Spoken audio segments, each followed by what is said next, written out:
Cardillo on first, led the game off with the single, and now Mitchell ahead 3-0. Pimentel gets that one across for a strike on the fastball, 0-1. Rockers, I have not seen them wear anything with their blue tops, and tonight they've got some camo tops on. Cardillo, kind of, I don't know if I've ever seen camo and red go together, but he's going to try to pull it off today. He's got some red stirrups and a red undershirt with some red batting gloves, and he's on the move. 3-1 pitch, that's through the right side for a base hit. That one works to perfection, the hit and run. Cardillo is going to get to third base, and now we got runners in the corners here. Nobody down at the top of the first. Yeah, the Rockers are. Cardillo has red on. Jared Mitchell has blue. Yeah. Our boy Hector has orange on. Yeah, so pretty interesting color scheme to say the least. But hey, I guess it doesn't really matter as long as you play well. That's I guess what really matters in the end. And Carlos Pimentel finds himself in a bit of a jam. First and third now, nobody down. Javier Betancourt, to his credit, did a pretty nice job trying to deke Cardillo going around second. He kind of acted like they were about to turn a double play. And that stopped Cardillo momentarily, but he had obviously stealing second base. There was no way he wasn't going to get to third. He runs pretty well. And Dennis Phipps, they're not going to have him hold on the runner at first. Yeah, it looks like the stream's back up. We were having some audio difficulties. We started that bad boy, and now we're good to go. So you're going to have to deal with my voice the rest of the night. Sorry about that. First pitch of Gomez in the dirt, stopped by Cordero. Going to keep the runners where they are, 1-0. Gomez last night 1 for 4. Mike Housechild moved to 4-0 last night. He's been very effective since joining the Skeeters. Just now a 2.37 ERA. Not bad. Technically, I guess the way the rotation goes, he's kind of your number 5, but I mean he's really a number 1. Comes to this league for sure. 1-0 to Gomez. That one's chopped foul, third base side, 1-1. Felipe Paulino, that's the name. You look at the box score, you'd love to see back in there, Parsons. And 2 strikeouts last night. I don't think there was any chance that Pete was not going to get him in the game last night. It wasn't a safe situation, but I want to see him back out there. Absolutely. I know the fans love seeing Jumbo back out there on the mound, so it's nice to see him. 1-1 to Gomez. Certainly would take the double play and let the run score here. The Rockers have notched 2 hits to open this one up. The 1-1. In the dirt once again. They are working Gomez low. 2-1. Pimentel started the year as a reliever and mighty effective. 3-1, a .84 ERA and 6 relief appearances. And then since joining the rotation, he's made 8 starts, 2-0, a .242 earned run average. So doesn't matter where you slot him into this pitching staff. He has been very solid. And a little bit of a jam here, though. Long set for Pimentel. 2-1. Popped up. Coco sheds the mask, looks up. He's not going to have a play, though, as that one gets up into the sweet level. And it looks like it may have knocked some beer over. I saw some liquid fly down from the second level. I think someone lost a beer or water or something. What do you think, Parsons? That is unfortunate. I could not see it from my angle. That's $6 you're not getting back. 6? That's in a major league game. Natty Light or what? If you're in an Astros game, that's a $20 bill you just wasted. Yeah. 2-2 to Gomez. A big spot if he can get a strikeout here. Pimentel working on the third base side of the rubber. Gets Gomez to ground that one to Betancourt. Taylor May goes to Silverio for 1. Silverio to Phipps. 6-4-3 double play. The run does score, but that is a big-time double play to quell this rally. So 1-0 lead for the Rockers, but 2 away now in the top of the first. Yeah, you'll take that every day of the week. Cardillo does come around to score, but that just completely put a wet blanket on that Rockers rally there. And now it'll be Quincy Lattimore with 2 away. Lattimore, big-time power, 19 homers on the year, or 20 homers on the year, rather. That's tied for third in the league, and they go up and in. Forces King Q as he goes by up there in North Carolina to duck out of the way.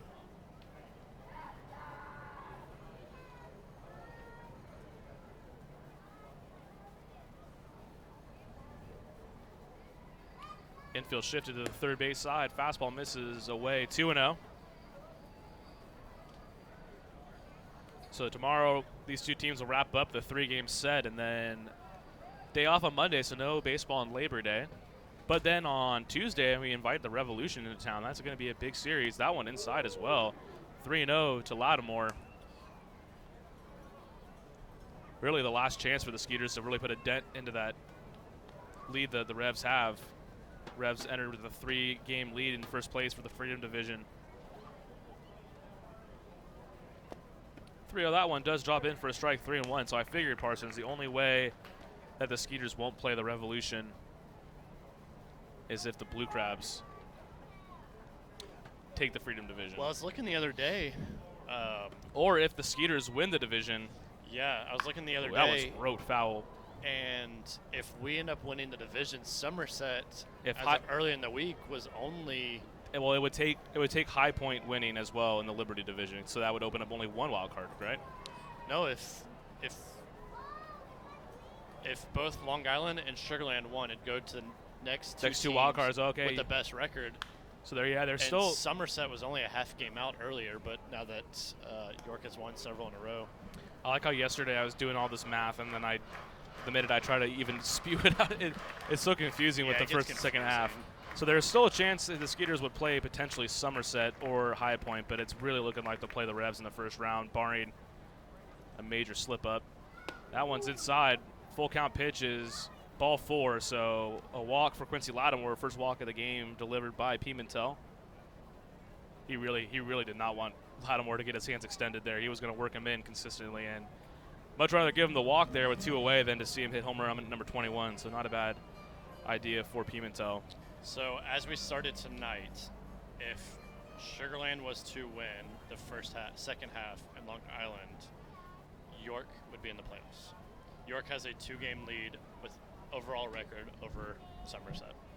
Man, in York, that one's in for a strike. 0-1 to Richie Schaefer. It's kind of, what they're not going to try to fool you. They win on brute power. They have the best hitter in this league on their team in Telvin Nash right now. He's approaching 40 home runs. He's hitting up near 320 mark, and Isaiah Stahada as well, having a good month of July. But their pitching staff, and a lot of people will tell you, relief pitching especially is what gets you to win in the postseason. I'd love to see them. Let's see what they do here for their 3-game set coming up.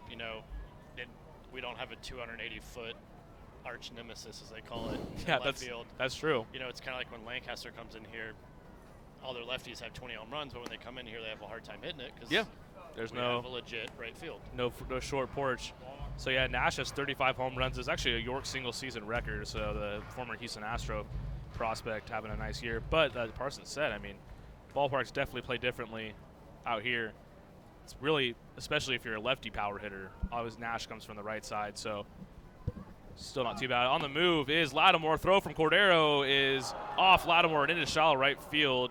Betancourt going to go retrieve it, so stolen base for Quincy Lattimore. A runner on second with 2 away here in the top of the first. Rockers have taken a 1-0 lead. Yeah, the other, Isaiah Stahada, he came out of nowhere. He's hitting 354 right now. He leads the league. He's also tied for third with 20 home runs. Just makes you wonder, like a guy he's hitting 354 in the season. Yeah. What is a minor league organization missing when it comes to that guy? Yeah, that's pretty incredible. Earlier in the year, Dante Bichette Jr. was hitting over 400 and he got scooped up by the Nationals. But you're right.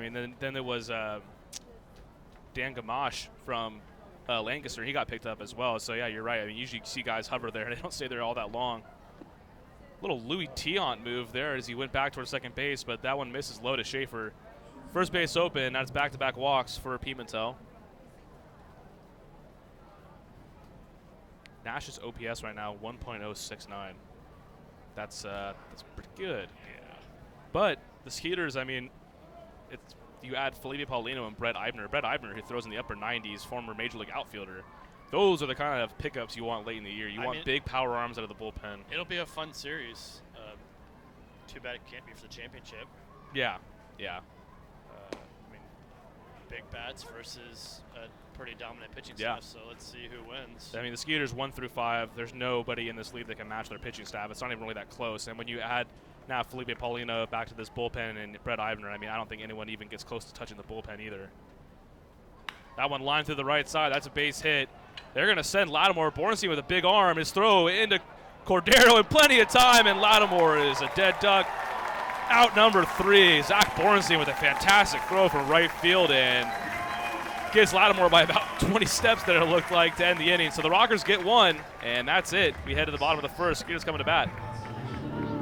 Memorial Hermann Sugar Land Hospital has been named a recipient of the highly coveted 2016 Malcolm Baldrige National Quality Award, the nation's highest presidential honor for performance excellence. Memorial Hermann Sugar Land was recognized for its outstanding commitment to sustainable excellence through innovation, improvement, and visionary leadership. Memorial Hermann Sugar Land is the first Houston area healthcare organization to earn the prestigious Baldrige Award and only the third in Texas. The Sugar Land Skeeters are proud to partner with Memorial Hermann Sugar Land. At CertaPro Painters, we know that finding the right team for your painting project can be overwhelming. We want you to have the best experience as we help your home or business come to life. We strive to deliver on our promise of care and quality. With our professionals by your side, the process will be easy and convenient, leaving you time for what matters most, like watching the Skeeters. Visit CertaPro.com today to book your free estimate. That's CertaPro with a C, C-E-R-T-A Pro.com. We do painting, you do life. What's up, dudes? Pamela Printing, the preferred printer of the Sugar Land Skeeters, the name you hear most often in Fort Bend County. People are talking about quality, dependability, on time, and helpfulness in producing a great business piece for their company. Don't miss out on daily promotions this season at Constellation Field. Come to the park on Monday for discounted margarita prices as well as free tickets for fans who present military and first responder IDs. Visit us on Wednesday and enjoy $1 hot dogs as well as discounts on White Claw hard seltzer. Come thirsty on Thursday for $2 beers and sodas. And you definitely won't want to miss out on Fireworks Fridays. Close the week out on Sunday Fun Day where we'll have pregame autographs and kids run the bases. Sugar Land Skeeters, it's more than baseball. Hello, Houston. Tomorrow's here. Time for an energy company that does more than just sell electricity, and that's Constellation. We offer electricity plans that include protection for your air conditioning. If something goes wrong, we'll fix it, and you pay nothing for covered parts and labor. Visit constellation.com/getmore or call 888-921-MORE to learn how all of this is included in one great electricity rate. Certain restrictions apply. Visit constellation.com or speak to a care representative for details. PUC 10014. To the bottom of the first inning, Skeeters going to come to bat for the first time. Let's get you their lineup as they trail the Rockers 1-0 early this evening. Rico Noel going to lead off. Quentin Bernard hitting second. Albert Cordero, hot bat in this lineup. He's hitting third. Dennis Phipps in the cleanup spot. Zach Bornstein already an outfield assist today. He hits fifth. DJ Peterson in the sixth spot. Batting seventh, the DH tonight, Cody Stanley. Juan Severio will hit eighth and rounding out the order, Javier Betancourt. So Matt Sergi back on a mound here in Sugar Land, but this time with the High Point Rockers. And last year with the Skeeters, 4-5 of 4.47 ERA in 13 games, 11 starts. And then this year with the Rockers, 2-1, 2.51 ERA and 6 starts. Is this one of his first starts in a while? Yeah, he's been on the disabled list off and on this year. And back on the mound, though. Rico Noel leading the game off. See if he maybe wants to lay one down. That one's outside. Called a strike, 0-1. And a new addition, I guess, on this roster, too, since I was last in the booth. Willie Tavares back on the coaching staff over at third base now. That is such a valuable asset to have just in the clubhouse. Yeah, Willie T joined the staff right before the last road trip. 1-1 to Noel now as that one's up and in. And, I mean, you factor in having Dan Runzler as your pitching coach, former big leaguer. I mean, on the Giants when they were seemingly winning the World Series every year. And now you have Willie Tavares, former Astro great. I mean, just knows so much about the game. That one upstairs, 2-1, and Willie, if you remember, was on the roster earlier this year. He can still play. I mean, he looked great. I mean, he was barreling the ball a lot, good speed, which, I mean, that was kind of his trademark, obviously, in the major leagues. Great defense in the outfield. 2-1, Noel just gets a piece of that one as he took a big rip at it. 2-2. Yeah, Kyle and I were talking last night that yeah, you can have your Starbucks. I won't drink it. I mean, if you get desperate, you need a body out there. You know, Willie T can fill in with no problem and be able to contribute. Absolutely, that's a good luxury to have. I don't think any team in this league could say, "Hey, well, I think we're down a guy today. Let's activate Willie Tavares." Yeah, let's activate a 10-year major league veteran. Still holds the single-season record for the Rockies stolen bases. 2-2. That one. Curveball, shallow center field. That one is going to drop in for a base hit. I don't know how Rico Noel stayed on that pitch, but he did, and he's aboard the leadoff single. That looked like that was going to hit him in the head. I was like, ooh. And then that one, I mean, luckily, he's able to pick up the spin on the ball much better than I am. So Rico Noel aboard with the single. And Likely not going to be all that long before he's on the move. So Rico Noel, Parsons, he's at 42 stolen bases. He is now just 13 shy of the record Josh Prince set in 2017. So we have, what, roughly 20 games left? I think he can do it. Does postseason count in that? It does not. So that is going to, Oh, and he's on the move off. there. It could be number 43, and it is. He's in safely as that one's into center field. He's going to go to third, and they're not even going to throw it. Rico Noel, good on you, sir. Stolen base, throwing air from Frank Nigro gets him to third base, and now the tie and run is just 90 feet away. Nobody down. And Bob Merrill won the hit game today. It looks like he got Rico Noel. That's a good spot to be in, man. If you could get the first. Yeah, there you go. We want ice cream. So Wynton Bernard now up with an RBI opportunity. Yeah. Rico takes him one pitch, and he's already sitting on third base. I mean, that's incredible. And they got a catcher in Frank Niger who, fresh off his collegiate career, he might try to exploit that tonight. 1-0 to Bernard. Big swing there, fouls it back. 1-1. To answer your question, I think Rico will break it. Yeah, I mean, yeah. Now just 12 away. And that's crazy. He's playing in just game number 45 as a Skeeter. He's already set the team's single game record. Thanks to him, we've already set our single season team record. We're just going to absolutely blow that out of the water. The Skeeter's at 175. The record was 162. That was the year in 2017 when Prince set the record. So we stole 175 bases. How many times have we been caught? That's a good question. Parsons always with the good questions. I would have had that stat. You would have had it stat. Now. So we are 175, and we've just been caught 29 times. That is That's a really good impressive. ratio. I mean, that's the only thing with stolen bases. That's what they get a knock now with the advanced analytics is if you can't really steal them above an 80% clip or an 85% clip, then what's the point? Because you're really just wasting outs. But if you're doing it at that rate, send them. I mean, and there are, let's count them, 1, 2, 3, 4, 5, 6, 7, 8, 9 Skeeters who have stolen at least 10 bases this year. Ryan Jackson being one of them, Jason Martinson, Alonso Vera, Alvaro Rondon, Wynton Bernard, Anthony Jansanti. Bernard pops that one up, shallow right field. That's probably deep enough to score Noel if they come down with it. Mitchell does grab it there. Noel going to try to score. The throw from Mitchell is not going to be in time, so a sac fly for Wynton Bernard as Mitchell was down there near the tarp on the right field line. Kind of interesting that he elected to catch that. But nonetheless, we're all tied up 1-1. RBI, sac fly from Wynton Bernard.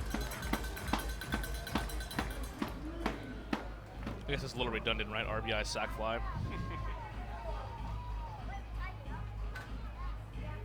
That didn't take long. 1-1 the score. Now you bring up Albert Cordero and Wynton Bernard. Nice addition as well. That's his 19th RBI of the month. That leads the team, the Nard Dog. So nobody on, one down, 1-1. Albert Cordero, who had 2 homers last night, his first pitch from his former teammate, and Coco gave it a ride. Well fouled down the right field line. That is well out of this stadium, Constellation Field. 2018 Atlantic League Ballpark of the Year. Should be ballpark of the year every Just year. pencil it in, man. Although I will say, just usually when a new ballpark comes in, I feel like BB&T Point Ballpark, the home of the Rockers, probably going to win it. You know what's funny is I was sitting next to the grounds crew yesterday doing the base drag, and Austin said, who's going to win grounds crew of the year, field of the year this year? I'm joking around, talking about High Point getting it with the artificial turf. I don't think they're eligible for the grounds crew of the year because, yeah, they do have field turf all over their field. So I don't know. I mean, our grounds crew has won it literally 5 of the 7 years we've been an organization. That's crazy. Coco hits that sharply to second base on a hop. Cardio has it. His throw to Richie Schaefer in plenty of time for out number 2. Yeah, that's one where, I mean, we just straight up dominate. Grounds Crew of the Year, the Ray Sipperly Award for groundskeeping excellence. So Dennis Phipps got the night off last night. Back in the lineup tonight. Phippsy, 20 homers even on the year. Just 4 Skeeters with 20 homers all time, and he is now one of those 4. One more home run, and he'll be tied with Kobe Clemens for second most in a season in Skeeters history. He's got a ways to go, though, to catch Jeremy Barfield. His record 27 home runs in 2016. Phipps takes slider low and away, 1-0. Barfield won the MVP of the league that year. He's the only Skeeter to ever do that. You know what Jeremy's up to these days? I saw he was with the Red Sox last. I know he had an injury last year, but I don't know what he's doing now. Son of former Major League All-Star Jesse Barfield. definitely a Skeeters legend. Put up some ridiculous numbers. I'm not sure he's playing anymore because I know when we got desperate for guys, right there around the All-Star break, we tried reaching out to him and got no response. Interesting. We'll hope he's doing well, whatever he's doing. Also, his brother Josh Barfield, former Padre. Of course. Also a former Cleveland Indian, but I don't remember that part of his career as well. 2-2 to Phipps. Skeeters have tied it up 1-1 and on a sac fly for Winton Bernard, but really that was Rico Noel doing the heavy lifting. Leadoff single, stole second, moved to third on an air, and scores on the sac fly. 2-2 pitch, front door slider, misses low and in. Sergey thought he had strike 3. He does not. So a full count to Phipps. What do you think about their unis? I like them. I think that they probably could use a different hat to go with them. Yeah, I like them, and you can't really see the number on the back too well. That's my only recommendation. No, I think they're sleek, though. I like the camo jerseys. I'd love to be able to do something like that next year, maybe like a Sunday uniform type. Oh, I love that. Check swing, and Phipps is aboard with a walk there. You're gonna kill me here, but the Padres do that every Sunday home game. They wear their military uniforms. Yep. And I think they're one of the first teams to kind of start doing that. I mean, San Diego's a major military town, so that was kind of a logical choice. But they've even gone so far as they have ones now, like they have camo, like Navy ones that are blue camo, and they have their Army camo. Yeah, I think it's a cool idea. Yeah, no, that's not a bad idea. I think camo jerseys are slam dunks anytime you can pull it off, and that'd be pretty cool. So Zach Borenstein here with 2 down. First pitch is a fastball up and away, 1-0. Thanks to Borenstein, that inning did not get out of hand. I mean, Pimentel had to really labor, allowed 3 hits, and threw a total of 28 pitches, but just 1 run for the Rockers. Borenstein with the outfield assist to end the inning. Now another fastball up and away, 2-0. Now the Skeeters are making Matt Sergey throw quite a few pitches in this inning. Yeah, exactly, and that's where you want to be. Sergey at 19 pitches, that's pitch number 20 there. So Zach Borenstein's dad was sitting in front of me last time I was here. And Borenstein lines that in the right field. That's a base hit. Phipps going to make the turn, and they're going to hold him. And Phipps, thankfully that throw got off the glove of Cardillo, as he may have been a dead duck. It's slippery out there. It's a lot of rain before this one. So back-to-back base runners here. Borenstein with a single to get things going.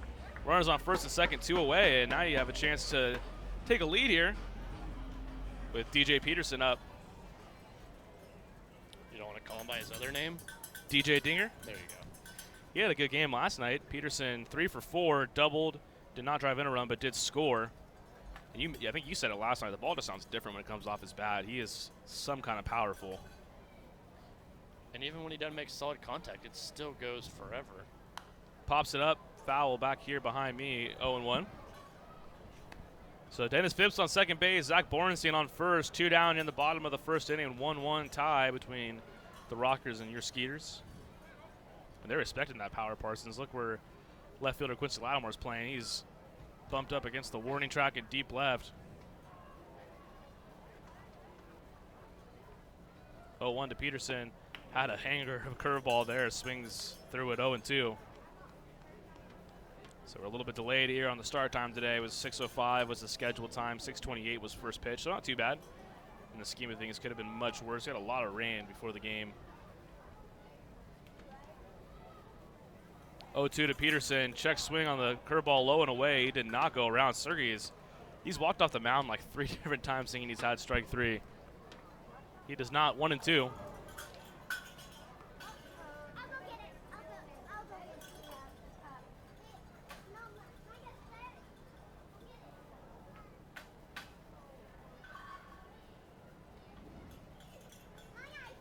1-2 pitch to Peterson. That one is a called strike 3, so Sergey now walking off the mound actually does get to go back to the dugout. That'll end the inning. The Skeeters get the run back, though. It's a 1-1 tie and a sac fly from Winton Bernard. We head to the second inning here at Constellation Field.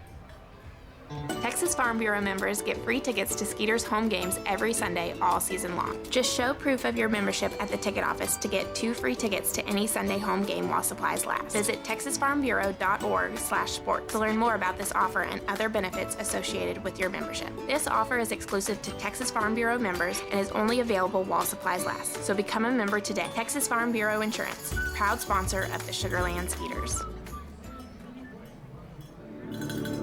Memorial Hermann Sugarland Hospital has been named a recipient of the highly coveted 2016 Malcolm Baldrige National Quality Award, the nation's highest presidential honor for performance excellence. Memorial Hermann Sugarland was recognized for its outstanding commitment to sustainable excellence through innovation, improvement, and visionary leadership. Memorial Hermann Sugarland is the first Houston area healthcare organization to earn the prestigious Baldrige Award and only the third in Texas. The Sugarland Skeeters are proud to partner with Memorial Hermann Sugarland.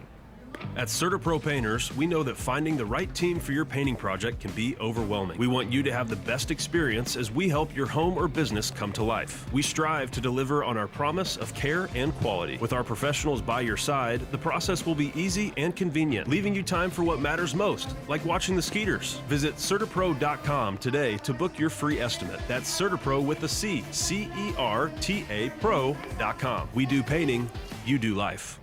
What's up, dudes? Pamela Printing, the preferred printer of the Sugarland Skeeters, the name you hear most often in Fort Bend County. People are talking about quality, dependability, on time, and helpfulness in producing a great business piece for their company. Don't miss out on daily promotions this season at Constellation Field. Come to the park on Monday for discounted margarita prices as well as free tickets for fans who present military and first responder IDs. Visit us on Wednesday and enjoy $1 hot dogs as well as discounts of White Claw hard seltzer. Come thirsty on Thursday for $2 beers and sodas. And you definitely won't want to miss out on Fireworks Fridays. Close the week out on Sunday Fun Day where we'll have pregame autographs and kids run the bases. Sugarland Skeeters, it's more than baseball.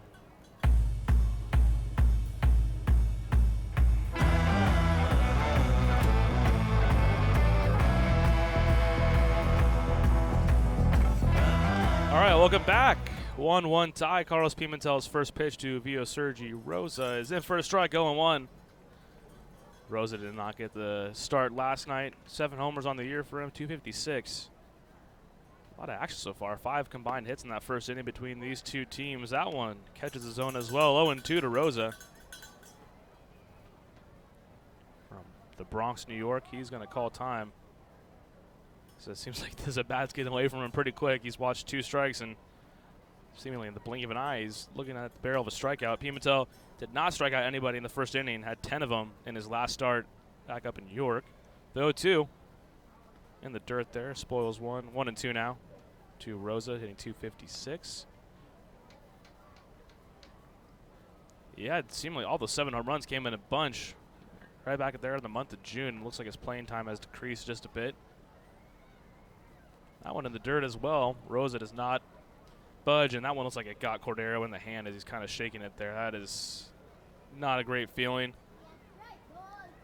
Max Mahaffey kind of peeking over to see, but Cordero, it takes a lot to get him out of a game, but that could not have felt well. Reggie Liggins, veteran move there, going to the mound to give him a few extra seconds.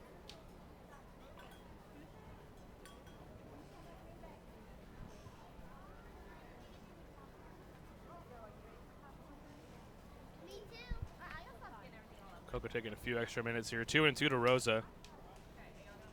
And now Max is coming out to take a look. Yeah, that one got him in the hand. That is rough. I mean, that one skipped pretty far out in front of home plate. Taking a peek at the inside of that right hand for Cordero. And Coco had a, he will tell you firsthand, I mean, it's not a great beginning to his season. And my goodness, though, as he turned it on in a big way. 7 home runs this month, now 13 on the year. That's a career high. I mean, just the fact that he's batting third right now shows you how far he's come. He came into this game at 241 when about a month ago, Coco was hitting below the Mendoza line, and that's just not like him. And he's starting to figure things out. I mean, and always effective behind the plate. I mean, he's kind of a Yadier Molina type catcher where he's not afraid to back pick at any point. He keeps runners on their toes. Now he's throwing it around. Threw one to Peterson there at third. Cody Stanley, the DH tonight, so that would be interesting. They would have to get rid of the DH spot if he came in the game. But I think Coco's going to be okay. They're walking off. Pete and Max taking a look, and good news there for the Skeeters, and all as Coco's, while probably in some pain right now, good to stay in this one. So 2-2 the count to Vio Sergi Rosa. Nobody down here in the top of the second inning. Pimentel's 2-2 is chopped foul. So Pimentel, I mean, he's now in the rotation. I talked about how he was a reliever, and really a reliever all of last year as well with the Ducks. Still works out at the stretch exclusively, and likes to work off the third base side of the rubber. Pimentel from Santiago, Dominican Republic, same hometown as Juan Silverio, as well as Alvaro Rondon, former Skeeter. 2-2. Swung on a miss, strike 3. Nice off-speed pitch from Pimentel for out number 1. First K of the night for Pimentel.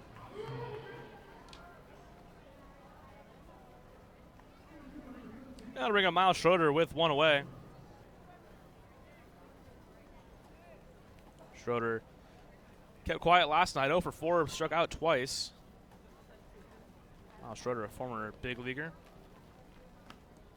Rockers have had a nice year, man. I'll tell you that, being that there was their first year and a lot to figure out, but they've done a very good job piecing together a roster. Miles Schroeder, not a former big leaguer. I misspoke on that one. He reached the AAA level with the Giants. It was his peak. That one smoked to Silverio on a bounce. Silverio scoops it up like a vacuum over to Dennis Phipps. Plenty of time, 2 away. Didn't know what to expect, though, out of them. You know, you wonder how a new team in the league will adjust, not only just on the field, but off the field, too, with everything that comes with opening a franchise. But they've attracted some good players. I think being in a different spot in the country, kind of like the Skeeters, they get the benefit of getting players from Texas. I think the Rockers have also taken the benefit of getting guys, you know, they're in the North Carolina area. Quincy Lattimore, I think, good example there, former North Carolina native. With 2 away, that'll bring up the catcher, Frank Nigro. Right off the UNC Wilmington roster, he is now a professional player here for the Skeeters.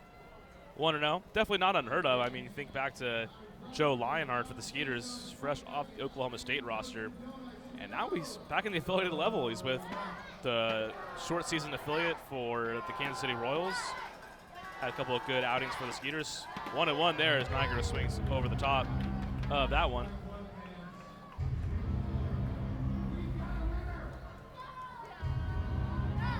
Last night, did you hear the donut chant going? The Skeeters did get the donut chant. They got Matthew Jones to strike out.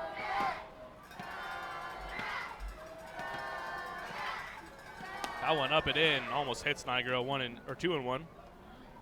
Just peeking in on Joe Lionheart's numbers. He was with the Pioneer League affiliate for the Royals, Idaho Falls. 1-1, 3.00 ERA. Did not make a start, but 11 relief appearances, 21 innings pitched.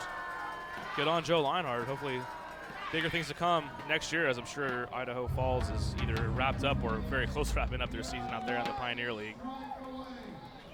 2-2 to Nigro, 2 away, top of the second inning. 1-1 is the score. Rigo Noel wrecking havoc on the base paths per usual.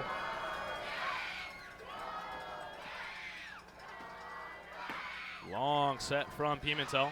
His 2-2 to Nigro. Popped up. Foul, third base side. Still 2-2. Skeeters had Josh Whistler last year, a player that had yet to appear at the pro level, coming fresh out of college. Played at Pittsburgh State in Kansas. Kind of an obscure school there, but had a cup of coffee with the Skeeters. Joe Lionheart, though, man, that is a great success story. And with the Skeeters, 1-0, 4.50 ERA, but what really caught the attention, I'm sure, of scouts was he had a 6 scoreless inning performance against the Long Island Ducks to pick up his first pro win. 2-2 pitch, fouled back, 2-2 still. Nigro battling. That's the only thing that's going to hurt Pimentel tonight right now. It looks like it's his pitch count. That was pitch number 41 for Pimentel. We're through an inning and 2/3.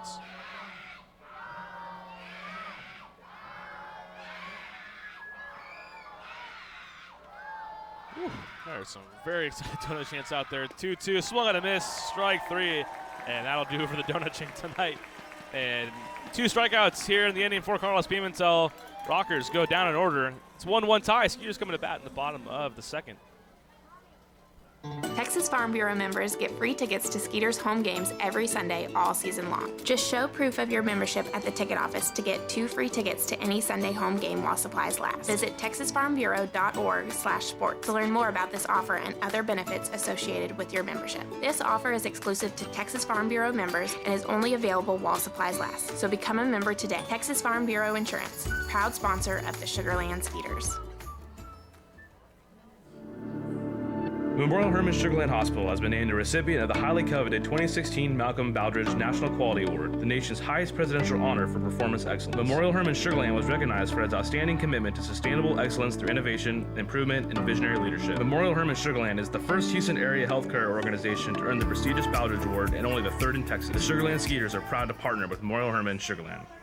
At CertaPro Painters, we know that finding the right team for your painting project can be overwhelming. We want you to have the best experience as we help your home or business come to life. We strive to deliver on our promise of care and quality. With our professionals by your side, the process will be easy and convenient, leaving you time for what matters most, like watching the Skeeters. Visit CertaPro.com today to book your free estimate. That's CertaPro with a C, C-E-R-T-A Pro.com. We do painting, you do life.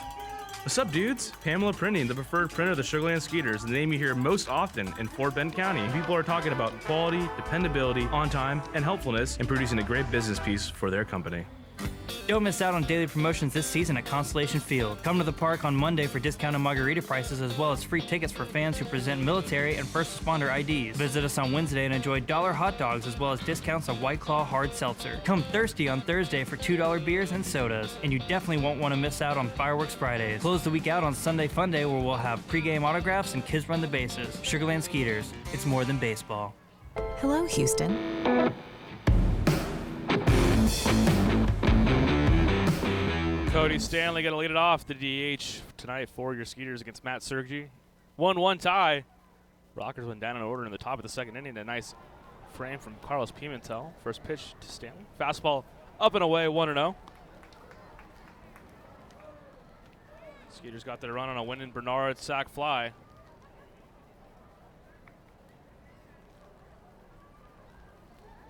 The Rockers on a double play ball with the runner on third base got their run in as Pimentel did a nice job to kind of cut bait on that inning. Rockers got runners on the corners, first and third to open the game up, and did a nice job, Pimentel did, to kind of squelch their rally. And now Stanley's ahead 2-0. Backdoor slider there, called a strike, 2-1. Stanley had a home run on the road trip. He's now up to 5 on the year, 267. Him and Albert Cordero, man, find me a better battery in this league. I don't think you could. 2-1. That one's low and away. See if the Skeeters can get another leadoff runner on.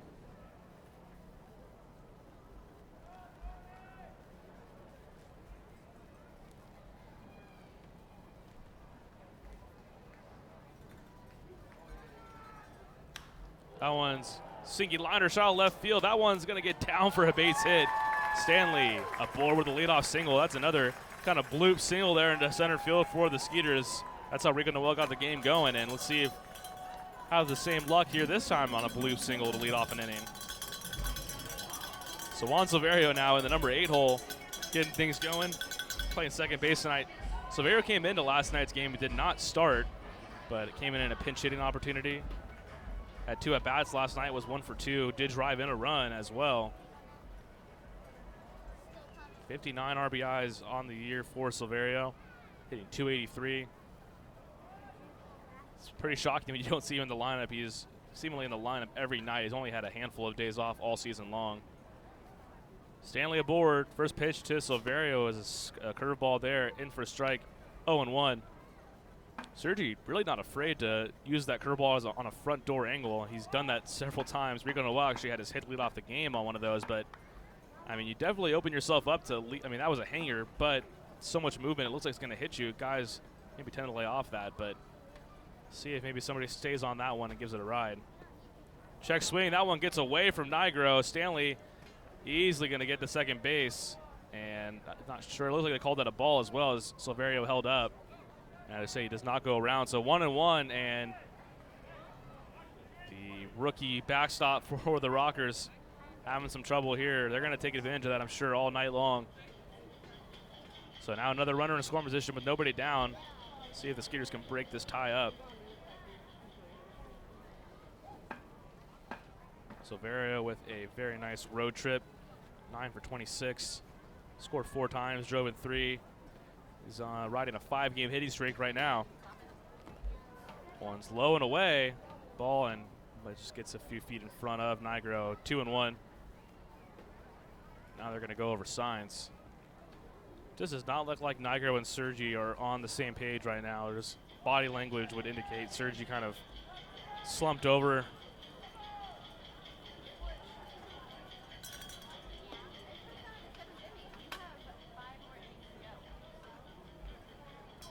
Man, a lot of delays here from the Rockers to get this one going. 2-1 the count. I mean, Sergi's body language is just terrible right now. You can just tell he's frustrated with what's going on out there, and he's not really doing a good job of hiding it. Not that I'm sure he cares. Sun's starting to peek out a little bit. Lattimore now, he's standing out there and left with his right hand over his eyes, shading the sun. It's just about 5 minutes away from being a non-factor, but Silverio puts one in the left center gap. That could be trouble. 2-1 pitch. There's another one of those front door curveballs. Does not catch the zone, low and in. 3-1 the count. Stanley at second base. He led the inning off with a single move to second on a wild pitch. And now it's Juan Silverio. Really like having guys like him at the bottom of the order coming up in spots like this. That's why the lineup, you don't, not a bad thing to shuffle it around it from time to time. Get guys up at different spots. 3-1, that one in the dirt again. Sergi has walked Silverio. First and second, nobody down. Brings up the number 9 hitter, Javier Betancourt.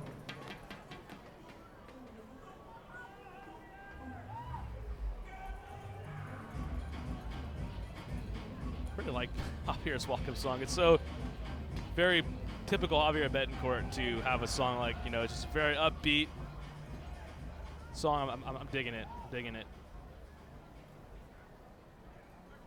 It's first and second, nobody down for Javi. Just a skosh below the Mendoza line right now, but a big chance for him to drive in at least one. He can find a gap, maybe two. Infield playing in, expecting the bunt.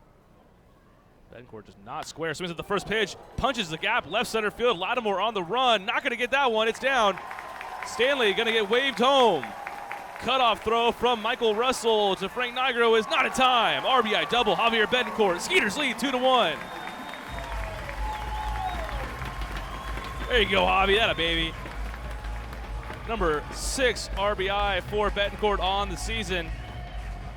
And this inning has the chance to really get out of hand for the Rockers, and that's good news for your Skeeters. Runners on second and third, nobody down, and it'll flip the order over. Talked about maybe hitting that left center field gap. Lattimore did not get a good jump on that one, and it landed just a few feet behind him. So I wonder if the sun played some havoc on that. Lattimore has done a lot of DH duties though this year too, so maybe just not as comfortable in the field. Either way, RBI double, Javier Betancourt, and the Skeeters out in front now. Chance for a lot more. Rico Noel single to lead the game off, came around to score, takes the first pitch breaking ball outside, 1-0. And Sergei's body language continues to go from bad to worse. I feel like I'm hampering on that a lot, but it's just so noticeable. You don't really see pitchers give away their frustrations like that all too often. Corners in for the Rockers, middle infield back, so not at a full choke here. When Bernard on deck, he drove in Noel with the sac fly to get the Skeeters on the board. Silverio on third, Betancourt on second base.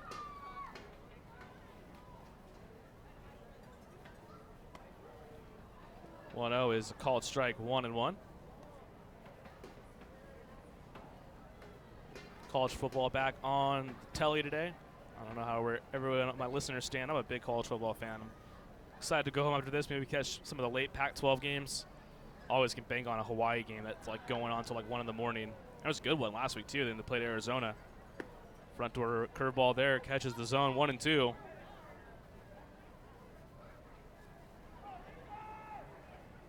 Sergei's curveball, 81 miles per hour, pretty standard.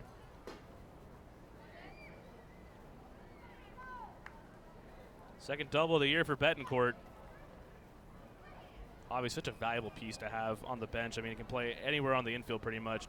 Haven't seen him at first, but I'm sure he could play there in a pinch. Kind of got an emergency called up last night. Was not originally in the starting lineup. Took over for Jason Martinson. Martinson out of the lineup again tonight.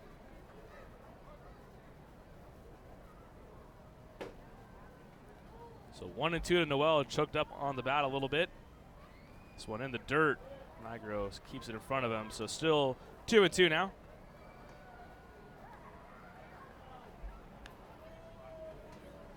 Got the baseball card set giveaway, sponsored by Memorial Hermann Ironman out here to the fans. Really good pictures on those baseball cards thanks to the photography learning studio. They come out here and take pictures every game, and they do such a great job, and those baseball cards are a reflection of that. They look fantastic. Hope you guys made your way in to get those tonight.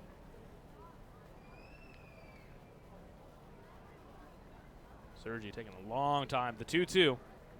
Noel, shallow right field, pops it up. In comes Mitchell. Mitchell with it. They're going to not try it there. Silverio bluffed the tag, and for good reason. Mitchell, a nice throw from right field. I don't think Silverio would have scored there. So there's the first out of the inning. Runners hold at second and third.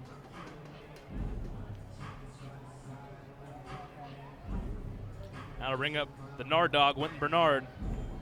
Sack fly in the first inning. 18 RBIs on the month to lead this team, and he's got a great RBI chance here. Bernard, 368 over his last 5 games. He's also stole 12 bases this month, too. I mean, when you factor in him and Noel at the top of the lineup, anytime they single in the first inning or whatever, they come up, I mean, it's pretty much a double. So when Bernard has not been here for much longer than Noel has. First pitch to Bernard. Outside for a ball, 1-0. Bernard, who started the year in the Cubs system, AAA Iowa, AA Tennessee.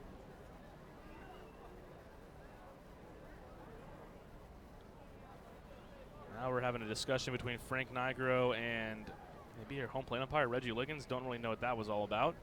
Liggins kind of got in front of Nigro. I don't know, couldn't tell if Nigro was talking to his pitcher or if he was talking to Reggie. Either way, they're back and set. The 1-0, that one's in the dirt. Blocks by Nigro, man. They are putting him to work. 2-0. He's had just one wild pitch so far, and considering how many balls have skipped into the dirt from Sergi, not too bad there from the young backstop. One stolen base. That was from Noel. Still early on here. 2-1 lead for the Skeeters. One down in the bottom of the second inning.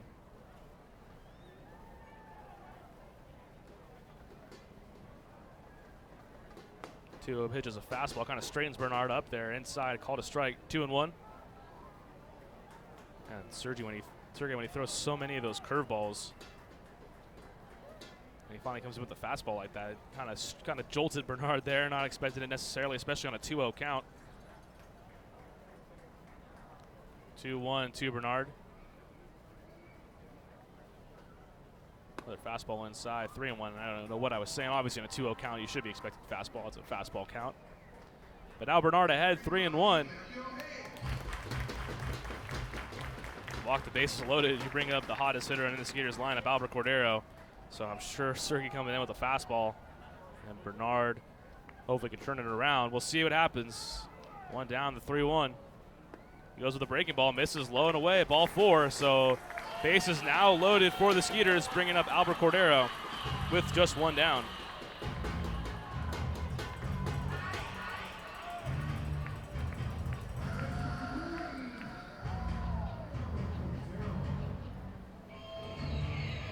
Crazy train on the speakers, man. We play it every time someone comes up with the bases loaded, but you really feel it now. This is a pivotal point for the Rockers and for the Skeeters, but pressure's on for High Point as now they've allowed our hottest hitter, Albert Cordero, to come up with the bases juiced.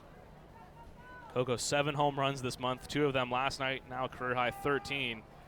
And if he keeps it up on this pace, he's going to break his RBI career high too, 62 last year. He's 10 away from that now. First pitch grounded to the right side. Cardullo goes to second for 1. The return throw, they're not even going to make it. So in to score is Juan Silverio. RBI, ground out from Albert Cordero. And the Skeeters take a 3-1 lead.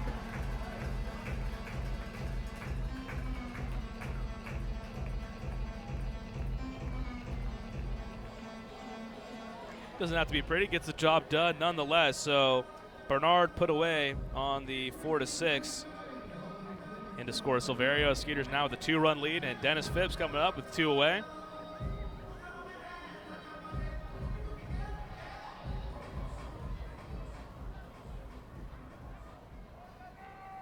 Javier Betancourt on third base. His double drove in Cody Stanley for the first run of the inning. Cordero on the move. Good jump throw from Nigro. He's not even going to make a throw, and Cordero kind of limped into second base there. Uh-oh. Uh-oh. That is not what you want to see. Oh, boy. As Albert Cordero kind of got into second base there, it definitely started limping as he got to the bag. No throw from Nigro. So there was not a slide needed, but he definitely limped into second base. Max Mahaffey now out to take a look at him. Been a rough night for Coco as far as injuries go. He already took a skipped pitch off the hand.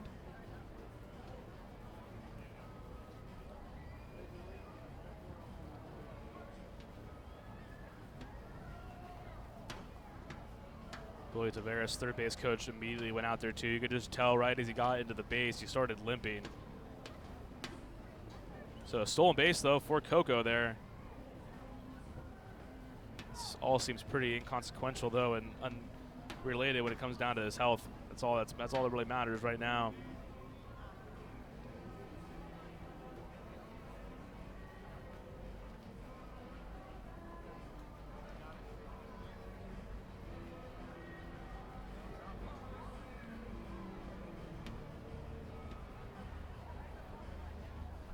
So they're still taking a look there at Coco behind second base.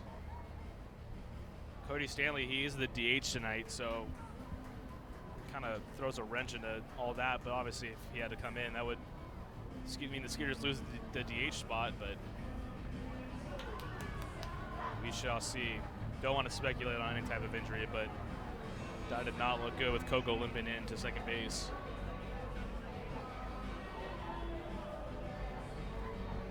Yeah, and that's going to be it for Albert tonight. That's rough. As he's going to walk over to the tunnel there on the right field side. Man, that is a tough break for Coco. He's been playing so well right now. 2 home runs last night. He's been playing fantastic behind the plate, and he's going to walk off the field. So we'll see who comes in to run at second base. As now, this is going to definitely be an interesting looking lineup going forward. The Skeeters kind of dealing with injuries all over the place right now. Honestly, might see a relief pitcher go into pinch run. Looks like Blair Beck's going to go in pinch run. As Pete just summoned him from the dugout. Ah, Frank Viola's yelling at home plate umpire Reggie Liggins.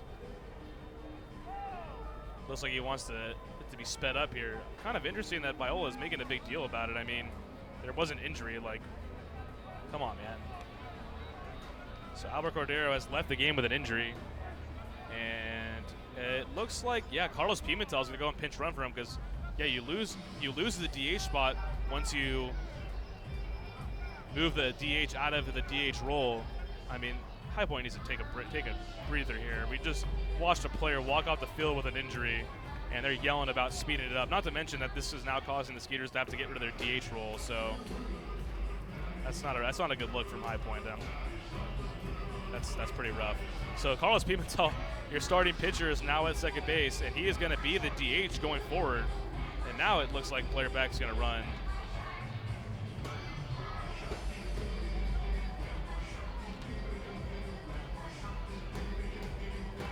Not quite sure what this is going to do to our lineup, folks. I'm doing the best I can here. All I know is Albert Cordero stole second base.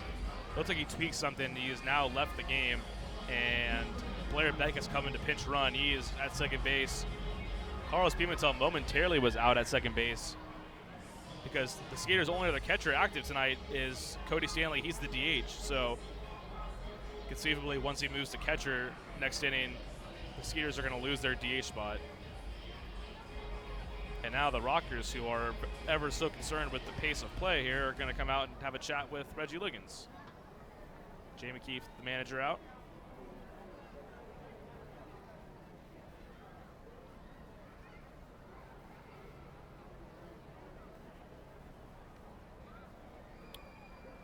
Oh, and 1 is the count to Dennis Phipps. Runners will be at second and third once play resumes. So conceivably now the way the lineup card will read, Cody Stanley will be in the same spot. But where Albert Cordero's spot in the lineup was, I believe that's where Carlos Pimentel will technically be, and the rest of any pitchers that come in tonight will hit in that spot. Not 100% sure on that, but that's what I understand it to be. All right, we're just about ready to get things back going here. Second and third, Phipps behind in the count, 0-1. Still can't believe that. Get barking about a player who had to leave with an injury. 0-1. That one's in the dirt. Does get away from Nigro a bit. Not too far, though. 1-1 the count. I mean, you think about it, too. When a pitcher leaves the game with an injury, you know, the reliever that comes in gets as much time as he needs to warm up. I mean, position player leaves. I don't see why you shouldn't give him enough time to see if he can stay in the game or not.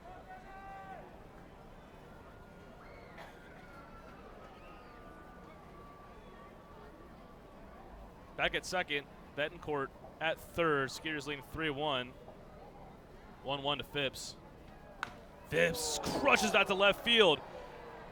Lattimore on the move and has it there on the warning track. Looks like maybe Phipps just a bit out in front of that one, as that had home run written all over it off the bat. You can hear the crowd collectively, ooh, when it came off his bat. So that's going to do here in the second inning. Kind of a lengthy inning there.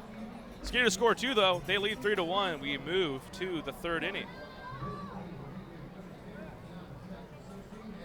Texas Farm Bureau members get free tickets to Skeeters home games every Sunday all season long. Just show proof of your membership at the ticket office to get 2 free tickets to any Sunday home game while supplies last. Visit texasfarmbureau.org/sports to learn more about this offer and other benefits associated with your membership. This offer is exclusive to Texas Farm Bureau members and is only available while supplies last. So become a member today. Texas Farm Bureau Insurance, proud sponsor of the Sugarland Skeeters. Memorial Hermann Sugarland Hospital has been named a recipient of the highly coveted 2016 Malcolm Baldrige National Quality Award, the nation's highest presidential honor for performance excellence. Memorial Hermann Sugarland was recognized for its outstanding commitment to sustainable excellence through innovation, improvement, and visionary leadership. Memorial Hermann Sugarland is the first Houston area healthcare organization to earn the prestigious Baldrige Award and only the third in Texas. The Sugarland Skeeters are proud to partner with Memorial Hermann Sugarland. At CertaPro Painters, we know that finding the right team for your painting project can be overwhelming. We want you to have the best experience as we help your home or business come to life. We strive to deliver on our promise of care and quality. With our professionals by your side, the process will be easy and convenient, leaving you time for what matters most, like watching the Skeeters. Visit CertaPro.com today to book your free estimate. That's CertaPro with a C, C-E-R-T-A Pro.com. We do painting, you do life.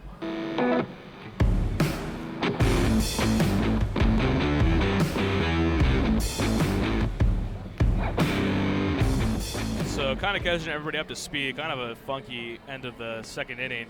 Skeeters did score 2 runs last inning. They lead 3-1, but that's kind of overshadowed with Albert Cordero having to lead the game due to an injury.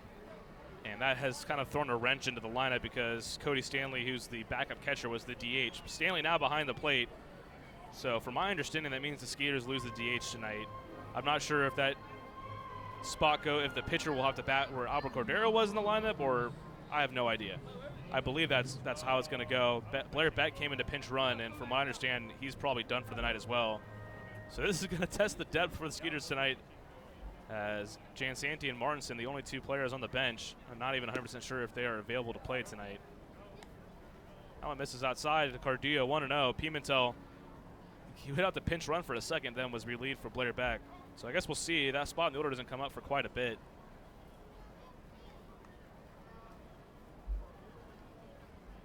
Cardillo singled in his first at-bat. He scored the lone run for High Point.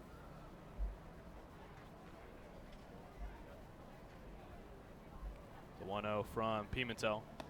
Up and in. So he lost the grip on a changeup there. 2-0.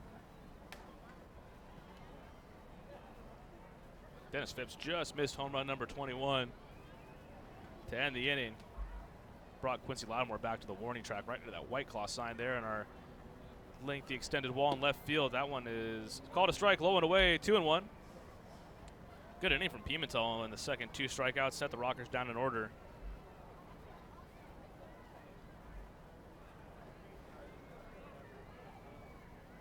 Cardillo, former Colorado Rocky, the 2-1 to him is a breaking ball in there for a strike. Up around the belt, 2-2. And talking about how he really gave the Skeeters fits last time. You look at the numbers again with him against the Skeeters. Cardillo hitting .313. Now this is his 19th game, and that average only climbed after that single, obviously. See if Pimentel can put him away here, though. The 2-2. Cardio fouls it back. Still even at 2-2. The other guy in this High Point lineup who's actually had, other than Richie Schaefer, 8 home runs against the Skeeters. That is kind of brutal, but he's been handled as well so far. But Jared Mitchell, in a very small sample size. Other than that, though, really the Skeeters have had their way with High Point 9-9, so even Steven on the season series. 2-2 lined up the middle on Cardillo. Has his second single of the night to lead off the top of the third.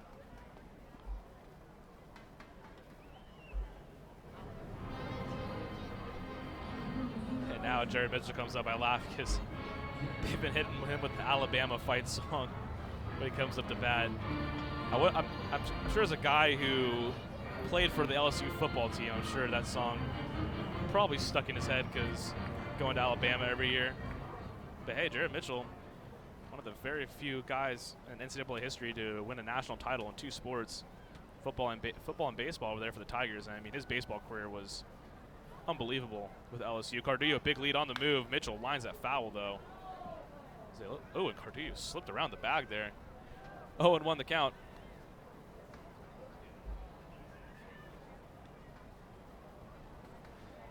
That's what the Rockers did back in the first. Cardillo led the game off with a single.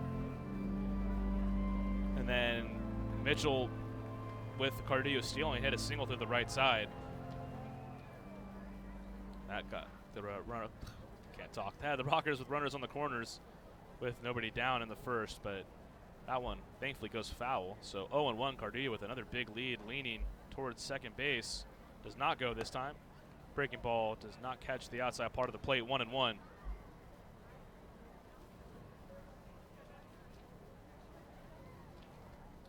First day back on the mic and stumbling all over my words. Cardillo, 16 stolen bases, has been caught 5 times though. That's not a great ratio. He has a good sized lead. Once again, lean in towards second, doesn't go. Mitchell pops it up right at Wynton Bernard in left field, a few steps back and to his left. Camps under it, has it, no problem for out number 1. One away, that'll bring up Hector Gomez. The movie Troy with Brad Pitt, I think, is getting more play in this ballpark than it ever did in theaters when it came out, as there's a scene where Brad Pitt just blindly yelling at Hector at the top of his lungs. And Hector Gomez, for the Rockers, has been a good sport about it, to his credit. And when the fans get on it, too, that's when you know you got something going. Gomez grounded into a double play. That got Cardillo home. And that's the Rockers' only run of the night. Came back in the first inning. Let's see if they can get him to roll one here. Taking all the ways. Pimentel's first pitch in for a strike. 0-1.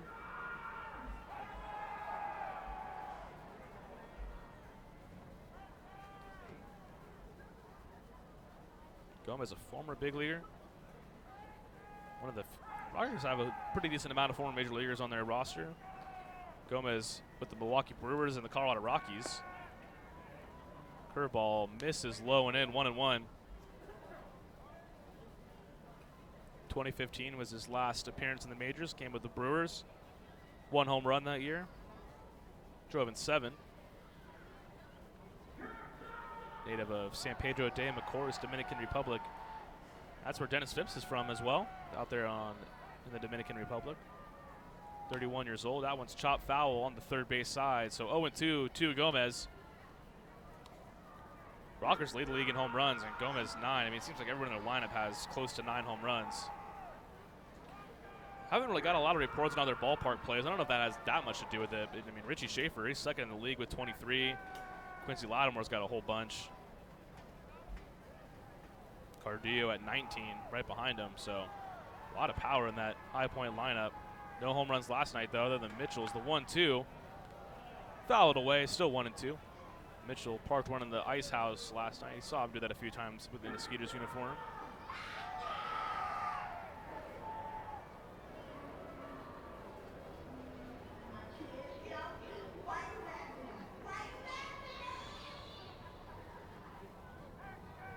One away in the top of the third inning. The score of 3-1 for your Skeeters. Long set from Pimentel. That one in the dirt. Nice stop by Cody Stanley, who thought he had the night off behind the plate. And think, again, Albert Cordero unfortunately having to leave due to an apparent injury that sprung Stanley into action. He's now behind the plate. And if he goes down, I'm not quite sure who would strap on the gear.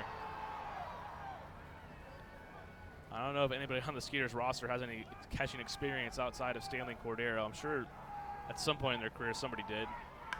That one popped up by Gomez, shallow center field. Coming on is Noel, long way from Rico Noel. Man, he is just an absolute Ferrari with speed. Makes it look easy there for out number 2 as he caught that essentially in shallow right field, coming all the way from fairly deep straightaway center field.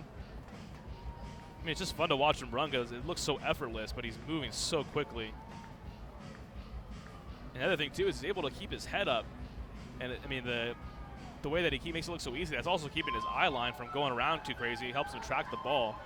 Running around like a wild person, your eyes are bouncing around. It makes it tough to track a fly ball, but, man, he just has such a smooth running motion.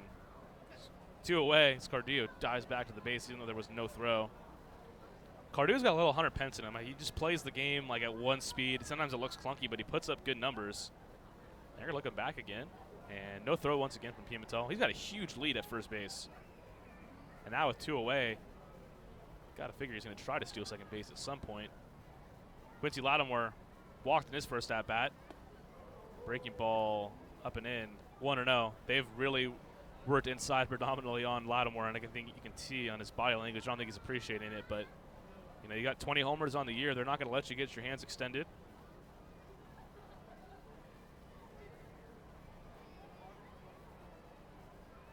Nice long set there from Pimentel. That inside breaking ball does not catch the zone, just a bit inside. 2-0.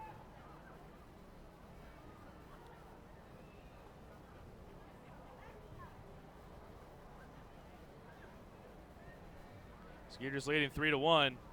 Trying to cut right through the heart of this High Point order. A fastball upstairs, 3-0 to Lattimore, who walked in his first at-bat. Lattimore, a 4th-round pick in 2007 by the Pittsburgh Pirates out of Middle Creek High School in Apex, North Carolina, so he's back home in North Carolina. Had a short stint in Quintana Roo in the Mexican League this year, then came back to High Point. 3-0 fastball, and Lattimore was swinging, got the green light, missed it though, thankfully, 3-1. Yeah, that was a no doubt home run hack. I don't think he was trying to hit a single there. Huge lead for Cardillo, and they're going to look him back, and this time Pimentel does throw it over, but not in time.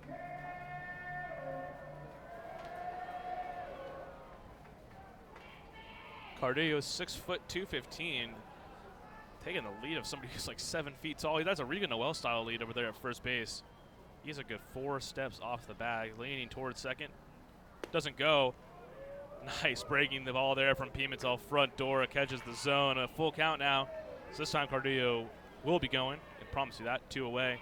Full count.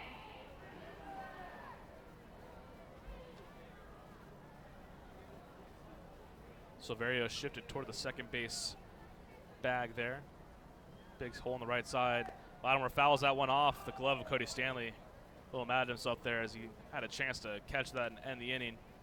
That's always so tough for the catchers. I don't know if you can even practice that skill, or if it's even a skill or if it's more just luck. Should ask Cody about that.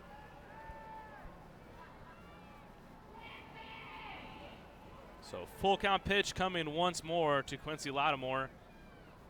Cardillo will be on the move, all but assuring that a ball in the gap would score him. Lattimore swings and fouls that one off Cody Stanley's gear once again. So we'll have another full count pitch upcoming. And it looks like Shea Villarreal, our music guy, has found another name to be yelled across the speakers. That's Quincy Lattimore. So I don't know what that's from, but I'm going to wear him out. He may just want to put this one in play and end his misery here, but we'll see how that goes.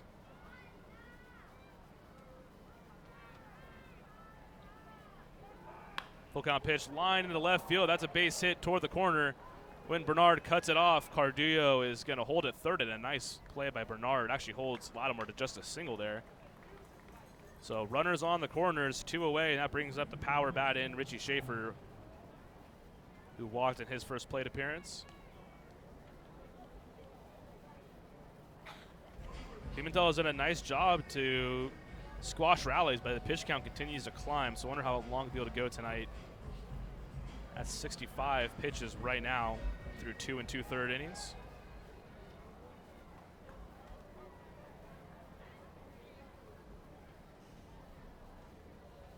So Schaefer, 23 home runs. He's second in the league in that category. Takes an inside fastball, 1-0. Don't think he'll have a chance at first place. Helvin Nash at 35 and doesn't really have any signs that he will be stopping anytime soon. So that's a long margin to get there for Schaefer. 1-0 to him. Ripped foul onto the HEB Picnic Plaza out there. Whew, that was crushed. 1-1.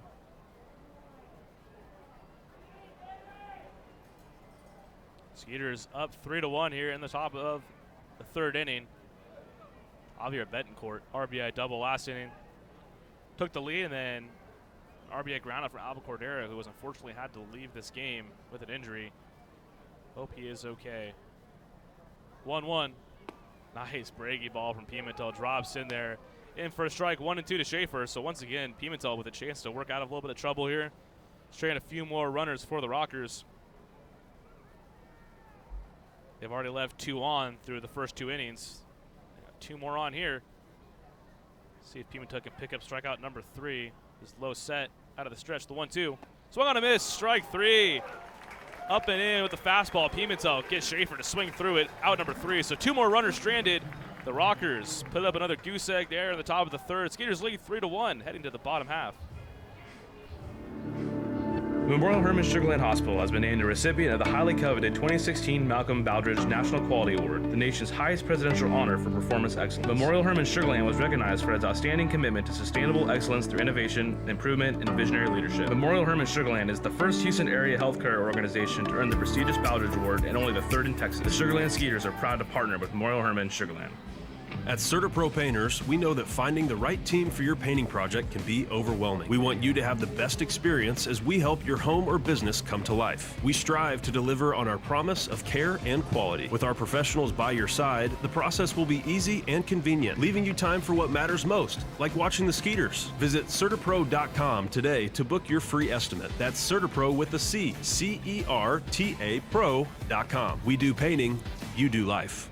What's up, dudes? Pamela Printing, the preferred printer of the Sugarland Skeeters, the name you hear most often in Fort Bend County. People are talking about quality, dependability, on time, and helpfulness in producing a great business piece for their company.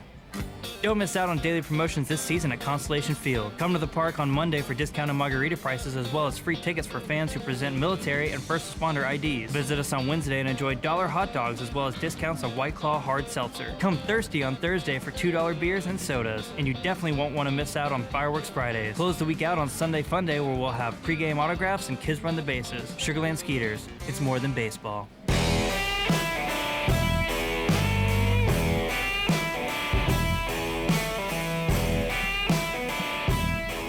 All right, your Skeeters lead 3-1. Back here in the bottom of the third inning at Constellation Field, it'll be Zach Borenstein to lead it off. Special guest in the booth, Tanisha Richardson, who was a former Skeeter, now a current Skeeter.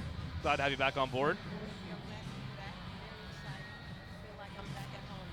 Yeah, so you were here the first year with Chris Hill, and obviously had to get you back on board here as we got some big things up and coming. Oh yeah, we're looking at doing some big things. It's great to have Chris Hill back. I think he was the best addition to bring back here to the ballpark, and it was hard to say no to him. So yeah, when he reached out to me and we had that meeting, it was like it was meant to be. Yeah, no, and that's always good. I think that's important to have people like you and Parsons and Tyler and Chris who were here from the beginning, because people like me have only been here for 2 years, so I have to understand how far the team has come and, you know, what got the team started in the first place. Right, and to come out here has just been so welcoming, seeing a lot of the season ticket holders who are still here and was happy to see me back. And like I said, when I left, it always stayed a part of me. So to come back, it just felt like I'm back at home. That's awesome. Yeah. 1-1 the count to Borenstein. We were talking in the half inning, Tanisha. Kind of an odd game already. It's a game that was delayed due to weather, and we've had a few other delays at Albuquerque injury, and now we're going to have pitchers bat in this game. So interesting stuff going on. That's why you watch every game. You never know what you're going to see. Kind of a chopper there in front of the mound. Sergey's underhand throw almost took first baseman Michael Russell off the bag, but he does stay on for out number 1. That's what I love about this game is that you never know what's going to happen. So you got to come out. Just so many things that's going on out here, and it's just a great place and all types of surprises every single time. Yeah, no, I mean it's so true. It's such a cliche, but it really is true. I mean, last homestand we had a pretty interesting brawl that happened. I mean, or 2 homestands I should say. Then last homestand we had 2 straight games where a run was balked in. I mean, things you can go 4 or 5 years without seeing. We saw a guy get balked in twice in 2 nights. I mean, that's incredible. First pitch to DJ Peterson. That's line into left field. That's going to be a base hit for DJ Dinger. 5th hit of the night for the Skeeters, and a 1-out base runner here in the bottom of the 3rd. So what's the biggest change you've noticed from, so you were here in 2012 and now you're back here in 2019. What's the biggest difference? A lot of new faces. Yeah.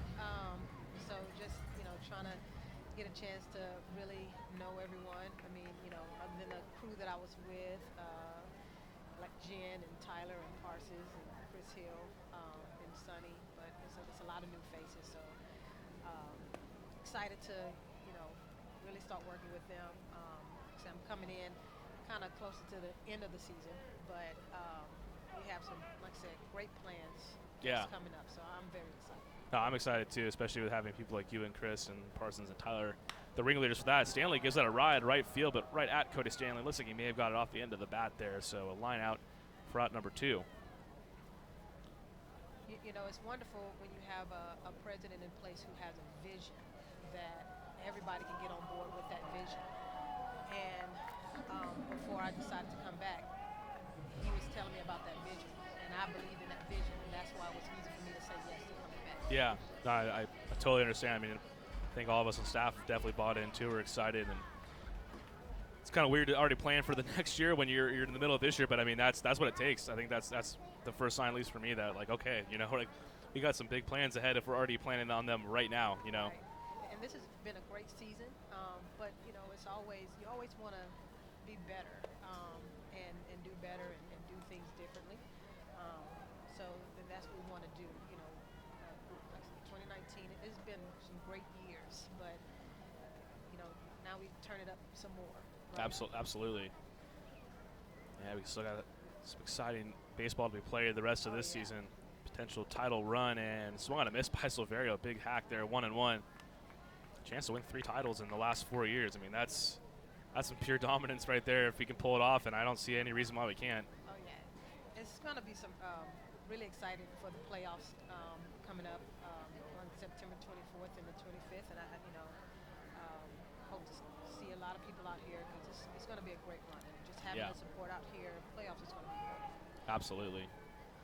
Silverio lines that into center field. That's going to be a base hit in front of the center fielder, Miles Schroeder, out there. So 2 singles here for the Skeeters, puts runners on first and second with 2 away. Here at the bottom of the 3rd. Well, one guy who's still here, I know was here when you were here last time, is Deacon. And I guess you were, so every time Deacon comes to the office, he literally yells, "Where's Parsons?" So I heard it was "Where's Tanisha?" That was the original person that he'd always come and find when he came into the office. After, of course, he says, "Great day to work," and all that. Right. And Deacon was another reason I came back. But Deacon is the best person. He's like the grandpa who you just love and just want to always be around. He have great stories for you. So Deacon and I stayed in touch nonstop. And he is a great friend, and I love him dearly. And just it's like I'm part of the family with him. So, well, I'm really glad we had that night for him earlier in the year too. Number retired now. Every time you look up at it, it gives me chills sometimes. It does, and it's that one grounded too short, and forced play there. 6-4 will end the inning. I'll let you finish that thought there. I kind of cut you off. Well, no, I was just saying that Deacon is someone who really deserved that, and I was so glad to see that come together, and it was very touching, and I think a few people had some tears in their eyes during that moment. No doubt about that. Well, thank you, Tanisha, for joining us for a half inning, stopping by. Hopefully you'll come back again at some point because you got a 3-1 lead here for your Skeeters. We head to the top of the 4th back here at Constellation Field in just a second. Texas Farm Bureau members get free tickets to Skeeters home games every Sunday all season long. Just show proof of your membership at the ticket office to get 2 free tickets to any Sunday home game while supplies last. Visit texasfarmbureau.org/sports to learn more about this offer and other benefits associated with your membership. This offer is exclusive to Texas Farm Bureau members and is only available while supplies last. So become a member today. Texas Farm Bureau Insurance, proud sponsor of the Sugarland Skeeters. Memorial Hermann Sugarland Hospital has been named the recipient of the highly coveted 2016 Malcolm Baldrige National Quality Award, the nation's highest presidential honor for performance excellence. Memorial Hermann Sugarland was recognized for its outstanding commitment to sustainable excellence through innovation, improvement, and visionary leadership. Memorial Hermann Sugarland is the first Houston area healthcare organization to earn the prestigious Baldrige Award and only the third in Texas. The Sugarland Skeeters are proud to partner with Memorial Hermann Sugarland. At CertaPro Painters, we know that finding the right team for your painting project can be overwhelming. We want you to have the best experience as we help your home or business come to life. We strive to deliver on our promise of care and quality. With our professionals by your side, the process will be easy and convenient, leaving you time for what matters most, like watching the Skeeters. Visit CertaPro.com today to book your free estimate. That's CertaPro with a C, C-E-R-T-A Pro.com. We do painting, you do life. What's up, dudes? Pamela Printing, the preferred printer of the Sugarland Skeeters, the name you hear most often in Fort Bend County. People are talking about quality, dependability, on time, and helpfulness in producing a great business piece for their company.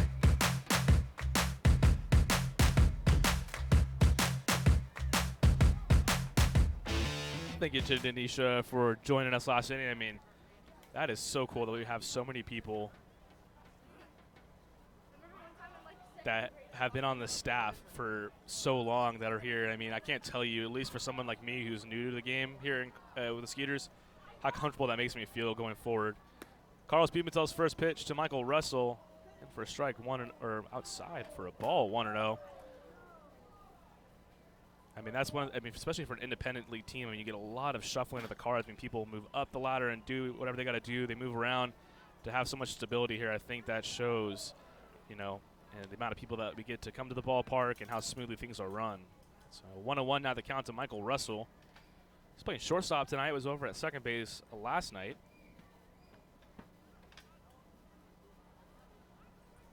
That one lined up the middle. That looks like it's going to be a base hit for Russell to open the inning. 3-1 lead for the Skeeters. Keep on touching on it, but it has just been an odd night. As a delayed start due to weather, coupled with some stuff on the field, an Albert Cordero injury. I mean, I just keep on saying it, but I just hope I speak it into existence. Hope he's okay. I mean, one, because, I mean, he is enjoying some of the best success, at least I've seen since I've been here last year over the last 2 seasons. I mean, 7 home runs this month. He now has a career-high 13, but most importantly, Albert Cordero, just an awesome person. Really, as far as players go, one of the faces of this organization. I mean, he's been here the longest of any player on this team. Just really hope he's okay. That one's up for Rosa, 1-0. Pimentel has danced out around trouble all night. Stranded runners on first and third last inning. Strikeout of Richie Schaefer. 6 hits for the Rockers, just 1 run though. Rosa fouls that one, third base side. 1-1.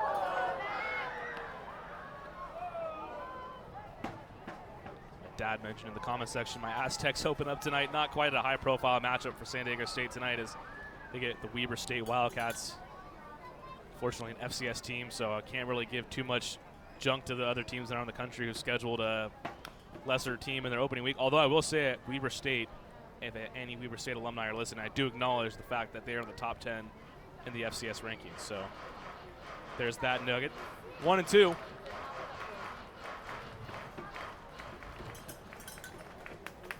Alabama and Oregon, I believe, kicked off about an hour, or not Alabama, Oregon. Oregon and Auburn kicked off an hour ago. Haven't got a score update on that just yet. That's pretty much the game of the week. College football check swing. That one's in fair territory. Third base side, going to be a tough play, and Peterson's just going to eat it as Rosa couldn't have rolled the ball out better on the third base line, and a literally swinging bunt as that was a check swing. So back-to-back singles open this inning up. Pimentel's going to need to pull another rabbit out of his hat here. He's done it a few times tonight. Nobody warming up in the Skeeters bullpen.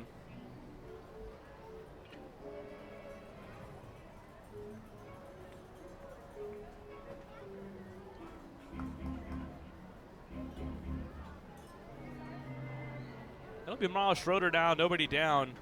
The switch hitter from the left side here. And that is a tough break for the Skeeters right there. A literal check swing that chopped into fair territory. Go down to the line drive in the scorebook. There's another cliche for you. Now the infield on the corner's playing in, and Schroeder fouls that straight back 0-1.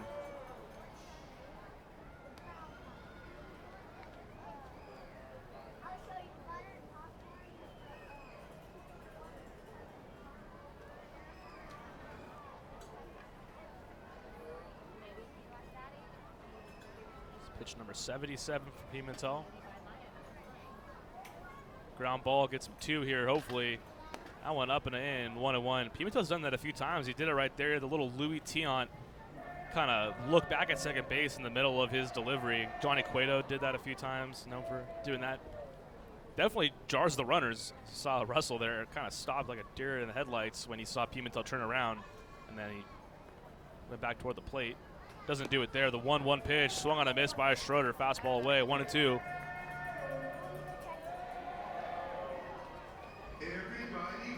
Pimentel has been almost unhittable at home this year. A 1.47 ERA here at Constellation Field. This is his 9th appearance of the season, his 5th start here at the 2018 Atlantic League Ballpark of the year. He's ahead of Schroeder, 1-2. Schroeder 0 for 1 tonight. Grounded out in his first at bat. 1-2 pitch, line to center field. Noel had him played in the gap, right center. Played him well as he has it. Tagging is Russell. Throw cut off by Betancourt, so scamp it into third base will be Russell, but sets up a potential inning double play here with 1 away, and Frank Nigro coming up to bat.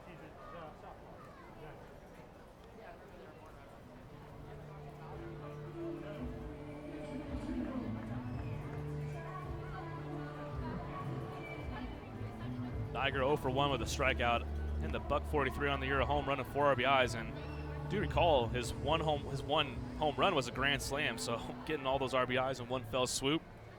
Came back when he first joined the Rockers earlier this season.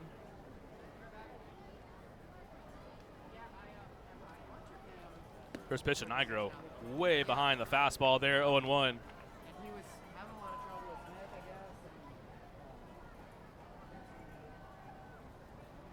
Nigro out of UNC Wilmington, fresh out of college here in the Atlantic League.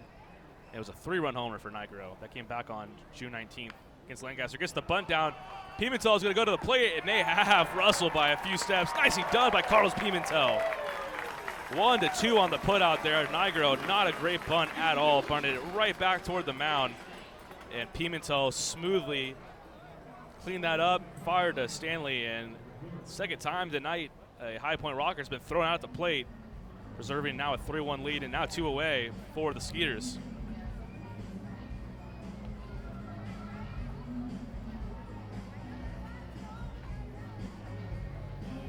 Yeah, big spot here, though. Not out of trouble just yet, as Steven Cardillo is 2 for 2 tonight. Coming up with runners on first and second and 2 down. Cardillo, the leadoff man for the Rockers.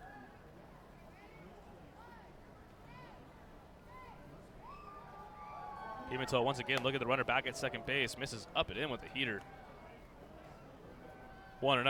That one had a little extra mustard behind it.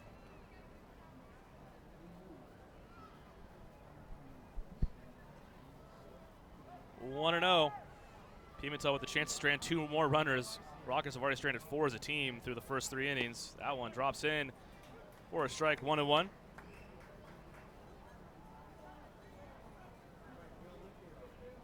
Cardillo with his red stirrups, his camo uniform, and his blue batting gloves.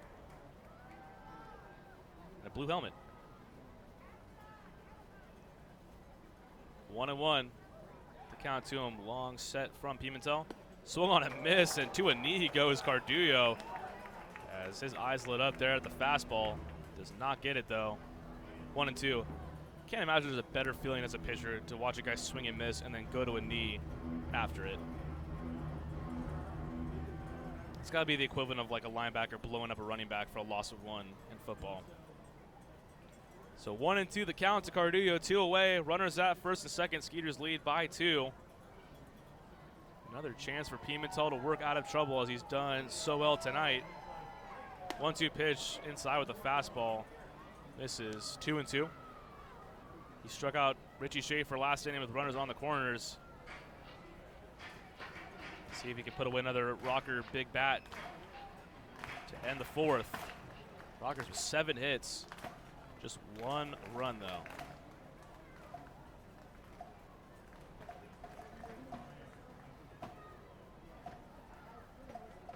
Two pitch in the dirt. A nice block by Cody Stanley, keeping the runners at bay. They'll be on the move here, though, with 2 away and a full count, so a head start for the runners. Vio Sergi Rosa, he's on second base. Frank Niger on first.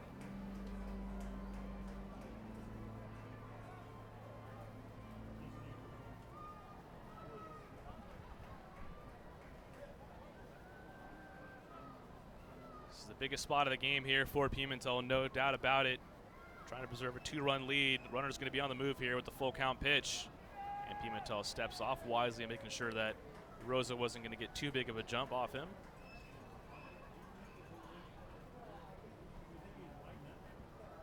Cardio 2 singles tonight. Scored the only run for the Rockers back in the top of the first. Full count pitch. Cardio pops it up, and that one is going to get out of play, though. Still a full count and to a knee. He goes again. You don't see that all too often. At least that time, I guess he made contact, but what the Adrian Beltre is going on out there? The thing with Beltre was, though, is he would go to a knee and he would hit a home run like that.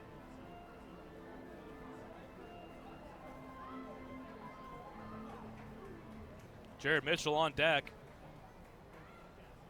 We'll do the full count pitch once more here for Pimentel. He's allowed just 1 run through the first 3 2/3. His delivery up and in, ball 4 as he almost got Cardia with the pitch. Misses, so that'll load the bases. 2 down still. Force at every base, and it'll be Jared Mitchell now for the Rockers.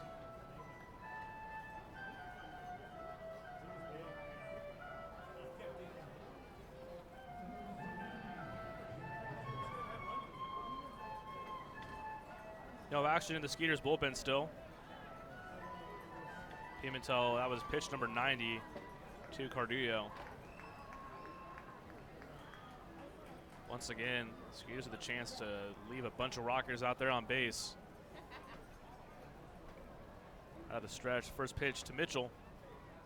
Popped up, and that one's going to get out of play on the right side, 0-1. Mitchell 1 for 2 tonight, singled and has flown out to left. I guess they didn't hit him with the Alabama fight song again, because he did single in his last at-bat when they played it, so maybe go to a different song. I was talking to him before the game. I did not realize. I expected LSU to be playing someone, you know, maybe not a big marquee team, but I did not expect to say Georgia Southern. That is going to be a bloodbath. 0-1 pitch, fastball, called a strike, 0-2. Mitchell not happy about that. I think he wanted time, was not granted it. I think that's kind of why he's barking at Reggie Liggins.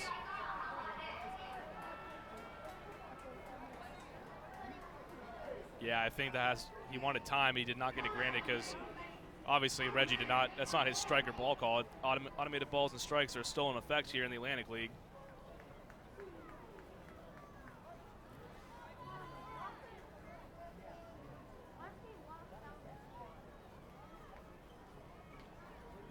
So now Mitchell gets granted time, 0-2, and Pimentel gonna get the Raws in there behind the mound. Bases loaded, 2 away. Skeeters leading 3-1. Just past 8 o'clock.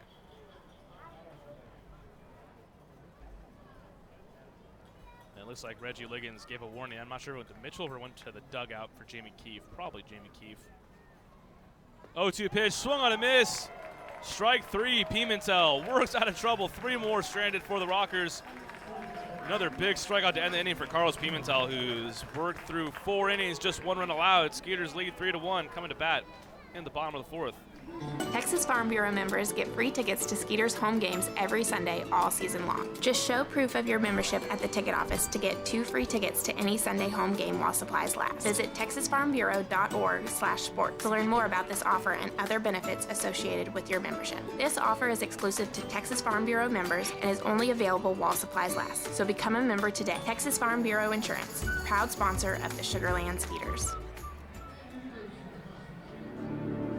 Memorial Hermann Sugarland Hospital has been named a recipient of the highly coveted 2016 Malcolm Baldrige National Quality Award, the nation's highest presidential honor for performance excellence. Memorial Hermann Sugarland was recognized for its outstanding commitment to sustainable excellence through innovation, improvement, and visionary leadership. Memorial Hermann Sugarland is the first Houston area healthcare organization to earn the prestigious Baldrige Award and only the third in Texas. The Sugarland Skeeters are proud to partner with Memorial Hermann Sugarland. At CertaPro Painters, we know that finding the right team for your painting project can be overwhelming. We want you to have the best experience as we help your home or business come to life. We strive to deliver on our promise of care and quality. With our professionals by your side, the process will be easy and convenient, leaving you time for what matters most, like watching the Skeeters. Visit CertaPro.com today to book your free estimate. That's CertaPro with a C, C-E-R-T-A Pro.com. We do painting, you do life. What's up, dudes? Pamela Printing, the preferred printer of the Sugarland Skeeters, the name you hear most often in Fort Bend County. People are talking about quality, dependability, on time, and helpfulness in producing a great business piece for their company. Don't miss out on daily promotions this season at Constellation Field. Come to the park on Monday for discounted margarita prices as well as free tickets for fans who present military and first responder IDs. Visit us on Wednesday and enjoy $1 hot dogs as well as discounts of White Claw hard seltzer. Come thirsty on Thursday for $2 beers and sodas. And you definitely won't want to miss out on Fireworks Fridays. Close the week out on Sunday Fun Day where we'll have pregame autographs and kids run the bases. Sugarland Skeeters, it's more than baseball.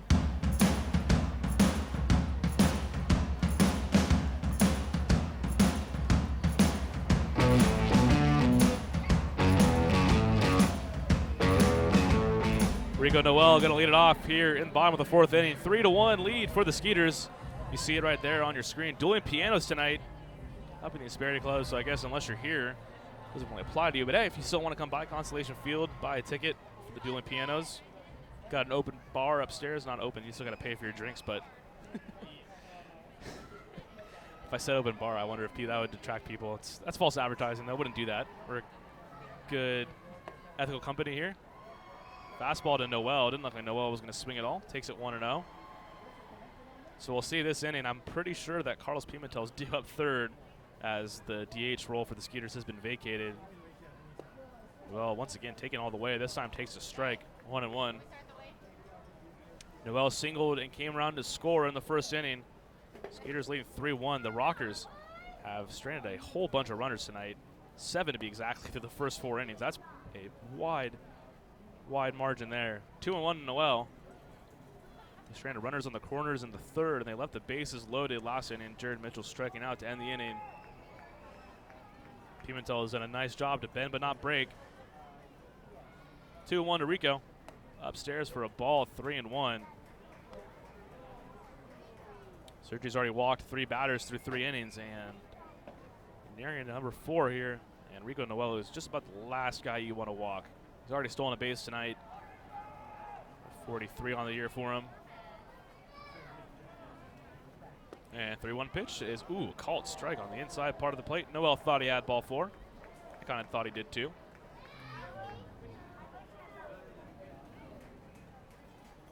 Special K says a marathon game. That is absolutely correct. This is going to be a marathon game in every sense of the word. Hopefully it ends in a Skeeters W. 3-2 pitch, line into right field. That's going to be at least a single. Noel with a big turn around the base. He's going to put on the brakes and head back to first base. Man, oh man, there's not anybody else on this team, or maybe really in this league or all of minor league baseball that I would even think about going for 2 there, but Noel made it look possible. He does go back to the first. Second hit of the ball game for Noel.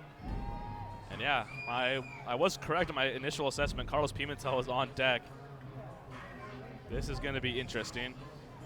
As now, with Albert Cordero having to leave the game, Cody Stanley, who was the DH, forced to go behind the plate, meaning that we lose our DH spot tonight. So it'll be pitchers in the number 3 spot in the lineup from here on going forward in this one. Right now, though, Wynton Bernard had a sac fly and walked in his second at-bat. This is not recorded an at-bat yet, but it does have an RBI. Takes 1-0. I wonder the last time Carlos Pimentel has swung a bat. I don't believe in the minors. I know most leagues don't have pitchers hit. Most of them are DH spots. And on the move is Noel. Bernard pops it up, though, and that one looks playable. Shallow right field. Mitchell having to come a long way. Mitchell on the move and slides and makes the catch. Out number 1, Jared Mitchell had to run a long way there to get that one, and Noel back in time. So one away, Noel on first, and you wonder here maybe if just a Pimentel bunt him over, put a runner on second base with 2 away, and Dennis Phipps up to bat. So Carlos Pimentel strides to the plate. He's already worked 4 innings, allowed just 1 run, and now getting an at-bat. And, I mean, gotta imagine he's bunting here. With a runner on first base, it kind of opens up a chance to not have him swing the bat. Noel on first. Pimentel does square to bunt. And Noel was thinking about maybe going there. Richie Schaefer got off the bag for a moment, and Noel was going to just take that base without even the bunt. He scampers back after Sergey stepped off. Here we go. First pitch to Pimentel. Pulls the bunt back, called a strike, 0-1. Gomez could pretty much shake hands with Pimentel. He was that close, crashing in from third. This happened once last year. The Skeeters did lose their DH, I believe. Allowed Connor Wade to have to get an at-bat. That one inside, taken, 1-1.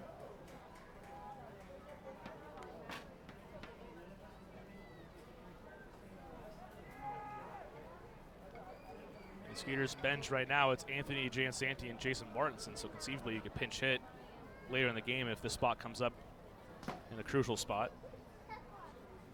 That one bunted foul, though, off the gear of Frank Nigro behind home plate. So 1-2. Keep in mind in the Atlantic League you can have 1 foul bunt, so that's actually pretty big right here because now Pimentel has 2 more chances to get this bunt down in a normal major league or minor league game in the affiliated level. That would not fly, so you'd only get 1 more chance. This would be it. So he'll have 2 more chances. Carlos Pimentel, the starting pitcher, getting at bat tonight. Noel on the move. The bunt gets down as well, right in front of the plate. Throw over to first is in time. Noel was thinking about maybe going to third. Stays at second base, so Pimentel with the sac bunt gets the job done. The starting pitcher with an at-bat tonight. First time this year a Skeeters pitcher has been forced to hit. Does his job, so a runner at second base, and Rico Noel 2 away. That's Phipps.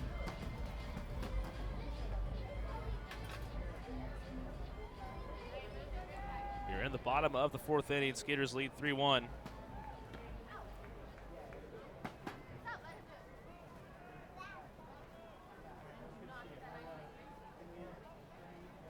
Phipps, 63 RBIs, leads the team. First pitch, fastball up, and he takes a rip and misses. 0-1.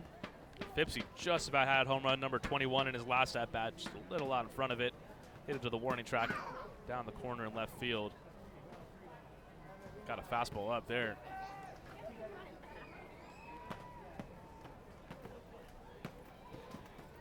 Oh, 0-1 the count to Phipps. Noel at second base. Would not take much to get him in. Outfield playing very deep as well, pretty much knowing that. 0-1 pitch. Phipps jammed, fouls it straight back. He's down 0-2 now. Hear that sound in the crowd mic? There are some kids with some noisemakers having some fun in front of me. Just gotta love about minor league baseball. Got the good giveaways going. Had the baseball card giveaway tonight. Good family fun. 0-2 the count to Phipps. He has walked and flown out so far tonight. Matt Sergey on the mound for the Rockers. Is 0-2. Rico on the move, and he's got to steal third without a throw. Number 44 on the year for Noel. Now just 11 away from tying the Skeeters' all-time record in a single season. I mean, it just blows you away how easy he makes it look to steal a base, and it's not easy. I mean, the catchers at the pro level, they'll tear you apart unless you get a good jump. But Rico Noel, I mean, he just completely transcends that. He just makes it look so easy. So 1-2 now to Phipps. Now a pass ball is in play here, a wild pitch to get the run home. Zach Bornstein on deck. And we got a right-hander now warming up for the Skeeters. Just kind of throwing a towel out there. Nothing too crazy yet. Pimentel definitely coming out for another inning. 1-2 pitch. Phipps stays back on the curveball. Diving stop from Gomez, but he's not able to get the ball out of his glove. It got stuck in the webbing. So in to score, Rico Noel. And the Skeeters take a 4-1 lead. RBI single from Dennis Phipps.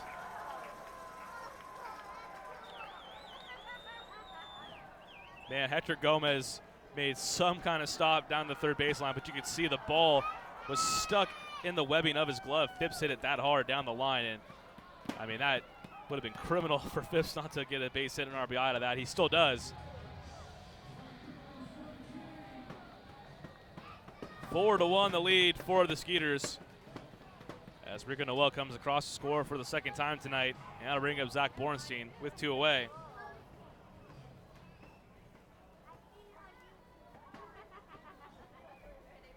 Bornstein 1 for 2 with the single. And a ground out in this one. One up and away. Christopher Hill, our president, stopping by in the booth here. This would usually maybe be when you come in for your ninth inning. This would be the time when I come in. I do it by timing. Yeah. I was going to say your body clock was right on time here. We're just past 8 o'clock. We have dueling pianos tonight upstairs, and so I will not be here during the ninth inning. So okay. I wanted to drop in, say hi, and hopefully put some speed up into this game a little bit somehow. It's lacking a little bit of pace. The weather having a lot to do with that. No, the weather having nothing to do with that. We only started 20 minutes late. 2-0, swung on a miss by Bornstein, 2-1. I will say Matt Sergey, I don't remember him last year at working this slow, but definitely a little bit of a Steve Traxel in him. He's working just a bit slow. And Albert Cordero having to leave with an injury. That's kind of partially. Do we have an update on him yet? Nothing yet. Hoping it's just minor and precautionary. That's what you can always hope for, but nothing at the moment. 2-2 to Bornstein. We set our first pitcher bat this year. It just threw all kinds of wrenches because our Cody Stanley, the backup catcher, was the DH tonight, so we lose the DH when he moves to catcher. Pimentel got the bunt down, though. Shout out to him. 4-1 lead for the Skeeters, the 2-2 to Bornstein. Swung on a miss, strike 3. Bornstein down, swinging. Skeeters get one more, though. RBI single from Dennis Phipps. They lead 4-1. We head to the 5th inning. Memorial Hermann Sugarland Hospital has been named a recipient of the highly coveted 2016 Malcolm Baldrige National Quality Award, the nation's highest presidential honor for performance excellence. Memorial Hermann Sugarland was recognized for its outstanding commitment to sustainable excellence through innovation, improvement, and visionary leadership. Memorial Hermann Sugarland is the first Houston area healthcare organization to earn the prestigious Baldrige Award and only the 3rd in Texas. The Sugarland Skeeters are proud to partner with Memorial Hermann Sugarland. At CertaPro Painters, we know that finding the right team for your painting project can be overwhelming. We want you to have the best experience as we help your home or business come to life. We strive to deliver on our promise of care and quality. With our professionals by your side, the process will be easy and convenient, leaving you time for what matters most, like watching the Skeeters. Visit CertaPro.com today to book your free estimate. That's CertaPro with a C, C-E-R-T-A Pro.com. We do painting, you do life. What's up, dudes? Hamlet Printing, the preferred printer of the Sugarland Skeeters, the name you hear most often in Fort Bend County. People are talking about quality, dependability, on time, and helpfulness in producing a great business piece for their company. Don't miss out on daily promotions this season at Constellation Field. Come to the park on Monday for discounted margarita prices as well as free tickets for fans who present military and first responder IDs. Visit us on Wednesday and enjoy $1 hot dogs as well as discounts on White Claw hard seltzer. Come thirsty on Thursday for $2 beers and sodas. And you definitely won't want to miss out on Fireworks Fridays. Close the week out on Sunday Fun Day where we'll have pregame autographs and kids run the bases. Sugarland Skeeters, it's more than baseball.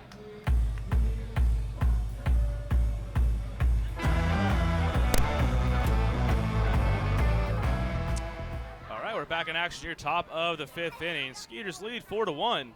Christopher Hill, our president, who I'm going to put my money into the Chris jar, I guess we'll call it. How many times I'll write Chris in the playbill this year.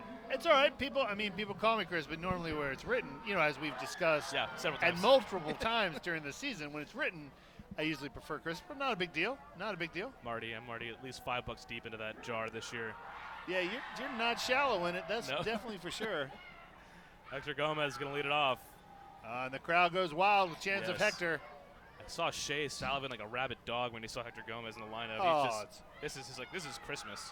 Oh, it's fantastic. I was talking with season ticket holders and just sitting down, for a couple innings, talking with different groups of season ticket holders. Every time Hector came, it's so much fun in this ballpark to sit and hear the fan interaction, on a nice night like tonight. And people are really into it. People love yelling Hector. It's a lot of fun. And Quincy Latimer on deck. They found a Quincy one too, so they'll get peppered with the Quincy chant. And we talked also today about Quincy MD. That one right back to Pimentel. Stabs it, flips it, out number 1. Which was a TV show in the 70s. Is that where that comes from? I'm not entirely sure, but there was one. So we were talking about pulling something from there. I mean, if you hear it, it sounds like it came from a 70s TV show because I've But the show itself, the premise. Are you familiar with the premise? Quincy MD. Well, I'm guessing he's a doctor. He's medical after they passed away. Okay, so that's so doctor that determines cause of death. Okay. All that stuff. So that brought him into a lot of mysteries. Oh. So it was like kind of like a cold case show. Kind of. It was. He was also a man in his upper 50s, early 60s, who was dating a lot of very young women. So I don't think it would play very well today. Yeah. Played in the 70s. I don't think it would play very well today. Well, there were a lot of Norman Lear shows. I don't know if that was a Norman Lear show that played in the Could 70s. Could have been. That's a good call. It probably was because he did. If you take a guess, he probably did it. Yeah. I took a television and film class in college. It was honestly one of my favorite classes, and I came to learn that he pretty much produced every TV show just about in the 70s, including The Twilight Zone. I didn't know that either. That one up and in. Just a bit inside. A lot of more ducks out of the way. 1 and 2 the count. It's Carlos Pimentel who had to put on the batting gloves, lay down a bunt last inning. Did a nice job. Yeah, got it down. I mean, I actually have to ask him at the game, when was the last time he had an at bat? Because minor leaguers in the affiliated level don't have a pitcher hit either. So correct. Could be going on a decade since he swung a bat last. Doesn't happen very often. He's one of our all-stars. Yep. Pitching a nice game tonight, scattering 7 hits over 5 innings. 3.5 hours worth of work right now. Yes. So I don't have the exact time, but it's somewhere around there. Yeah, we had first pitch at 6:28, so we're approaching the 2-hour mark, and we have one away in the top of the 5th. What's our friends on YouTube talking about? We had someone said they were happy to have me back, which, wow, that was just very flattering. Well, I had someone who told me last night that they thought the broadcast was really sounding great, and then I had to tell them that you weren't on the broadcast. I mean, it makes sense. They were telling me about how you really improved, and they said especially tonight, and then I had to break it to them that was somebody else. That was Kyle doing not the me. broadcast. Kyle did a great job. Yeah, he did. I knew I could count on Kyle. He's my on-staff preferred backup. Yeah, I was surprised you didn't ask me. I did. I told you, hey, go in there and fill in. No, you didn't. Okay. No, you didn't. Don't lie to the fans. You're El Presidente. I figured he had more rule important 1, things. tell the truth. Be honest. That's all. That's a rule 1. Well, Kyle was the first guy who said yes. So, I figured, okay. Oh, so you just didn't ask everybody, but that's clear. But that's fine. Kyle seems like he could play a broadcaster on TV. He could be like Brockmeyer. That one foul was straight back. I don't give you that same vibe. Is that what I'm? No, I just feel like you're a great broadcaster. He feels like he could play one on TV. Like he could actually be a broadcaster. He just gave me that vibe. But I couldn't. No, but you could. Is that what you're trying to say? That's exactly what I'm trying to say. Okay, fair enough. I just wanted to get to it. Right, cut get right to the truth. teeth. Just get to the truth. That's all. Full count to Lattimore, 1 away. Pimentel working exclusively out of the stretch. Lattimore skies that foul into deep left It's field. like a 9 wedge going into the picnic plaza. 9 iron going into the picnic plaza. That was good. It's a good comp.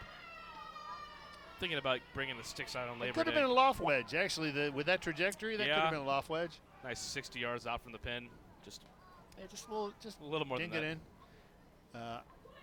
I have not played since I left here the first time. Ooh. Yeah. So you're going on a good 8 years or so. 8 years of not playing. I'm pretty okay with it. That one popped up to left field right at Bernard. He's in a few steps, makes the play with ease for out number 2.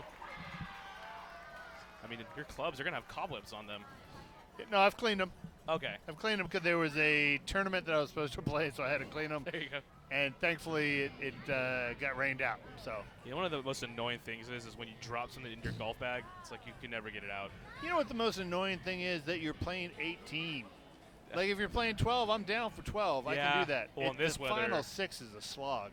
It's tough to golf in the summer. I haven't golfed in a while. It's not a good time when it's 110 degrees and you're out in the course. It's not really an enjoyable hobby.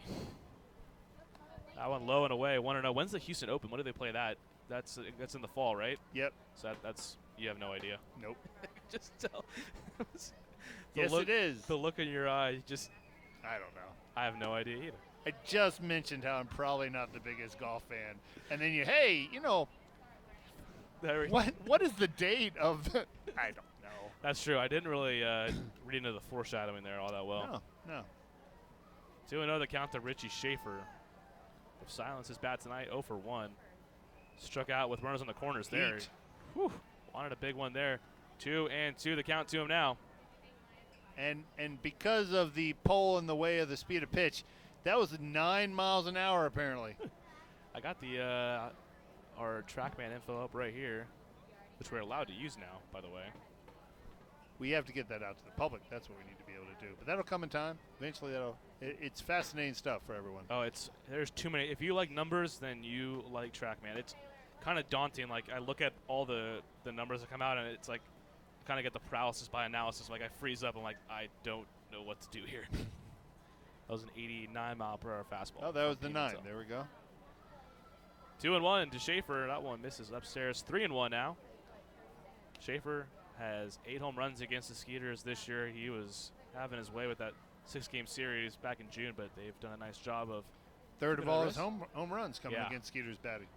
He was Pitching, rather. He was wearing us out back in June. But let's see if Pimentel can put him away once more tonight. 3-1. Rips at the fastball. Fouls it straight back. 3-2. So what's one song, like, if you don't hear it as a dueling piano tonight, you're gonna go away disappointed? What's your favorite Tonight? Yeah. I think I want to hear anything by Biz Markie. You don't, or you do? I do. Oh, yeah, okay. Yep. Wow, did not take you And for a so, Biz Markie guy. so if the dueling pianos can play some Biz Markie, then I'm good. There you go. I think if you go up and just put a few dollars in the jar, that's how it works, right? Pretty much. And no, I'm looking forward to. I think it's going to be a lot of fun for fans, and we're going to let fans downstairs come upstairs. But it's fun for those Skybox holders and Insperity Club holders. You gotta have fun everywhere, and my whole premise is I don't care why you have a good time at the ballpark, just that you do. And so for some people, it's watching a baseball game. And if you really want to watch a baseball game, this is a great game for you because you're going to get your money's worth. You've already gotten your money's worth. Yeah. And we're in the 5th inning. And so you really are getting your money's worth. But if you're a more casual fan, now we give you some more things. You have Swatson, you have the playground, you have all these things. Now we're going to give you some dueling pianos upstairs, and so I'm excited. No, yeah. I mean, we had the 100.3 The Bull out earlier this week, and they were telling us, like, yeah, we're not really big baseball fans. I'm like, no, I'm happy you guys are not baseball people. Like, we need you guys to help bring people that aren't baseball fans who just like country music into the ballpark, because just because you don't like baseball does not mean you won't have a good time here at Constellation Field. I mean, you go to an Astros game, and you're there to see the Astros, Sure. and they're a great team and a great club, great organization, but that's why you are there. When you come here, maybe you come see the defending champions, but a great majority just want to have a good time. They want to make sure the beer is cold and the hot dogs are warm, and just have a good time with family and friends, and that's what it's all about. Couldn't have said it better myself. That is why you're the Presidente.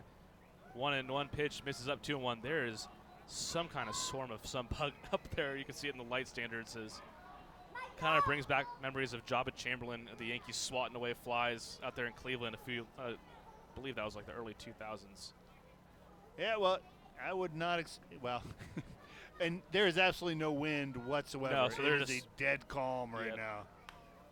That one fouled away by Russell, evens the count at 2-2. So there is absolutely no wind assist right now. And the sound effect for a broken glass hit as we watch the guy try to catch the ball. So maybe he's saying the guy Nope. had glass hands. Maybe. I've seen a lot of that. A lot of fans like to use elbows to catch the ball. Now they have Dwight saying yeah, Michael. That's a classic For line. Michael Russell, that's nicely done. That's well done. 2-2 the count to Michael Russell. That one misses inside. Going to be full here. So it seems like every inning with the Rockets to bat, somehow there's a runner on a base and it goes to a full count. So once again, that'll happen here. So Richie Schaefer will get a head start here with Michael Russell at the bat. In case you forgot his name, we're going to let you remember it every time. And Chris is going to vacate the room, man. That one's popped up. Center field. Noel under it, and it looks like the Rockers are going to strand one more runner, and they do. So that's 8 stranded through 5 innings. Pimentel has allowed just 1 run.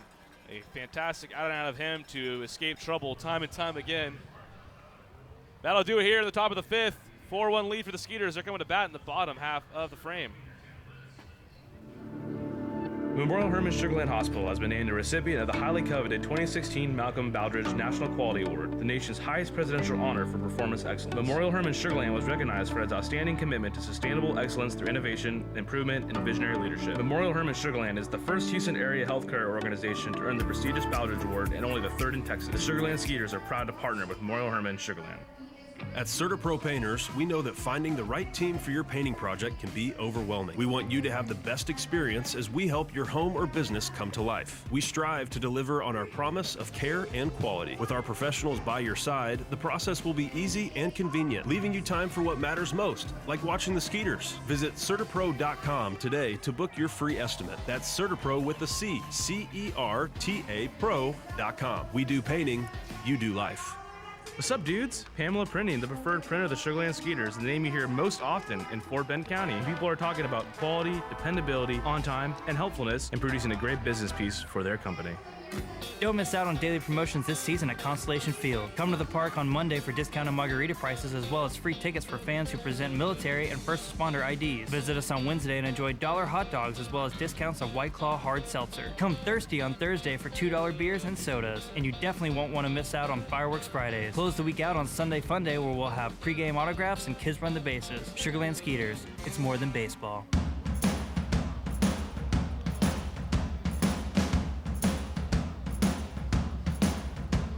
DJ Peterson going to lead us off here in the bottom of the fifth. Skeeters lead 4-1. Played it a run last inning. RBI single from Dennis Phipps gives us the 3-run lead for Pimentel. That may have been it for him tonight. That is some kind of way to work out of trouble as the Rockers have stranded 8 runners as a team through 5 innings. And Pimentel, only reason I say that might be it is his pitch count sitting right now at, as I missed that one, first pitch to Peterson, called a strike 0-1. 116 pitches for Carlos Pimentel, and that is already his season high. So you got to imagine probably it in line for win number 6. He really has become the ace of this staff with his numbers the way they've been. That one popped up behind the plate. Frank Nigro looks like he has a play, and Nigro misreads it, and that one falls. So strike 2 and new life for DJ Peterson. Poor Nigro, he's had kind of a rough night behind the plate, and not helped by his pitcher, Matt Sergey, who's lived in the dirt. And that's such a tough play for catchers, the one going behind the plate, because the spin is just super hard to read. You already have to get rid of a mask, a lot of moving parts going on. But we'll see if Peterson can make that one count. So swings on a miss, strike 3, so no matter there on the dropped pop-up from Frank Nigro. 1 away here in the 5th.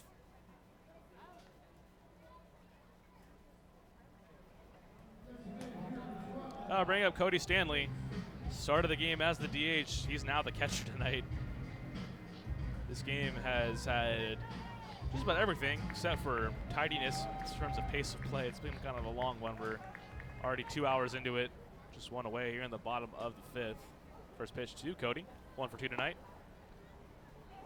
Takes breaking ball there, 0-1. Some news in Major League Baseball.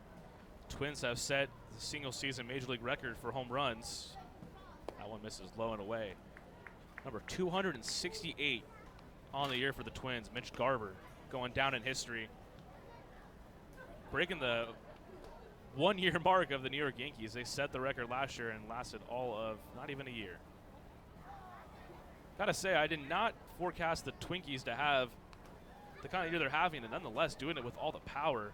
They did sign Nelson Cruz, who is just an absolute, I mean, his nickname is Boomstick, and it's pretty accurate.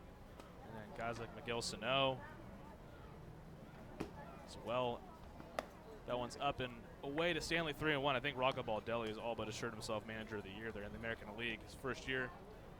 Like the Twins are a shoo-in for the playoffs and breaking the home run record to boot. 3-1. Stanley just misses that one as he fouls it straight back, makes it a full count.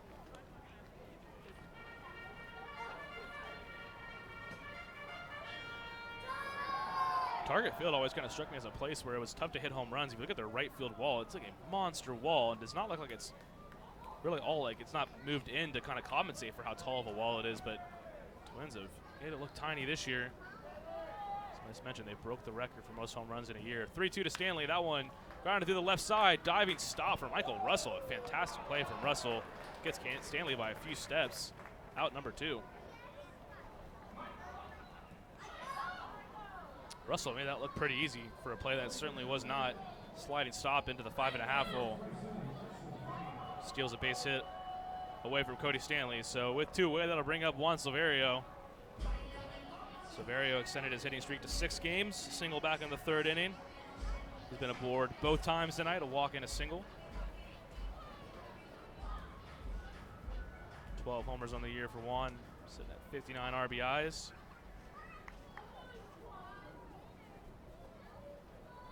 Sergey and Silverio played for just a bit on the Skeeters team together last year. Silverio joined in July. It's the last month Sergey had with the Skeeters. Sergey was actually the August pitcher of the month. Or it was July, rather. My apologies. July pitcher of the month in the Atlantic League. Just a very good month amidst kind of a shaky season for him. Did not latch on with another Atlantic League club after he was released. That one inside. 2-0. He was actually the first player signed in Rockers history back in the offseason. So kind of an interesting note on Matt Sergey and his career. He's also the only player and the first player, obviously, to throw a perfect game in the Frontier League. He did so with the Washington Wild Things. 2-0 pitch. Silverio taking all the way. Breaking ball is in for a strike, 2-1. And one more note on Matt Sergey, because I obviously doing the game notes last year, got a lot of bioinformation. He's actually ambidextrous. He kind of experimented pitching from the left side. I don't know if he ever did it at the pro level, but that was something that, you know, if you look back at old articles, he kind of tinkered around with. He could chuck from the left side as well. Silverio fouls that one right side, 2-2. That's all I got for you on Matt Sergey.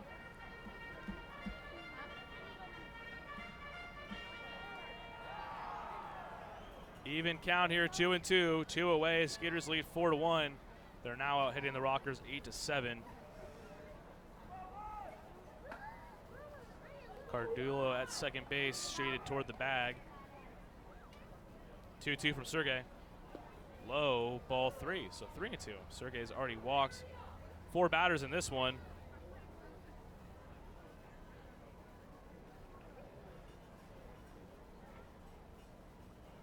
Just not a very quick worker. Again, I didn't really pick up on that when he was with the Skeeters last year. Seen much worse, trust me, but just something you notice. Not all in a hurry to get back on the rubber. Kind of the anti-Kevin Comer. Full count to Silverio. Takes, that one is called strike 3, and Silverio knew it. Down on strikes to end the inning. Kyle, any last thoughts on this inning? None. Okay, we'll talk to Kyle next half inning. Skeeters go down in order. They lead 4-1. We move to the 6th. At CertaPro Painters, we know that finding the right team for your painting project can be overwhelming. We want you to have the best experience as we help your home or business come to life. We strive to deliver on our promise of care and quality. With our professionals by your side, the process will be easy and convenient, leaving you time for what matters most, like watching the Skeeters. Visit CertaPro.com today to book your free estimate. That's CertaPro with a C, C-E-R-T-A Pro.com. We do painting, you do life. What's up, dudes? Pamela Printing, the preferred printer of the Sugar Land Skeeters, the name you hear most often in Fort Bend County. People are talking about quality, dependability, on time, and helpfulness in producing a great business piece for their company. Don't miss out on daily promotions this season at Constellation Field. Come to the park on Monday for discounted margarita prices as well as free tickets for fans who present military and first responder IDs. Visit us on Wednesday and enjoy $1 hot dogs as well as discounts of White Claw hard seltzer. Come thirsty on Thursday for $2 beers and sodas. And you definitely won't want to miss out on Fireworks Fridays. Close the week out on Sunday Fun Day where we'll have pregame autographs and kids run the bases. Sugar Land Skeeters, it's more than baseball. Hello, Houston. Tomorrow's here. Time for an energy company that does more than just sell electricity, and that's Constellation. We offer electricity plans that include protection for your air conditioning. If something goes wrong, we'll fix it, and you pay nothing for covered parts and labor. Visit constellation.com/getmore or call 888-921-MORE to learn how all of this is included in one great electricity rate. Certain restrictions apply. Visit constellation.com or speak to a care representative for details. PUC 10014. Plan your next group outing at beautiful Constellation Field. Looking to celebrate a birthday, host a large-scale event like a company party, or just looking to bring a large group to watch a baseball game? Constellation Field has you covered. We have several birthday packages as well as seating options that include our party suites and picnic plaza, as well as the field plaza to best accompany your group. Visit sugarlandskeeters.com or call us at 281-240-HITS for more info on all of our group packages.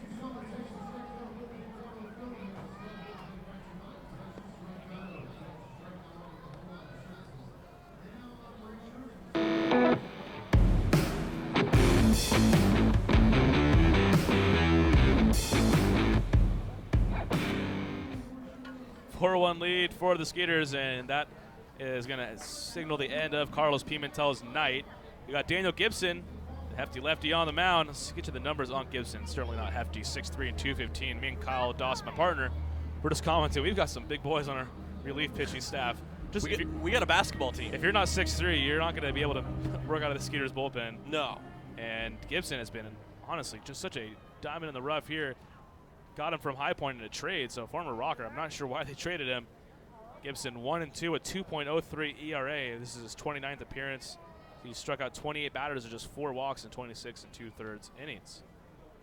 His first pitch to Rosa is crushed to right field. That one is up, and it is off the wall in right field, over the wall actually, into the Skeeters bullpen. So a ground rule double for Vio Sergi Rosa to get things going in the 6th inning. 2 nights in a row with a ground rule double. I mean, a leadoff double, but don't count on him scoring the way the Skeeters have worked out of trouble tonight. The Rockers have already stranded 8 runners. No, and I think that's been the whole mantra of this series so far is pitchers working out of trouble. Last night the Skeeters and the Rockers both did a great job of getting the bases loaded, working out of those jams. It was overall a pretty good ball game. Gibson, a former Florida Gator, so he was probably pretty pumped last weekend when they beat Miami, the opener. That was the real first big game of the year. That's quite the game to open the season with. Yeah, it was. A lot of good football so far today. Yeah, I was just going to check in on the Oregon-Auburn game, see where that's at. First pitch to Miles Schroeder, swung on a miss by Gibson, 0-1. Oregon with a 14-6 halftime lead. I got to be honest. Yeah. I'm a West Coast guy, but I did not think that Oregon would have a chance in this one, just because these SEC schools, man, they play on a different planet. Pac-12 not really in a great place right now, especially after UCLA losing to Cincinnati pretty soundly earlier this week. No, but that Cincinnati team is going to be pretty tough this year, I think. Oh, yeah. It's just when you have well coached. You have Chip Kelly come in, you really figure that program's going to take off. I mean, they still got some time, obviously, but man. Him coming in, you're expecting this year to be the year that we're looking to be, a 10-3 type team, but not really starting off that well. No, they have not. That one fouled back by Schroeder, and I'm kind of hoping they stay down for at least one more week because my San Diego State Aztecs play them next week up there in the Rose Bowl. I think it'll be all right. Of course, it'll be tough in the Rose Bowl. Yeah, that's a beautiful stadium. Another funny thing, too, I went there to watch an Oregon UCLA game a few years back when Mariota and Brett Hundley were squaring off, and you park on a golf course. That's like where you tailgate. Yeah. It's pretty cool. Probably not so cool for the landscapers at the golf course or the grounds crew, but pretty neat. It also lends itself. I saw a guy who maybe had one too many go head over heels into the sand trap. That one bobbled by Betancourt into the hole there, and Schroeder's going to reach first safely. So runners at first and second now with nobody down here at the 6th. Interested to see how that one gets scored. That was going to be a tough play for Betancourt, ranging to the hole, and just as he went for the backhanded stop, hit off the heel of his glove. Stanford did win today over Northwestern. That was another one I had my eye on as far as the Pac-12 goes. That was kind of one of those pick-ems today. Yeah. Northwestern. My Baylor Bears are winning pretty handily, so who are you guys playing, though? Stephen F. Austin. Okay. The Lumberjacks, the Southland Conference. Swearing a bunt as Frank Nigro pulls back. That one's called a strike throw, 0-1. Nigro 0 for 2 tonight. He tried to lay down a bunt to score a run in his last at-bat, but Carlos Pimentel, like a cat, got off the mound and threw out runner trying to score. It's been 2 plays at the plate tonight, Kyle. And Oh, wow. Rockers have been set down twice. It's just been one of those games where Skeeters have done so well to just bend but not break.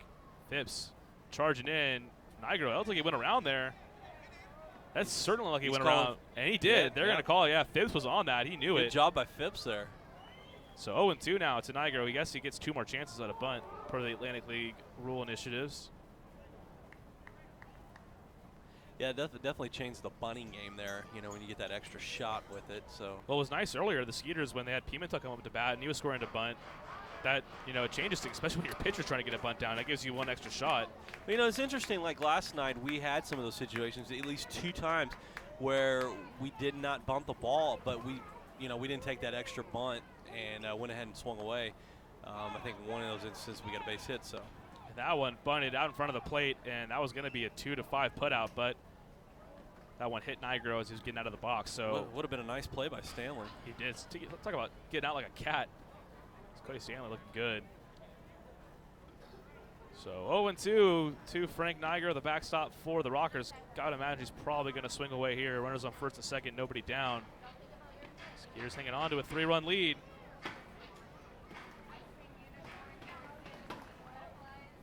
Daniel Gibson, who's had a well-traveled year, started with AA Jackson Diamondback system, then he was with these Rockers, and then traded to the Skeeters right at around the All-Star break.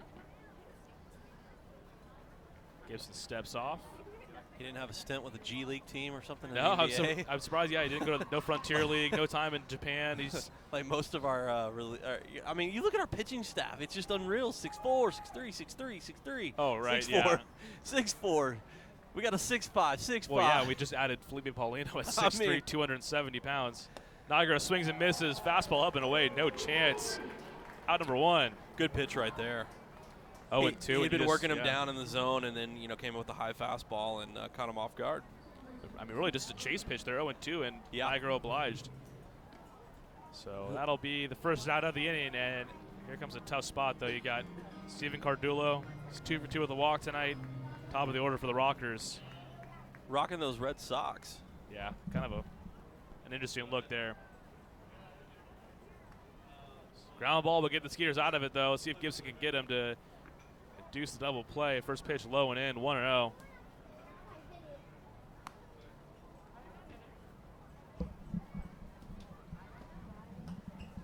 Gibson, let's see how he's doing against righties this year. Very good. Sold righties to a 161 average. That's usually where lefties get burnt. He's not a lefty relief specialist. He can get righties and lefties out alike. Cardullo, 19 homers, 62 ribbies. A dangerous bat. That one just missed low and in, 2-0. You do have a lefty on deck, though, in Jared Mitchell, and if you thought he was good against righties, let me tell you, against lefties, not doing much better. $1.94. Gibson has just been an absolute blessing to have. I mean, very rarely do you get an interleague trade like that where it pays off this much. 2-0 pitch. Cardullo, who's gone to a knee several times, goes down to 1 once more as he swings and misses there, 2-1. And that was just a nasty pitch. 2-0, you're expecting the fastball, and he gives him, flips him a breaking ball there. Right. Cardullo kind of reminds me of Hunter Pence. Just, he plays balls to the wall. I mean, he's not really, he doesn't always look very smooth, but, look at the numbers. I'll tell you, he's having a fantastic year. Yeah, no, I was going to ask you that. Where's High Point rank right now in total home runs? They lead the league. It's not very York is getting there, but, yeah, High Point with the lead. Yeah, they've got some guys with some pretty big home run numbers this year. 2-1, the count to Cardullo. That one misses low and in, going to bring it to 3-1. Cody Stanley doing a nice job back there, sucking everything up. It's going to be a tough spot. The Skeeters going to have to work out of another jam tonight. That's been the name of the game. Wonder where High Point, how much longer of a leash Matt Sergey will get. Their bullpen, nobody warming at the moment. Take a peek at Sergey's pitch count. Sitting at 98 pitches. Wonder if they'll go out and put him over the 100 mark. Cardullo takes. Oh, that one just missed. A little outside. Gibson Wondering where it was. Not a bad pitch from Gibby, but that'll load the bases with one away to bring up Jared Mitchell. The righty getting loose in the Skeeters bullpen, and you wonder after Mitchell, this might be it for Gibson. He's already faces a minimum of 3. Certainly, ground ball gets you out of it more than likely. Mitchell does run well, but got the play at the plate as well as an option. So DJ Peterson, even with the bag at third, middle infield squeezed in there and double play depth, and Dennis Phipps playing back at first base. First pitch to Mitchell. Called a strike, 0-1. Mitchell struck out with the bases loaded in his last at-bat. That led to that jarring 8 left on base through 5 innings. Ow. By my math, that's more than 1 per inning. Mitchell had the home run last night. The big home run last night, drove in both runs for the Rockers.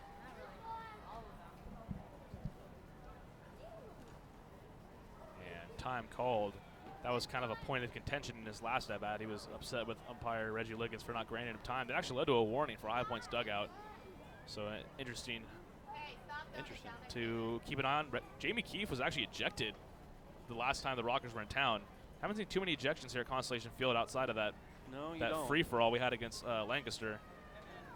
0-1 pitch. That one is a strike inside part of the plate. Gibson with a fastball away, fastball in, and Mitchell looked a little bit stunned there. He's down 0-2. Looks like maybe Brett Eibner. I would believe he was going to make his debut tonight. And he can touch the upper 90s. Former Major League outfielder turned pitcher. We've had a few of those this year. We had James Loney early in the year. Yeah. Eibner a little bit more polished, though. He's pitched at the minor league level, the affiliate of the minor league level. And with the Airhawks this year, put up good numbers. 0-2. Mitchell swings and misses. Strike 3. And that was a great pitch. Right on the outside half. Brought the heat. Did what he needed to do. And here we go. We're going to have a pitching change. And that's going to do it kind of as predicted now with the righty up. The Skeeters will go to a righty, but, man, what a last at-bat by Gibson for the night. He went fastball away, fastball in, and fastball up and away, and just dot in the corners to get Mitchell down on strikes for the second time tonight. So we'll talk all about our new pitcher, who I believe is Brett Eibner. We'll see, though. Put on my binoculars on me. Skeeters lead 4-1. Bases are loaded for the Rockers. 2 away. We'll be back in just a second. Texas Farm Bureau members get free tickets to Skeeters home games every Sunday all season long. Just show proof of your membership at the ticket office to get 2 free tickets to any Sunday home game while supplies last. Visit texasfarmbureau.org/sports to learn more about this offer and other benefits associated with your membership. This offer is exclusive to Texas Farm Bureau members and is only available while supplies last. So become a member today. Texas Farm Bureau Insurance, proud sponsor of the Sugarland Skeeters. Memorial Hermann Sugarland Hospital has been named a recipient of the highly coveted 2016 Malcolm Baldrige National Quality Award, the nation's highest presidential honor for performance excellence. Memorial Hermann Sugarland was recognized for its outstanding commitment to sustainable excellence through innovation, improvement, and visionary leadership. Memorial Hermann Sugarland is the first Houston area healthcare organization to earn the prestigious Baldrige Award and only the 3rd in Texas. The Sugarland Skeeters are proud to partner with Memorial Hermann Sugarland.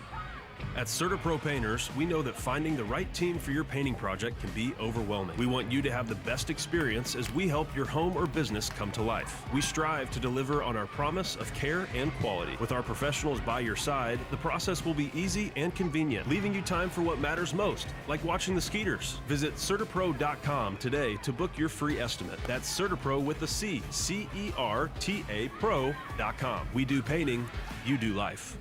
What's up, dudes? Pamela Printing, the preferred printer of the Sugarland Skeeters, the name you hear most often in Fort Bend County. And people are talking about quality, dependability, on time, and helpfulness in producing a great business piece for their company.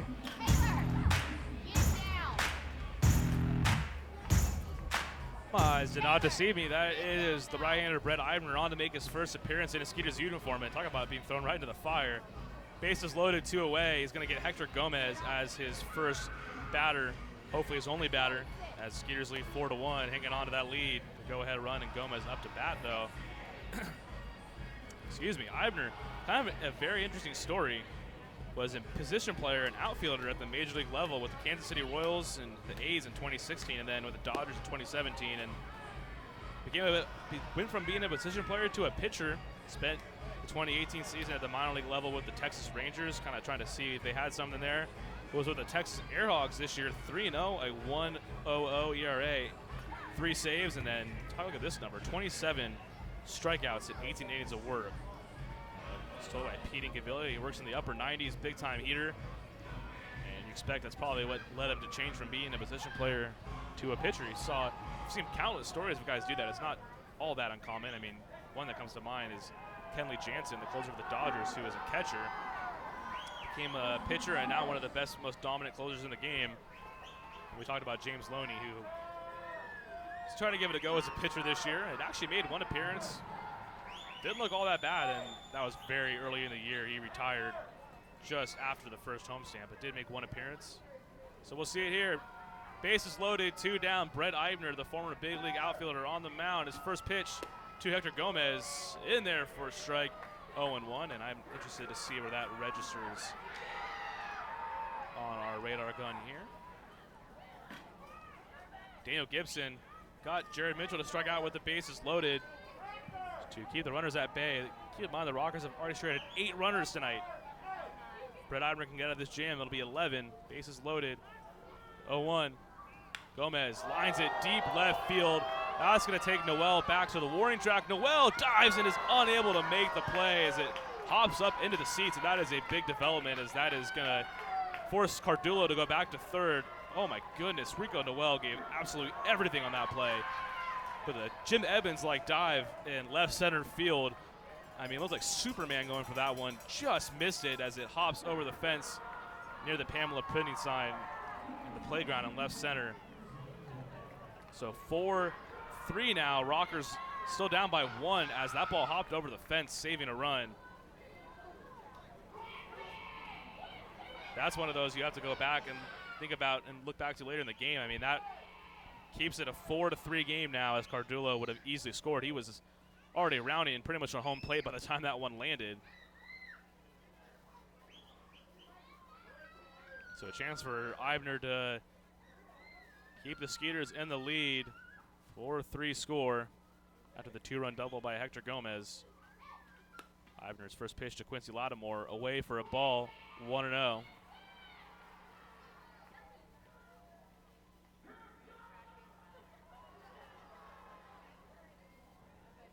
Gomez at second, Cardullo at third. Powerful bat in Quincy Lattimore. He's 1 for 2 tonight. Has singled, walked, and flown out. The 1-0 from Eibner. That one misses just a bit outside. 2-0. My first base open. Richie Schaefer, though, on deck. Kind of between a rock and a hard place here in this high point lineup. Off the bat, I was a little bit nervous. I thought Gomez got all of that one just a bit off the end, and it one-hopped in the warning track and hopped over into the playground, but was hit very well by Hector Gomez. Fastball up to Lattimore, so he's ahead 3-0. Eibner signed prior to yesterday's game. Local guy, was picked in the 4th round of the 2007 draft out of the Woodlands High School. Has put up great numbers in the American Association. Their season's just coming to an end right now. 3-0 pitch, and Lattimore, who's had the green line on 3-0 a couple times tonight, misses it 3-1. Eibner's fastball right there, 95 miles per hour. He can bring it.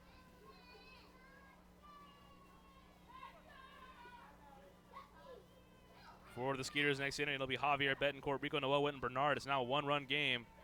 Rockers have cut into that lead. He got ever so close all night, finally breaking through. Fastball away, ball 4, so Lattimore aboard for the second time via the walk tonight.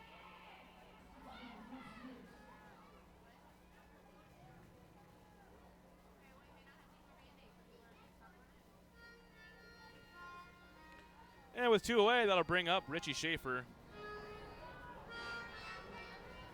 Schaefer 0 for 1. He's walked twice. It's been the walks and the hits, but the Rockers have yet to really take full advantage of them. They have 9 hits tonight, 1 more than the Skeeters. Skeeters pitching has also surrendered 5 walks, 6 now after that walk from Eibner. First pitch for Schaefer, though, in for a strike on the outside edge, 0-1.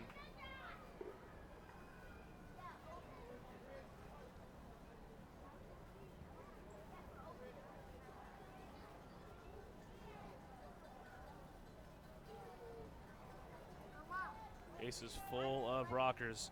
Big spot here for the Skeeters. The 0-1 pitch. Fastball up and away. For a ball 1-1, you can just hear the zip on that fastball, though. He's really bringing it.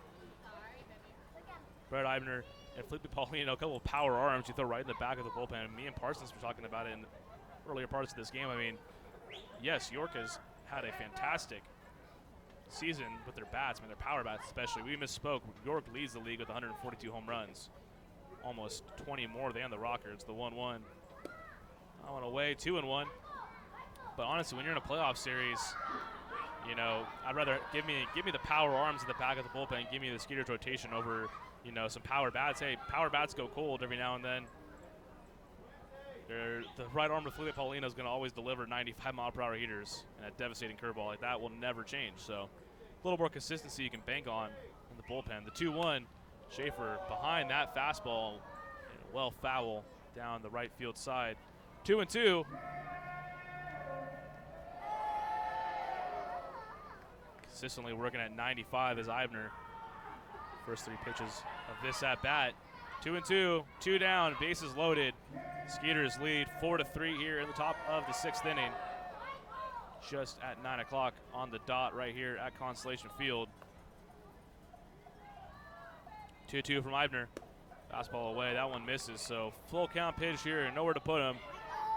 As all the runners will get a little bit of a head start here for the Rockers.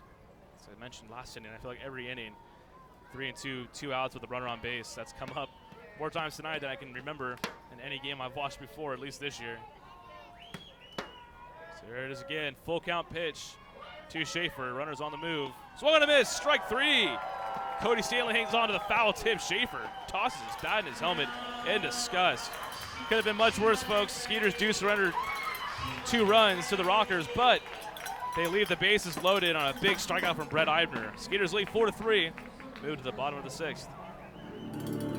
Memorial Hermann Sugarland Hospital has been named a recipient of the highly coveted 2016 Malcolm Baldrige National Quality Award, the nation's highest presidential honor for performance excellence. Memorial Hermann Sugarland was recognized for its outstanding commitment to sustainable excellence through innovation, improvement, and visionary leadership. Memorial Hermann Sugarland is the first Houston area healthcare organization to earn the prestigious Baldrige Award and only the 3rd in Texas. The Sugarland Skeeters are proud to partner with Memorial Hermann Sugarland.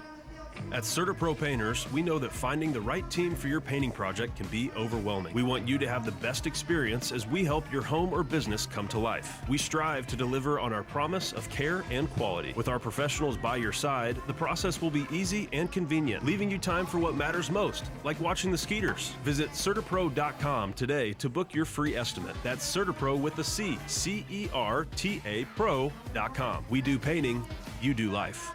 What's up, dudes? Pamela Printing, the preferred printer of the Sugarland Skeeters, the name you hear most often in Fort Bend County. People are talking about quality, dependability, on time, and helpfulness in producing a great business piece for their company. Don't miss out on daily promotions this season at Constellation Field. Come to the park on Monday for discounted margarita prices as well as free tickets for fans who present military and first responder IDs. Visit us on Wednesday and enjoy $1 hot dogs as well as discounts of White Claw hard seltzer. Come thirsty on Thursday for $2 beers and sodas. And you definitely won't want to miss out on Fireworks Fridays. Close the week out on Sunday Fun Day where we'll have pregame autographs and kids run the bases. Sugarland Skeeters, it's more than baseball. Hello, Houston.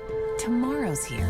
Time for an energy company that does more than just sell electricity, and that's Constellation. We offer electricity plans that include protection for your air conditioning. If something goes wrong, we'll fix it, and you pay nothing for covered parts and labor. Visit constellation.com/getmore or call 888-921-MORE to learn how all of this is included in one great electricity rate. Certain restrictions apply. Visit constellation.com or speak to a care representative for details. PUC 10014.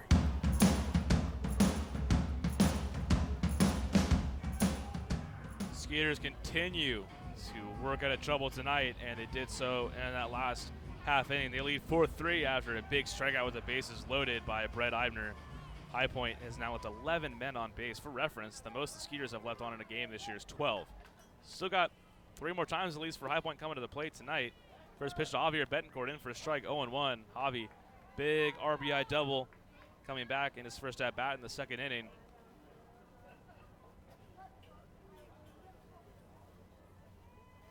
That's Sergey back on the hill for the Rockers. That one swung and a miss on the breaking ball by Betancourt. 0-2 the count. Got a guy getting loose in the High Point bullpen, as that was pitch number 100 right there for Sergey.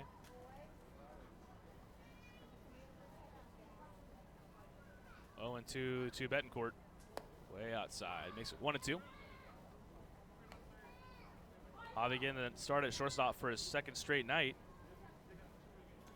Jason Martinson and Anthony Jansanti still on the bench for the Skeeters, as that pitcher spot's going to come up fourth this inning. Interested to see if maybe one of those two guys will pinch hit, or if it'll be Brett Eibner, which actually realistically not a bad place now that I'm thinking about it, because Eibner, former big league outfielder, he has not had an at-bat professionally, at least in a game, the last 2 seasons, fully committed to pitching. But that's actually like a perfect spot. Couldn't have worked out any better, considering that the Skeeters have lost their DH tonight.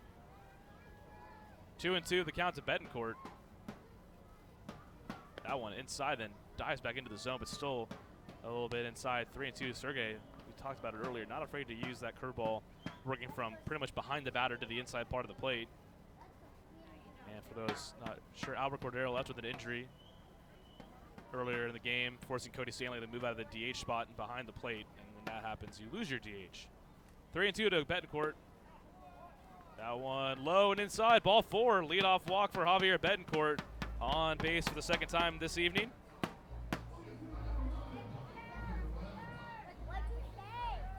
And leadoff runner, and it's Rico Noel now. Noel is 2 for 3, scored twice, stolen 2 bases. That's pretty much the most Rico Noel-ish stat line of all time. As those of you who are listening, I literally just that idea in my head of, oh yeah, Eibner has to bat. Oh yeah, that wouldn't be a bad idea. There you're literally seeing the spark plugs of Ryan Pauser's brain go to work there in real time. First pitch to Rico Noel. Check swing. Did not go around. 1-0.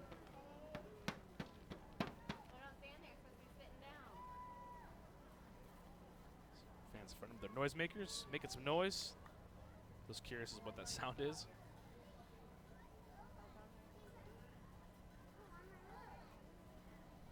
That one outside, 2-0. So Noel, who's already walked once tonight. Excuse me, 2 hits for him, on base twice. He's ahead 2-0 though, and a good hitter's count. He worked the count to 3-1 in his last at-bat. Checking into Sergey, seeing this is his season high in pitches by a wide margin. His previous high was 82 in his last start on August 25th against York. Swung on a miss. Noel had a big rip at a high fastball on the 2-0, misses it, 2-1. Yeah, Sergey spent a pretty extended time on the disabled list, or injured list rather, earlier this year. Made 4 starts to open the season, and then after May 29th, did not appear in a game until August 20th. So this is just his 3rd start coming back off the injured list. I gotta get used to saying that. I know that the language there has changed a bit regarding that. 2-1 the count to Noel. Takes away 3-1. The Rockers with 2, last inning on the 2-run double by Hector Gomez. Keep in mind, it was going to be a 3-run double had the ball not skipped over the fence. A break for the Skeeters. And now 3-1 count to Noel. Leadoff walk to Betancourt, a chance for the Skeeters to get some of those right back. Out of the stretch, Sergey, the 3-1 to Noel. Up, ball 4, no doubt about it. Back-to-back walks for the Rockers, and that's going to send Jamie Keefe out to the mound to get a starter. He'll be on the hook for those 2 runners.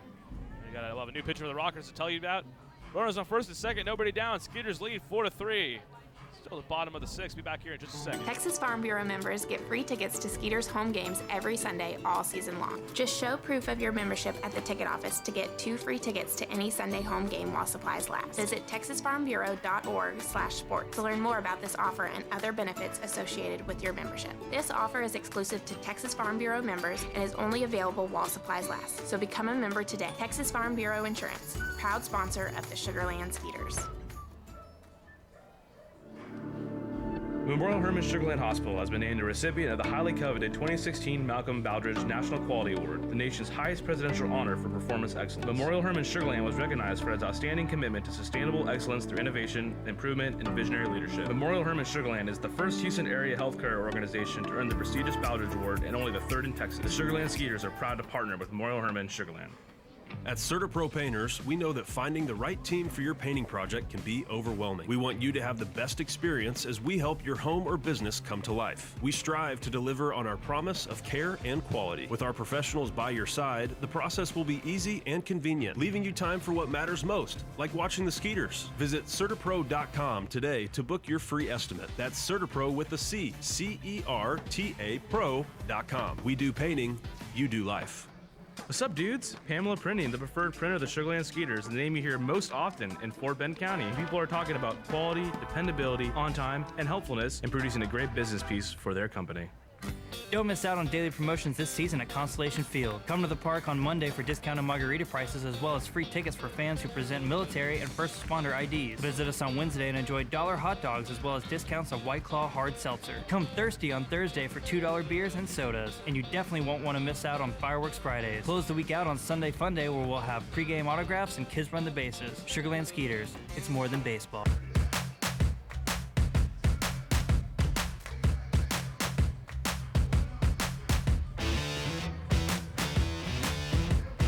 Lefty Chase Hutchinson going to come on for the Rockers. Get to the numbers here on Hutchinson. Lefty's 5'3", 242 ERA. Coming in for his 49th appearance of the year. That indeed leads the Rockers. 48 in the third innings pitch. He's picked up a save. 9 holds on the year for Hutchinson, who's got a little Alex Wood / Chris Sale on him. Kind of a herky-jerky delivery from the lanky left-hander. 6'5", 215 listed on this High Point roster. And coming into a hostile spot here, Wynton Bernard up. 0 for 1 tonight with a sac fly. He's got runners aboard first and second, nobody down. Skeeters lead 4-3 in the bottom of the 6th. Two-seam fastball called a strike, 0-1 to Bernard. And as I predicted, on deck, it is Brett Eibner because that pitcher spot comes up. But how about having a former big league outfielder who's now transitioning into a pitcher come up in that opportunity? You literally couldn't ask for a better spot. So it'll be Bernard here with runners on first and second.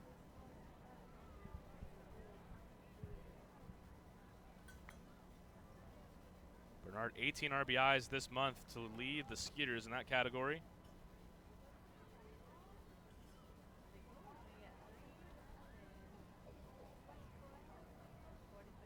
Good speed on the bases as well with Javier Betancourt on second, Rico Noel on first. That one way outside, ball 1. Evens the count at 1-1. Good spot for a hot hitter on the Skeeters club. Over the last 5 entering this one, Bernard hitting .368. 2 doubles, a homer, and 5 RBIs over that stretch.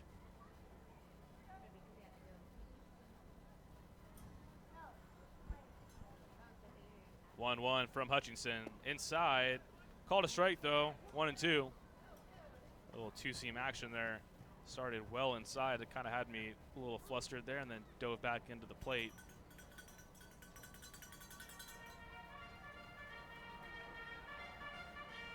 See if Bernard can put something in play here. 1-2 the count. A lot of noisemakers just right below me here tonight. Gotta love it. People having a good time at the ballpark. Can't knock them on that. Got a cowbell, got some noisemakers. Good stuff. 1-2 pitch. Bernard takes low and in. That was a tough take as that breaking ball started right around the belt and broke all the way down to the dirt. 2-2 now the count.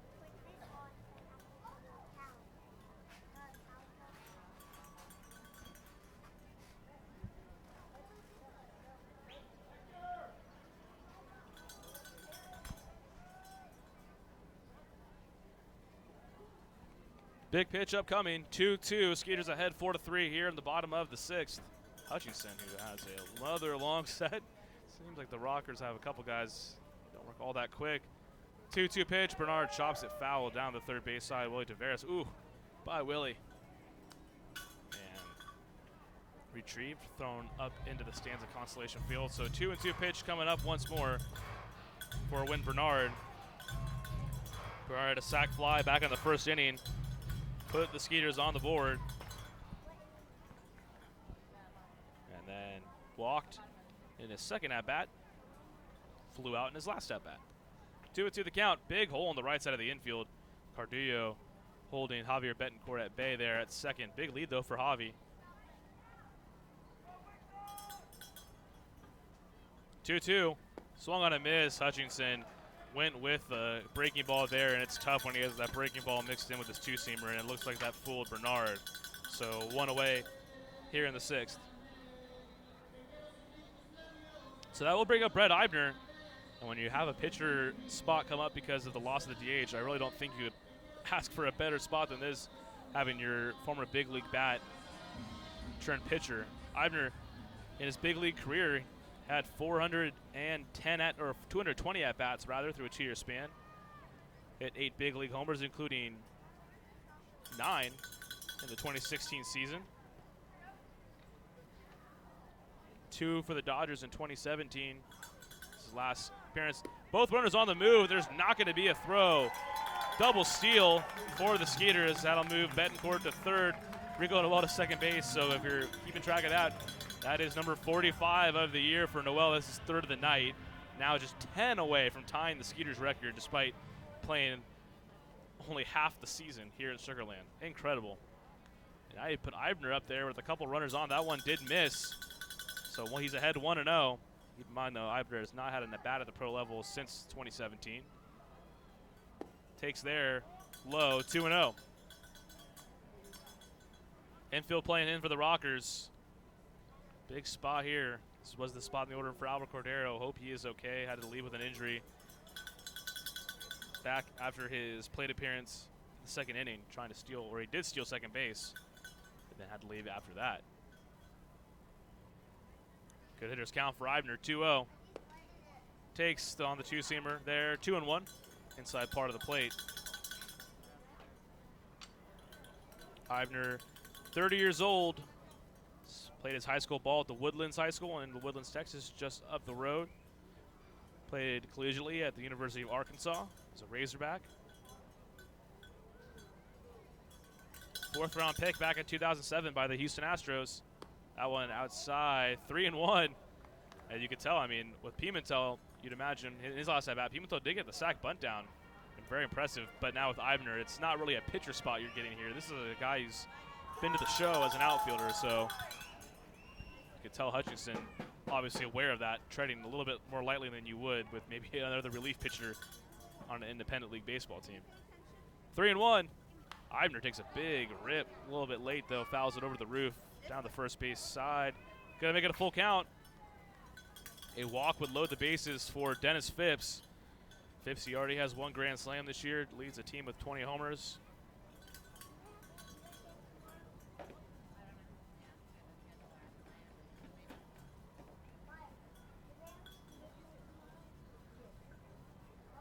Full count upcoming to Eibner. Chops it, shortstop. Russell takes a few steps back, plays it, and in time to Schaefer. That's going to keep the runners at 2nd and 3rd, 2 away now in the 6th. Tough spot tonight for the Skeeters. Obviously haven't lost the DH, but I mean, what are you going to do? That's what happens. And not a bad at-bat for Brett Eibner. Made Hutchinson work a little bit there, make it a full count. Looks like he maybe just got out of the bat. They're going to tell Phipps to just take first base there, and now they'll set up a lefty-on-lefty matchup with Zach Borenstein. So Phipps aboard with a walk the 2nd time tonight. It's been over 3 of the 4 times he's been up to the plate. Zach Borenstein 1 for 3, singled in the 1st. His last at bat he struck out in the 4th. Lefty-on-lefty, his numbers are not great, but Borenstein big-time power anytime he steps into the box. 16 homers on the year, sitting at 59 RBIs. Wouldn't it be nice to get over that 60 mark here? Rico Noel on second base, a single would pretty much guarantee 2 runs.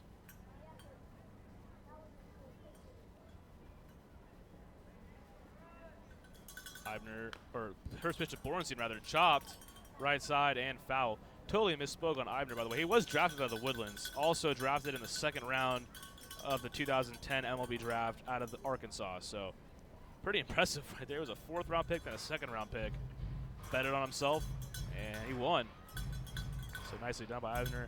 Fortunately not able to drive in the run there, but thought I should clean that up. Having to do some baseball reference page exploratory stuff on the fly sometimes leads to some mistakes. Big spot here for the Skeeters. 0-1 the count to Borenstein. They lead by 1 in the bottom of the 6th inning. Cardullo at second base playing on the grass. In the shallow right field, giving himself some extra space with the powered and lefty up. 0-1 pitch, taken for a ball, 1-1.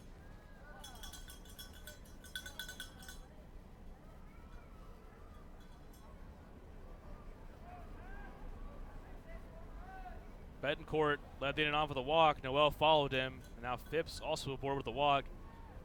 Those are your base runners here. 1-1. Long set from Hutchinson. And pitch to Bornstein. Taken low and inside in the dirt. Stopped by Nigro. And I don't think a 2-1 count. Nowhere to put Bornstein here. And a good hitter's count for a good hitter. Bornstein out to the 263 mark entering this one. Just like Cordero, I mean, was pretty well below the 250 mark, and now has seen himself climb over it in grand fashion. He's been a very potent bat in the Skeeters lineup.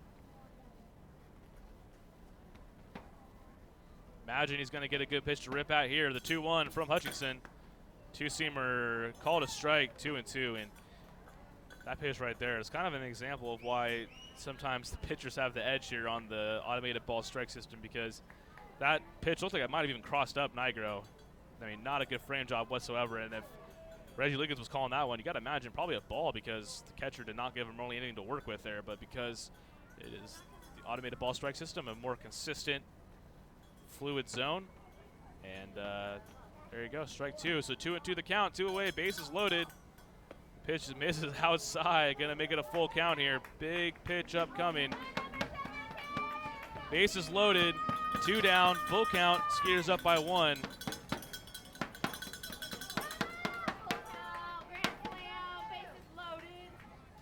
Bornstein 16 homers on the year, second on the Skeeters. Against Hutchinson this year, lefty's hitting just a $149, but he's gonna have to come into the zone. Can't allow a walk or run will come in to score. The 3-2. Bornstein swings and misses. Strike 3, fastball inside. Had him tied up there. So the Rockers this time leave the bases full of Skeeters, turning the favor. Skeeters still lead 4-3. Move to the 7th inning here at Constellation Field. Texas Farm Bureau members get free tickets to Skeeters home games every Sunday all season long. Just show proof of your membership at the ticket office to get 2 free tickets to any Sunday home game while supplies last. Visit texasfarmbureau.org/sports to learn more about this offer and other benefits associated with your membership. This offer is exclusive to Texas Farm Bureau members and is only available while supplies last. So become a member today. Texas Farm Bureau Insurance, proud sponsor of the Sugarland Skeeters. Memorial Hermann Sugarland Hospital has been named the recipient of the highly coveted 2016 Malcolm Baldrige National Quality Award, the nation's highest presidential honor for performance excellence. Memorial Hermann Sugarland was recognized for its outstanding commitment to sustainable excellence through innovation, improvement, and visionary leadership. Memorial Hermann Sugarland is the first Houston area healthcare organization to earn the prestigious Baldrige Award and only the 3rd in Texas. The Sugarland Skeeters are proud to partner with Memorial Hermann Sugarland. At CertaPro Painters, we know that finding the right team for your painting project can be overwhelming. We want you to have the best experience as we help your home or business come to life. We strive to deliver on our promise of care and quality. With our professionals by your side, the process will be easy and convenient, leaving you time for what matters most, like watching the Skeeters. Visit CertaPro.com today to book your free estimate. That's CertaPro with a C, C-E-R-T-A Pro.com. We do painting, you do life. What's up, dudes? Pamela Printing, the preferred printer of the Sugarland Skeeters, the name you hear most often in Fort Bend County. People are talking about quality, dependability, on time, and helpfulness in producing a great business piece for their company. Don't miss out on daily promotions this season at Constellation Field. Come to the park on Monday for discounted margarita prices as well as free tickets for fans who present military and first responder IDs. Visit us on Wednesday and enjoy $1 hot dogs as well as discounts of White Claw hard seltzer. Come thirsty on Thursday for $2 beers and sodas. And you definitely won't want to miss out on Fireworks Fridays. Close the week out on Sunday Fun Day where we'll have pregame autographs and kids run the bases. Sugarland Skeeters, it's more than baseball.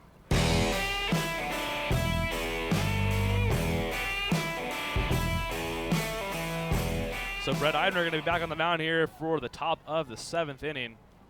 Well, it's shaping up to be the marquee marathon game of the season. Right now, the Skeeters lead 4-3. That's going to wash away any feelings you have about the pace of play tonight. Tyler Stam, our GM, joining me in the booth. What's going on? Cover boy. Oh, God. No. I had to bring that up right away. Tyler's on the cover of our playbill, and Tyler, I feel that makes him squirm a little bit. Man, I am going to, spoiler alert, I'm going to send out an email tomorrow. I have never honestly felt here as just, I don't know. It was just, I was telling people this yesterday, but it was very sweet of everyone to do that, and I just really appreciated it. It meant a lot. It was really easy to find people to like quote for that stuff too. That was like the easiest thing in the world. Well, good. I'm glad the work was easy for you. Yeah, no, it took some of the heavy lifting off me that right in the story, but no, well deserved, man, and we're lucky to have you. No doubt about it. We're lucky to have you, Ryan Posner. Too mushy gushy. Yeah, that's all. You're just, I wouldn't say lucky, just I feel lucky to have you. I'm going to feel lucky once Michael Russell gets out here because I'm not going to lie. This one's annoying me. Michael from The Office, which is good. If it's annoying, that's kind of the idea. The fans love it. Fans love it. That's really all that matters. Do we have a Quincy chant too now? Yeah, we have a Quincy chant. Got a Michael chant. We got the There's a lot of all-famous Hector chant. 3-1 the count to Michael Russell. So how has the brand-new Skeeter been looking? He's looked good. He's throwing 95 miles per hour. So, I mean, the reports that we were hearing were accurate. I was joking. I think the radar gun must have been a little fast in Grand Prairie. Yeah, they were saying. I mean, and you wonder how maybe he's kind of working into it. I have to look at where it is this inning. 95, though. I mean, for a guy that spent his career as an outfielder, not too bad. I mean, yeah, nobody's going to complain about 95 miles an hour in this league. Kind of replaces that Nick Rumbelow niche we had where he was throwing, but Nick Rumbelow was throwing like 97. That guy was bringing it. Now with the Mets, interested to see if maybe he gets a call in September. But, I mean, how cool is that, though? So we lose the DH tonight. I don't know if you were aware of that. We lost our DH. Yeah, we lost, yep. And then who else but Brett Eibner, who spent time in the big leagues as an outfielder, comes up to bat last inning. Right. That's why I would have imagined that Pete might have taken him out. But to have him now, I mean, he might even pitch another inning, pitch into the 8th to save that spot, especially in a one-run game. And it looks like Ricardo Gomez getting loose in the Skeeters bullpen. I wonder if Ricardo Gomez has ever swung the stick before. I'm sure he has. I wonder the last time Pimentel had. In his 20-year career, I'm sure he has. At some point, you'd imagine so, but man, gotta imagine it's been a pretty long time since these guys swing the bat. I know Dallas Buehler. He's got a hit in the show. He got a hit off Gio Gonzalez. It's like my fun fact I always tell about Dallas Buehler. His very first at bat, he got a hit off Gio Gonzalez. And that was his only one? I believe so. Is he batting 1,000 in the big leagues? That'd be pretty cool. I don't think so. As an easy stolen base there for Michael Russell, because Buehler was a starting pitcher, so I'm guessing he had a few at bats that game. Okay. So no Moonlight Grand for him. 2-1 now to Rosa, and runner on second base, tying run to Michael Russell. Wonder what happened there. Maybe guys were not. We got kind of a bit of a shift going on here. Silverio playing closer to the first base bag, the lefty up. 2-1 pitch, fouled back. 2-2 now to Rosa, who doubled in his last at bat. He's 2 for 3 tonight. Hey, I saw you out there. You were pumping water, pulling the tarp. Dude, that was a tough round. 5 rounds of tarp. That was tough. When you get to September, because we're in September, right? I mean, it's the last day of August. We're 3 hours 2.5 from hours September. away. Yep. So, man, the legs are just jello at this point, so it's just mind over matter. Just got to do it. Rosa pops that one foul. I heard you say it, and I couldn't agree with it more. I felt like you said you couldn't feel your arms. Like I felt like I went through a legit bicep workout today. No. And there's nothing more deflating than pulling the tarp all the way off the field, rolling it up, and then as we were literally maybe just feet away from ending it, it starts pouring rain again. Yep. This was one of those weird showers, though, that just it wasn't already developed. And on the move again was Russell, and thankfully Rosa fouled that one away. He had third base stolen easily. He probably would have been there before the catcher caught the ball. But yeah. This is one of those storms that literally developed over the top of us. So normally, traditionally, outside of Houston, I'm assuming, because we didn't have this when I grew up in Fort Worth, but the storm literally developed over the stadium and sat for an hour. Nothing we can do about that, but hey, thankfully everything worked out. Got all the tarps and the water off the field, and we're playing baseball. Yep, the longest game of baseball in a decade.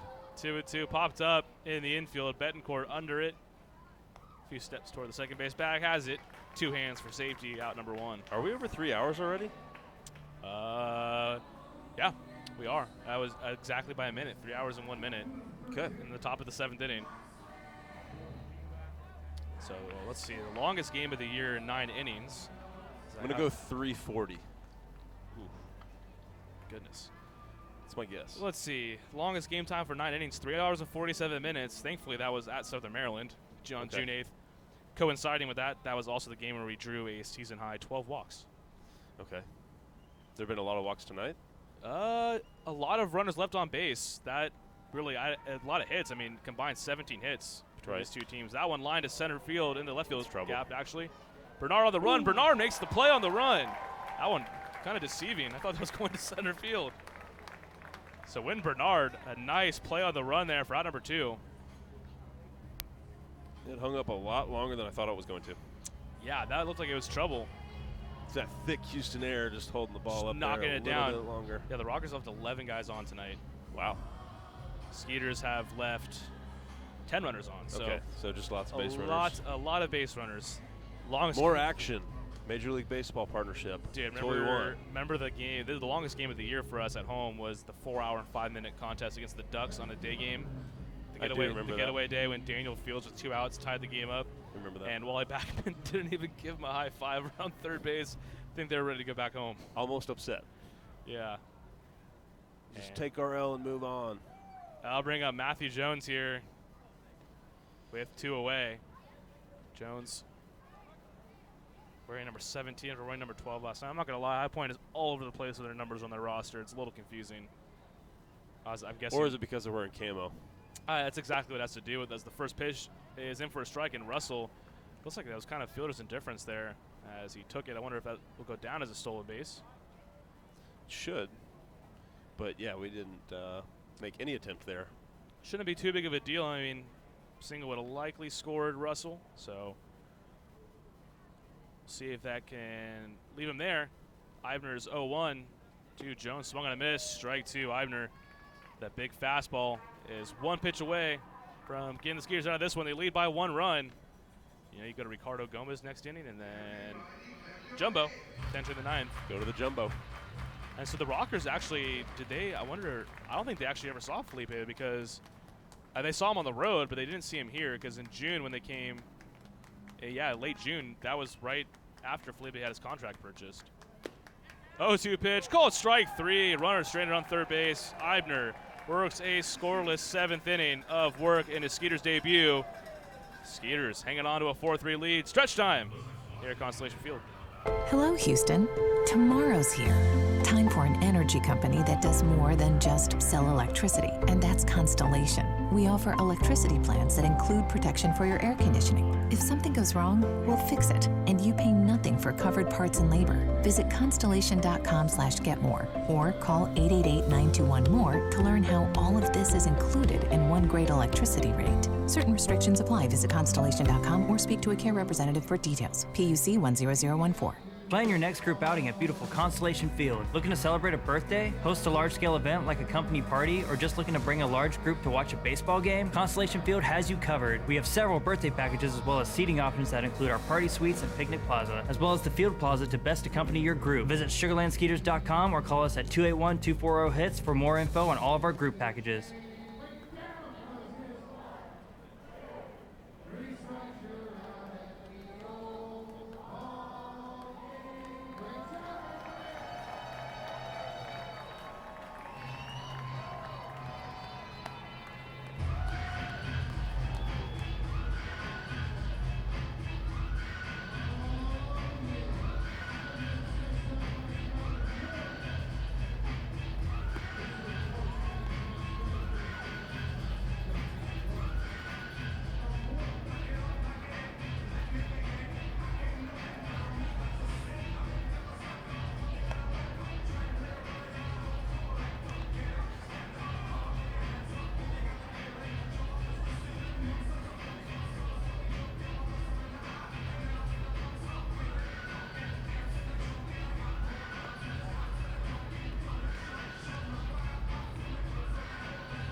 Ladies and gentlemen. Brian Clark on the pitch for the Rockers. Get to the numbers on Clark here, 3-3.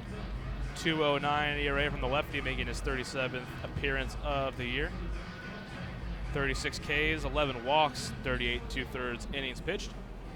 And they'll be DJ Peterson leading it off. 4-3 lead for the Skeeters.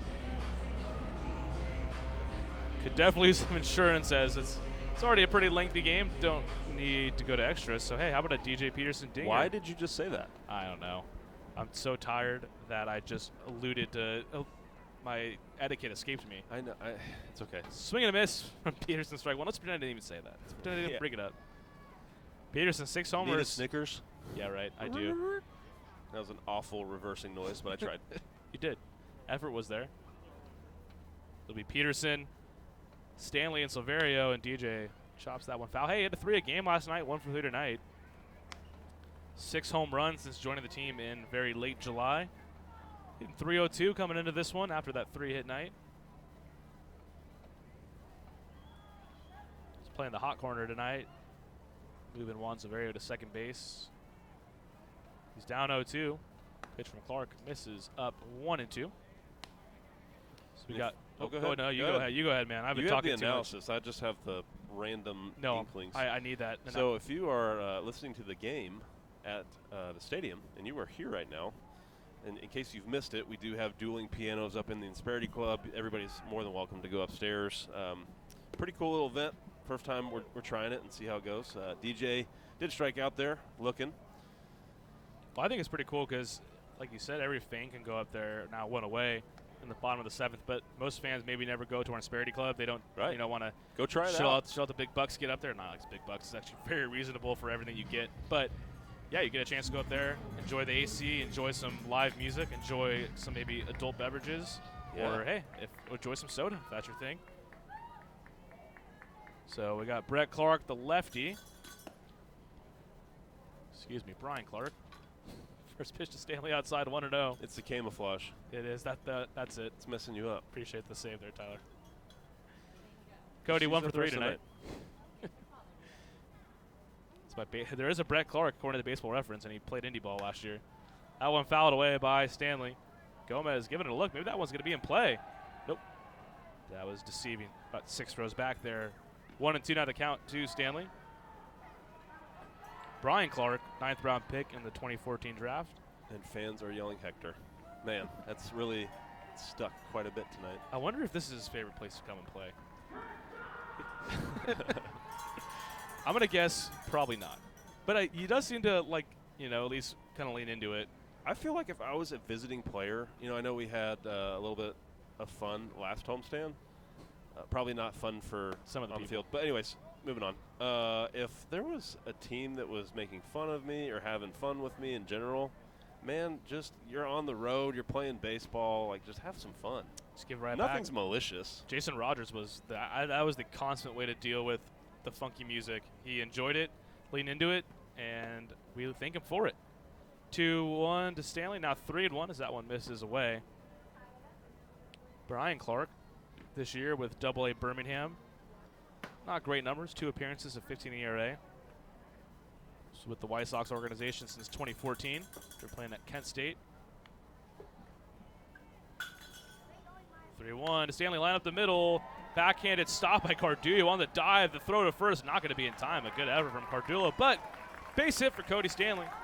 1 out knock. Love to see the effort there. Yeah, Cardullo, who was playing first base last night, you wouldn't have guessed it. He looked pretty natural out there. Very good try. Nice little play. What do you think of when you hear AA Birmingham? What's the first player thing you think of? Oh, I was going to say Biscuits.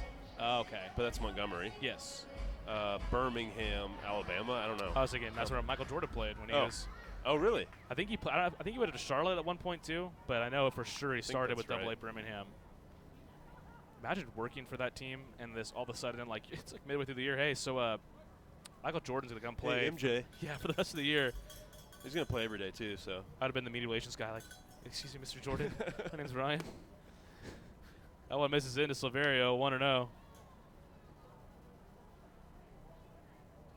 You've met a lot of famous people this year, and you haven't done the hand. I mean, I know it's Michael Jordan. Yeah, that one might be a little bit different. But still, you've got it down. Got to speak with. They're just human Pedro beings. Gomez is up there. That was somebody I grew up watching to get a chance to not just talk to, but work with him. It's pretty cool. 1-1. Definitely was cool. My uncles always are amazed that I work with Pete and Gavilia because they grew up watching him just hit, dozens upon dozens of homers, upon like hundreds after the end of his career. 56 home runs. I'm not sure what the final tally was. He holds the record for single season home runs. Yes. I think it was. Yeah, I think it was in the high 40s. 48. Yeah, 48. We have an OK State alum in the booth. I was gonna say 47, so that's a pretty good guess. I mean, for a college season, that's up there with like the Cal Ripken 48 record. homers in a college season is just. I don't know if that'll ever be topped. It's gonna be tough. He holds the all-time slugging percentage record, and then so he's got a bunch of records he holds from his time at OK State. Obviously, college baseball player of the century. 1-2 pitch to Silverio inside. 2-2. Just an absolute beef castle, as you'd say, Ryan. Oh yeah, in college. And it's funny too. Like we have this software that picks up on people getting mentioned. He's mentioned all the time, like on MLB Network. You know, he was just an icon in his era. I mean, they were comparing Pete Alonso's swing to Pete Ingaviglia's swing. Pete Alonso, probably going to be the Rookie of the Year in the National League, and kind of just comparing them because they're kind of similar in stature, and obviously they both hit dingers. That one chopped down the third baseline by Hector Gomez into the corner. That's going to be at least 2 for Silverio. Should score 1. Willie Taveras is going to wave Stanley home. And Stanley almost tripped, but thankfully kept his feet under him. He scores without a throw. 5-3 lead for the Skeeters. Love that insurance run here, making it 5-3. Absolutely. Oh my! I was worried there for a second. Stanley tripped, and it looked like he was about to go. He got sniped from the top deck and was going to go head first dive, but he kept his feet. RBI double for Juan Silverio. RBI number 60 on the year for Juancho, and as Tyler mentioned, thankfully a little breathing room in what's already been a long game. So that'll bring up Javier Betancourt, runner in scoring position once again now. Javi already has an RBI double tonight. Good night for Cody Stanley, too. Has been on twice, has scored twice. That's one thing I kind of have come to learn, that a stat that I did not value personally growing up is runs. Like, that's something that runs players... is super important. Players, that's a very important stat to a lot of them, and that's a stat that, like, having been around riders who get to vote in the MVP, that's something they, you know, if you can eclipse the 100-run mark, that's a huge, you know... I'm like you, though. When I was a kid, runs didn't matter to me. No, it was always RBIs, home runs, and average, yeah. I didn't really even care about OBP until I started to develop in baseball knowledge. Silverio on the move. The throw is in time. Took a good throw from now Matthew Jones behind the plate to get Silverio. It's a painful-looking slide. It Hope was. He's okay. Did you see the slides that Francisco Cervelli had a few weeks, or I think it was earlier this week? No. And oh my goodness, with the Braves now, Cervelli literally was like Ricky Henderson, but instead of like, you know, Ricky Henderson was doing he did like a feet first slide. Like it was, he jumped in the air, like a full leap. Like my tailbone hurt watching him make that slide. And then like his ankle got crumpled up on the base. He was okay, somehow. That's always good. Betancourt, deep drive into left center field gap. Under it is the center fielder, Schroeder, and then calling off Lattimore at the last minute. They're about to have a collision, but Schroeder under it, out number 3. So the Skeeters get one back. RBI double from Juan Silverio. They lead 5-3. We head to the 8th. Texas Farm Bureau members get free tickets to Skeeters home games every Sunday all season long. Just show proof of your membership at the ticket office to get 2 free tickets to any Sunday home game while supplies last. Visit texasfarmbureau.org/sports to learn more about this offer and other benefits associated with your membership. This offer is exclusive to Texas Farm Bureau members and is only available while supplies last. So become a member today. Texas Farm Bureau Insurance, proud sponsor of the Sugarland Skeeters. Memorial Hermann Sugarland Hospital has been named a recipient of the highly coveted 2016 Malcolm Baldrige National Quality Award, the nation's highest presidential honor for performance excellence. Memorial Hermann Sugarland was recognized for its outstanding commitment to sustainable excellence through innovation, improvement, and visionary leadership. Memorial Hermann Sugarland is the first Houston area healthcare organization to earn the prestigious Baldrige Award and only the 3rd in Texas. The Sugarland Skeeters are proud to partner with Memorial Hermann Sugarland. At CertaPro Painters, we know that finding the right team for your painting project can be overwhelming. We want you to have the best experience as we help your home or business come to life. We strive to deliver on our promise of care and quality. With our professionals by your side, the process will be easy and convenient, leaving you time for what matters most, like watching the Skeeters. Visit CertaPro.com today to book your free estimate. That's CertaPro with a C, C-E-R-T-A Pro.com. We do painting, you do life. What's up, dudes? Pamela Printing, the preferred printer of the Sugarland Skeeters, the name you hear most often in Fort Bend County. People are talking about quality, dependability, on time, and helpfulness in producing a great business piece for their company. Don't miss out on daily promotions this season at Constellation Field. Come to the park on Monday for discounted margarita prices as well as free tickets for fans who present military and first responder IDs. Visit us on Wednesday and enjoy $1 hot dogs as well as discounts on White Claw hard seltzer. Come thirsty on Thursday for $2 beers and sodas. And you definitely won't want to miss out on Fireworks Fridays. Close the week out on Sunday Fun Day where we'll have pregame autographs and kids run the bases. Sugarland Skeeters. It's more than baseball. Hello, Houston. Tomorrow's here. Time for an energy company that does more than just sell electricity, and that's Constellation. We offer electricity plans that include protection for your air conditioning. If something goes wrong, we'll fix it, and you pay nothing for covered parts and labor. Visit constellation.com/getmore or call 888-921-MORE to learn how all of this is included in one great electricity rate. Certain restrictions apply. Visit constellation.com or speak to a care representative for details. PUC 10014.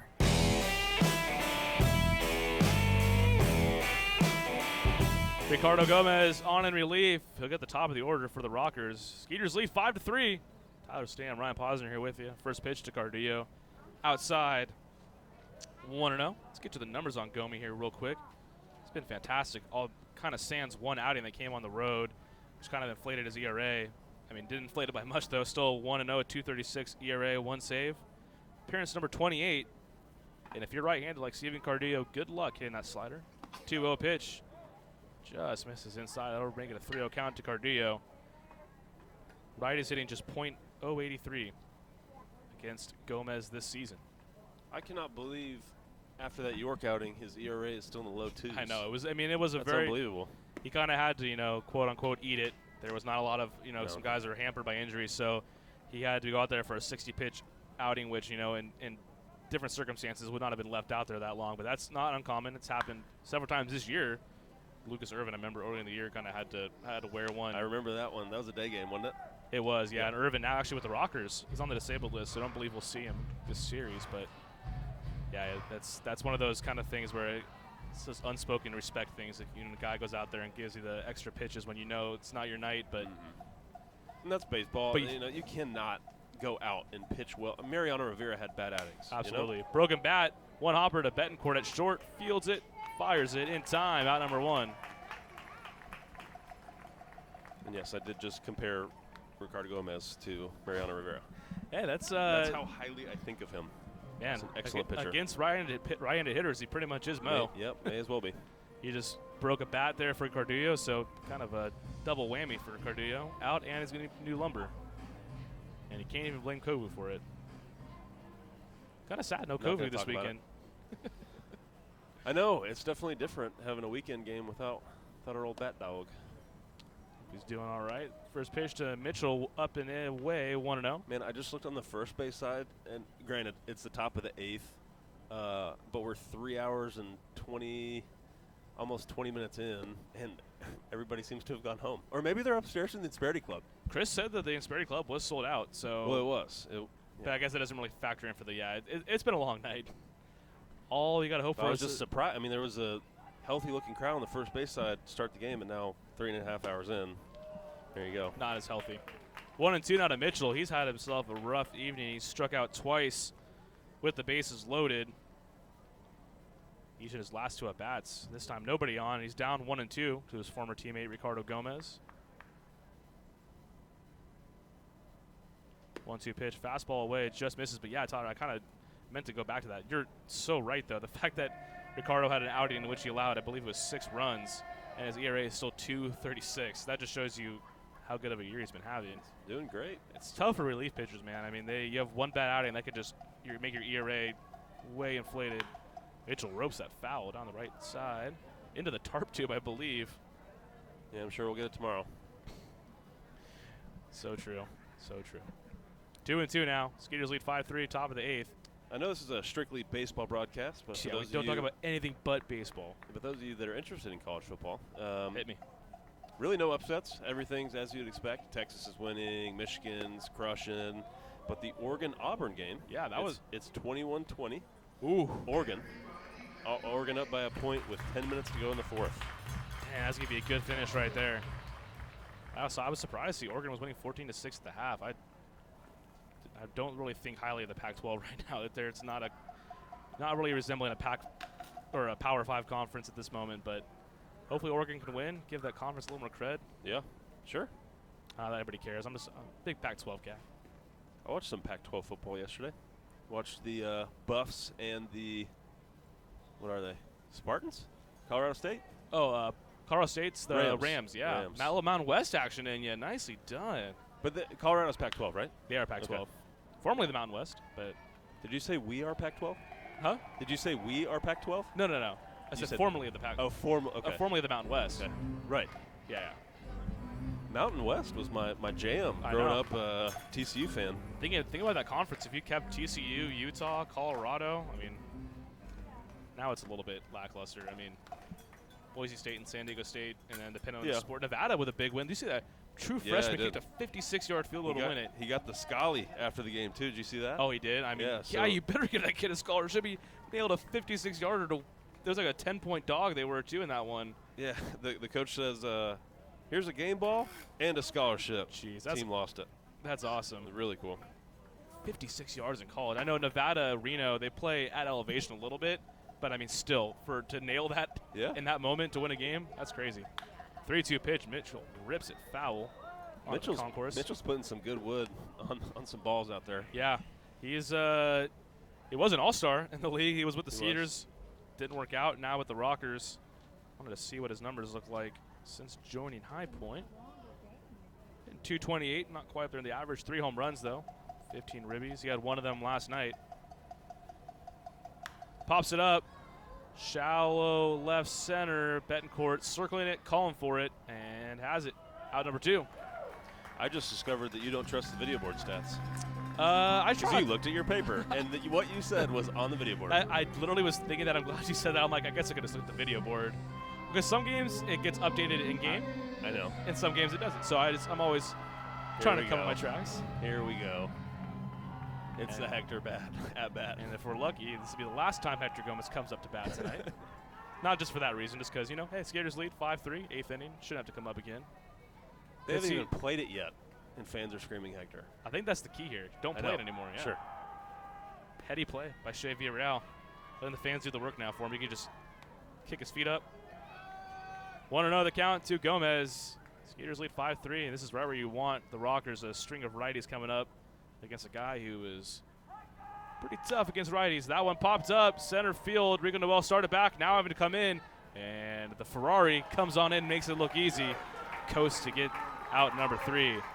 Rockers go down in order. Skeeters lead 5-3. Bottom of the 8th we go.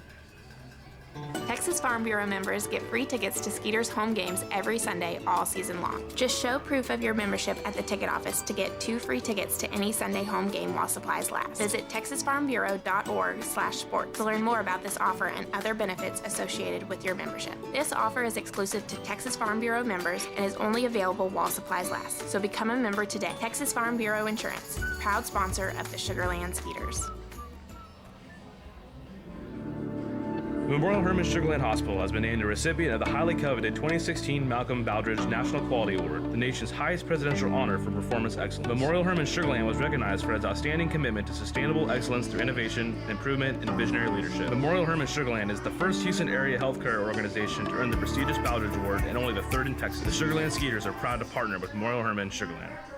At CertaPro Painters, we know that finding the right team for your painting project can be overwhelming. We want you to have the best experience as we help your home or business come to life. We strive to deliver on our promise of care and quality. With our professionals by your side, the process will be easy and convenient, leaving you time for what matters most, like watching the Skeeters. Visit CertaPro.com today to book your free estimate. That's CertaPro with a C, C-E-R-T-A Pro.com. We do painting, you do life. What's up, dudes? Pamela Printing, the preferred printer of the Sugarland Skeeters, the name you hear most often in Fort Bend County. And people are talking about quality, dependability, on time, and helpfulness in producing a great business piece for their company. Don't miss out on daily promotions this season at Constellation Field. Come to the park on Monday for discounted margarita prices as well as free tickets for fans who present military and first responder IDs. Visit us on Wednesday and enjoy $1 hot dogs as well as discounts on White Claw hard seltzer. Come thirsty on Thursday for $2 beers and sodas. And you definitely won't want to miss out on Fireworks Fridays. Close the week out on Sunday Fun Day where we'll have pregame autographs and kids run the bases. Sugarland Skeeters, it's more than baseball. Hello, Houston. Tomorrow's here. Time for an energy company that does more than just sell electricity, and that's Constellation. We offer electricity plans that include protection for your air conditioning. If something goes wrong, we'll fix it, and you pay nothing for covered parts and labor. Visit constellation.com/getmore or call 888-921-MORE to learn how all of this is included in one great electricity rate. Certain restrictions apply. Visit constellation.com or speak to a care representative for details. PUC 10014. Plan your next group outing at beautiful Constellation Field. Looking to celebrate a birthday?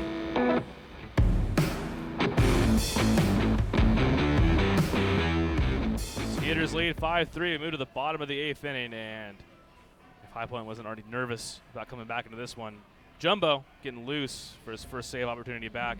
All right, I guess it might not be a save opportunity. We'll have to see how this inning goes, but it'll be Rico Noel to lead it off against Paul Clemens. No relation to Roger Clemens, former major leaguer though. Let's get you the numbers on Paul Clemens with Southern Maryland last year. This year with High Point, 2-2, a 5.81 ERA. Appearance number 20.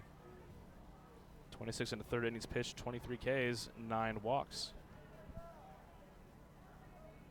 So it'll be Rico Noel to lead it off. Swinging first pitch, lines it into the left field corner. That's probably going to be 2 for Rico Noel, and it is certainly going to be 2. Look at him. He's just jogging. So a double for Rico Noel. That is Noel's 3rd hit of the night, 4th trip onto the bases. He's having a great night. That attempt that he had in center to grab that fly ball was nuts. I mean, super appreciated the hustle. Yeah. Oh, yeah, the one where he dove into the gap. I mean, well, when I saw him on the ground, because I remember, was it Giansanti last year that had the dive? He had the got dive hurt real bad? Yep. I just saw the same thing happening. But he's got up and he just doubled. So, hey. No, he's looking fine. And he's already has 3 stolen bases tonight. Wonder if he'll go for a 4th. He has 10 stolen bases, Todd, away from breaking Josh Prince's record. Or 11 from breaking the record, 10 when from did tying he join our team again? July? In July. Okay, cool. But right at the All-Star break. It's just game number 45. And, I mean, look at his lead out there. He's definitely thinking about taking 3rd.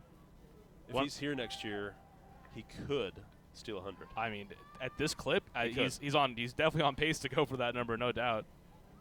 How old is he? Rico Noel. 30-something? Let's get a peek at the age. Caught me off guard there. Sorry. No, hey, no. That's a good question. I should know that one. Noel is 30 years old. Oh, he's still got the speed left. He's going to be good. I mean, he's going to be super quick for another 4 or 5 years. Absolutely. Wonder Bernard. Noel has stolen 3rd base once tonight. That was one of the 3 stolen bags. Speaking of the captain, he's on deck. It's the pitcher spot due up. Weird to say that. Haven't had to use that lingo here in a baseball game in my broadcasting career. Noel wrecking havoc, dancing around, forcing Clemens to step off. Well, that's the thing about Noel, too, compared to Darian Sanford. Sanford stole 81 bases, and he hit like 230 or 240 last year. Noel's hovering around 300. I mean, he gets on base at like a 360, 370 clip, so he gives himself a lot of chances to steal bases. Yeah, he came in and very quickly became one of our biggest impact players. That's a perfect way to put it. His impact is felt every game pretty much. 0-1 pitch, Bernard with a big swing and a miss, 0-2. I mean, anytime you get him on base, he's going to be in scoring position because he's going to steal. So any hit at all is going to score him from second. Yep. That's valuable, man. And then now you have Bernard up, and I'm sure Clemens is focused a little bit on Noel. You take a little bit of the focus away from the batter, and when Bernard, he's having himself a good month of August. He'll make you pay. There's my computer. Bandwidth is low. 0-2 the count. Mr. Bernard chopped to the right side and into right field for a base hit. They're going to send Noel home. Mitchell not even going to make a throw. Easily scoring is Noel, making it a 6-3 Skeeters lead.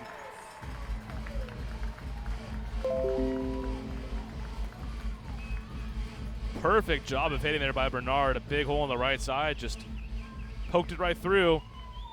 And RBI number 2 on the night for Bernard. He's got 19 this month to lead the Skeeters. And now you bring up the captain with nobody down, a runner on first. They're trying to get Felipe his first save, but this offense is not getting him a chance. They won 7-2 last night. Paulino threw a scoreless 9th, and right now if Bernard scores, no longer a save opportunity. Not that that matters all that much. That's just... He pitched last night in a non-save opportunity, right? He did, yep. Struck out a pair of batters. Looked very Felipe Paulino-esque. Now Bernard on the move. Ball's in the dirt. Jones is not even going to have a throw. Stolen base for Win Bernard. Skeeters are just running rampant on the Rockers tonight. That was the 7th stolen base. That's now 2 away from matching the record that we set earlier this year. That was the night Rico Noel stole 9 bases, or 6 bases rather. That definitely helped. You know, and I know this game isn't over yet, but these first 2 games have felt the Rockers are a very good baseball team. And Bernard in the movie wants third. Man. And a little bit of a hitch in the throw from Matt Jones, and into third goes Wynn Bernard. But pair of stolen bases. As I was saying, the Skeeters are absolutely having their way with this team, and they're running all over them, getting a lot of hits, pitching well. I mean, this is what you want to see this time of year. That's a very cleanly played series so far if you're a Skeeter, and that's, like you just said, Tyler, this is the time of the year where you want to be playing your best ball. It's time to get hot. And Wynn Bernard and Rico Noel, talk about some speed at the top of the order. Combined 5 stolen bases tonight from those 2. That's Bernard's 18th stolen base of the year. And now got a runner on third, nobody down. Jansanti takes low and away. Tees ahead of the count, 2-1. Do you think Felipe Paulino doesn't want us to score again?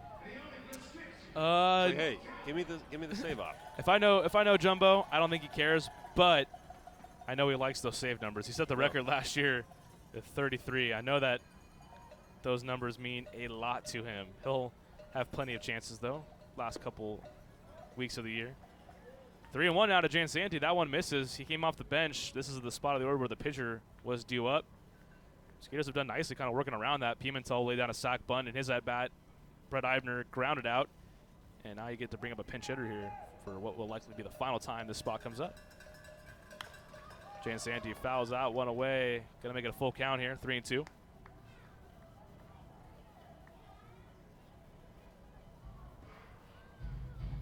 7 stolen bases tonight for the Skeeters. That would have broken the record had we not stolen 9 this year. Coming into the season, it was 6. So we've now twice set our mark. Do you think that the rubber rule has helped with that? Or did you notice a change? I mean, do you feel like we're stealing? There you go. Jansanti knocks that through the left side. Base hit into score. Wynn Bernard, the captain. Captain Sugarland comes through off the bench. RBI single. And there goes that save opportunity. The Skeeters lead 7-3 here in the bottom of the 8th. Well, that's funny you mentioned that, though, Tyler. So the night that we stole 9 bases, a lefty, Darren Downs, was on the mound for the Ducks. And first things Rico Noel said was, hey, man, there better be no asterisk next to that thing. And I stole all those bases. I would have stolen them no matter what. But I think lefties is where it does make a difference because they can't use that, like, kind of balk move. I don't know with a righty if it means as much. Yeah. I would just be interested, and I haven't been keeping tabs on this, but I'd be curious across the league. I'm sure the numbers have risen in stolen bases in the second half. I've definitely noticed an uptick. I mean, whether it's just Pete saying, hey, green light, go do what you want to do, or it's the rubber rule. I mean, I'm going to go with what you're saying. I think it has. It could very well be both. I mean, that was the idea, right? We're stealing a ton of bases. We lead the league in steals, right? Yes, by a we've broken our record for most in a year.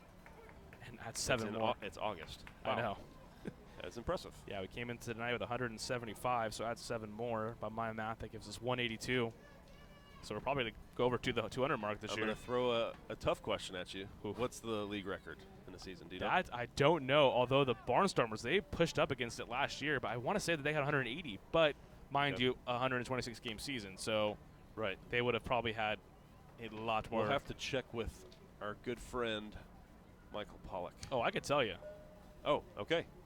You don't need Michael Pollock in this booth. That is your homework then. Nobody down. Dennis Phipps up the bat. I don't doubt you. We don't need Michael Pollock. Nope, not up at her. And Phipps lines that in the left field. That's in for a base hit.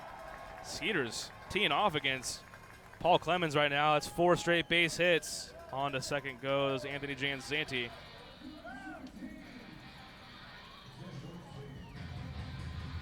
And that'll bring up Zach Bornstein with nobody down. Peter not really cooperating, so we'll get you that stat at some point here. Bornstein up, runners on, first and second, nobody down still. As what was once a 1-run game as recent as the 7th inning. Skeeters with the chance to really bust this one open.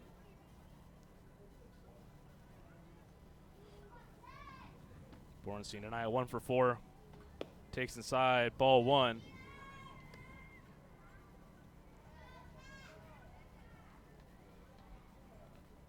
So Bornstein's dad was sitting beneath me, I think the last time I was here. So his nickname is Z-Bear. Nice. And his dad said I had full clearance to use that on the air, just a heads up. Excellent. And then he's How called. does Z-Bear he's called, feel about that? I don't know. He said it. That's a pretty sweet nickname, honestly. I think it's pretty cool. And then his dad is Papa Bear. Nice. Z-Bear, and then for all of his classic. siblings. Yeah, so. Bornstein, big time power, 16 homers on the year.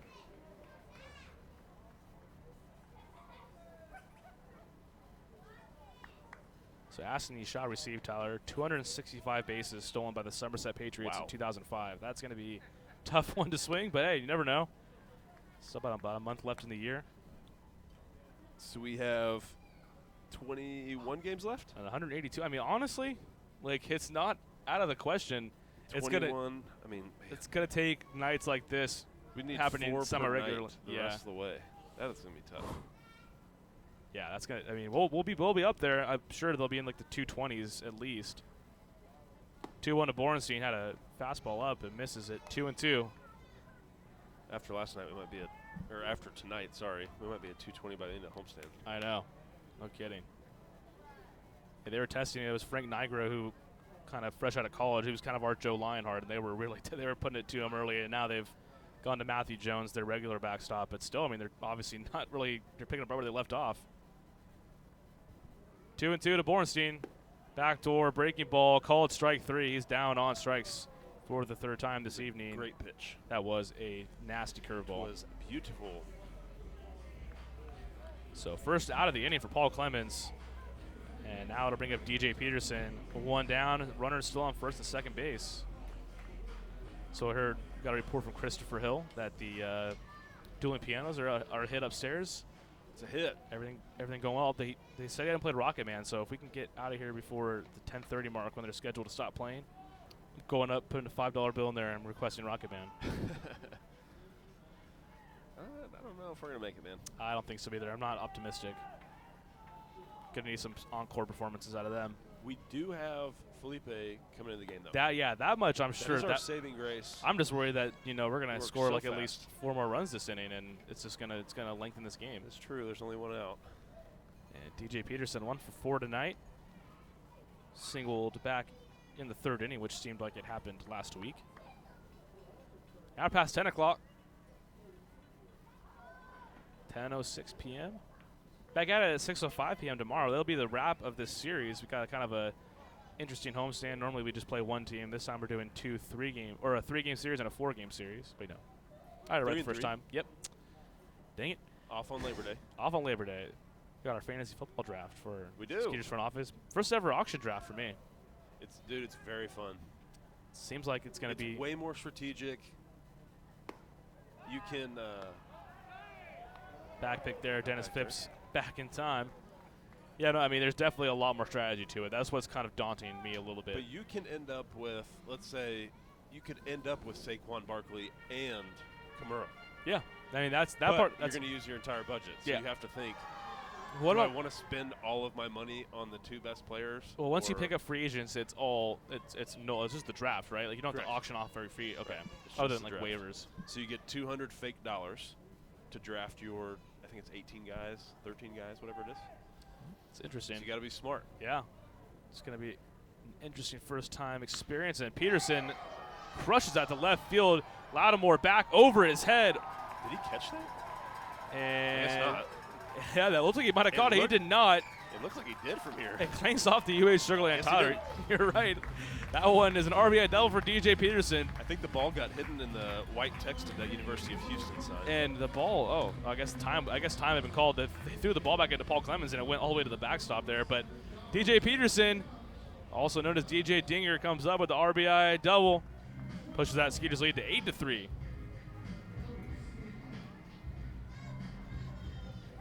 Aztecs leading 3-0 over Weber State going to the 4th quarter. Yikes.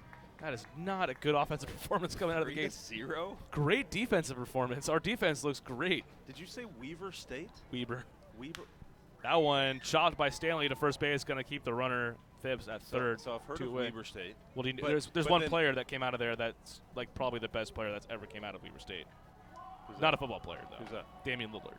Okay. He was. That's a pretty cool thing. So I've heard of them, but when I thought you said Weaver State, a college I have never heard of, that you guys were only up by 3. Well, I mean, Weber State's an FCS school, so that's not okay. So it's still not better. It's not better. Not great, but still. Yeah, 3. Oh my goodness. All right. Well, we got UCLA next week. Should be interesting. It will not be a 3-0 lead going in the 4th. In that game. I don't think so. I hope we can screen together maybe double digits. Maybe 33-0 UCLA. Hey, they didn't look too great. I'm rooting for you. I know, man. Me too. We got Clemson, so. Okay, so yeah, on the road. That's why you're not feeling too bad for me over here. I'm already a little nervous. A little nervous. That was one of my favorite games to watch last year. The entire season was the A&M Clemson. It's a crazy game. Battle. There's the receiver Rogers, man. Is he still with the team with A&M, or did he? Do not think so. Okay, he was having some kind of game. No, he's not. He's not with the team. Man, it was literally just Kellen Mond dropping back, seam route for Rogers, just throw it up, comes down with it. I mean, it's like watching Dante Culpepper throwing out there to Randy Moss for a little bit. Yeah, I hope that Parsons isn't listening right now, because I'm sure he's. Oh, of course he's not on the team. He plays for so and so. I mean, yeah, Parsons, man, he's Mr. Aggie. Absolutely. I went to A&M for 5.5 years, and I just not as great at following. I watch all the games. Yeah, that's all that matters. And I'm sure they've called you to donate at least like 20 times. Sure. At least, I mean, probably more like 50. Yeah. 3-0 the count to Juan Silverio. 2 away. Runners on second and third. Skeeters have put up a 3 spot here in the bottom of the 8th. They lead 8-3 now. They called me actually during my internship, and I said, "Ma'am, I don't make money." There you go. So she's like, "So you're not going to donate?" Right. Yes, that's correct. Ball forward to Silverio. He's aboard. That'll load the bases for Javier Betancourt. I know. I got a call like literally months after graduating. I'm like, didn't I just donate a lot of money like through tuition? Like, yeah, exactly. Good times, man. I mean, it's good. I mean, going back to A&M campus, I hadn't been there in about 4 years, and I went back to talk to some sport management students in the off season, and campus had just developed in this crazy way. There's a hotel on campus now. Yeah. Kyle Field is obviously ridiculous. Thing's absurd. But it's cool to know that now I'm helping even in a small way. I mean, I'm not an egregious donator, but yeah, it's cool to know that I'm helping give the even a better experience to these kids that are going to A&M now. I had a cup of coffee in College Station. It was interesting. I mean, a lot more fun to live there, I'm sure, if you're in college. When you're somebody that, working for the local paper. Wasn't as quite an enjoyable experience, but I mean, the area was nice. People were very friendly, and it's a college town. It's funny to see how that town shuts down when there's no college in session. Well, that's why I stayed in College Station during the summers for 2 years. It's a ghost town. Man, it was so quiet, and just got to go to work. And dude, my Gumby's orders would show up in like 10 minutes. Gumby's was just the business. So good. Yeah. That was like my go-to. Hey, what are you doing for dinner tonight? Nothing in the fridge. I would do Gumby's. Shot foul by Betancourt. Gumby's is so cheap. Pizza rolls. I mean, I've never really experienced pizza rolls, but like, man. Did you ever try Lane's, by the way? Never tried Lane's. The line was always kind of daunting for that. I did try Fuego, which Myles Garrett had literally penned a letter saying that he was going to bring a Fuego to Cleveland when he got drafted. Fuego, yeah, it's classic. Their tacos they were great. Legendary. Perfect post-Northgate food. That was the thing I enjoyed most about College Station was like all the different food options, and there was a lot of nightlife stuff, obviously being a college town. Northgate, I only truly Northgated once, and that was enough.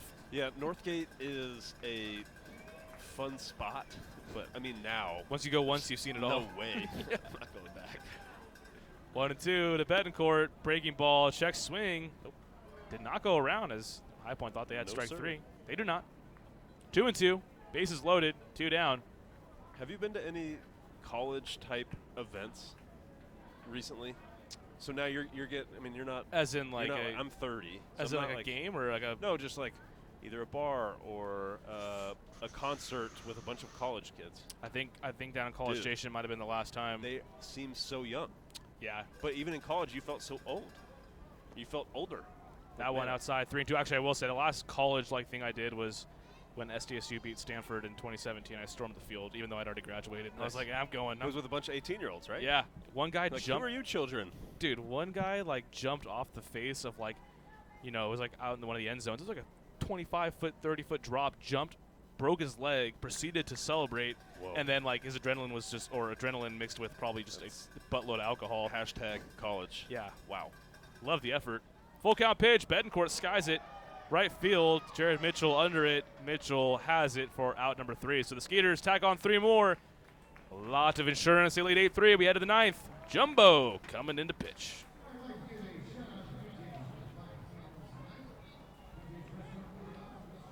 Season long. Just show proof of your membership at the ticket office to get 2 free tickets to any Sunday home game while supplies last. Visit texasfarmbureau.org/sports to learn more about this offer and other benefits associated with your membership. This offer is exclusive to Texas Farm Bureau members and is only available while supplies last. So become a member today. Texas Farm Bureau Insurance, proud sponsor of the Sugarland Skeeters. Memorial Hermann Sugarland Hospital has been named a recipient of the highly coveted 2016 Malcolm Baldrige National Quality Award, the nation's highest presidential honor for performance excellence. Memorial Hermann Sugarland was recognized for its outstanding commitment to sustainable excellence through innovation, improvement, and visionary leadership. Memorial Hermann Sugarland is the first Houston area healthcare organization to earn the prestigious Baldrige Award and only the 3rd in Texas. The Sugarland Skeeters are proud to partner with Memorial Hermann Sugarland. At CertaPro Painters, we know that finding the right team for your painting project can be overwhelming. We want you to have the best experience as we help your home or business come to life. We strive to deliver on our promise of care and quality. With our professionals by your side, the process will be easy and convenient, leaving you time for what matters most, like watching the Skeeters. Visit CertaPro.com today to book your free estimate. That's CertaPro with a C, C-E-R-T-A Pro.com. We do painting, you do life.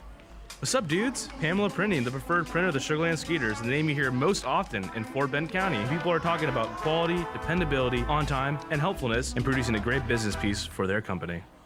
Don't miss out on daily promotions this season at Constellation Field. Come to the park on Monday for discounted margarita prices as well as free tickets for fans who present military and first responder IDs. Visit us on Wednesday and enjoy $1 hot dogs as well as discounts of White Claw hard seltzer. Come thirsty on Thursday for $2 beers and sodas. And you definitely won't want to miss out on Fireworks Fridays. Close the week out on Sunday Fun Day where we'll have pregame autographs and kids run the bases. Sugarland Skeeters. It's more than baseball. Hello, Houston. Tomorrow's here. Time for an energy company.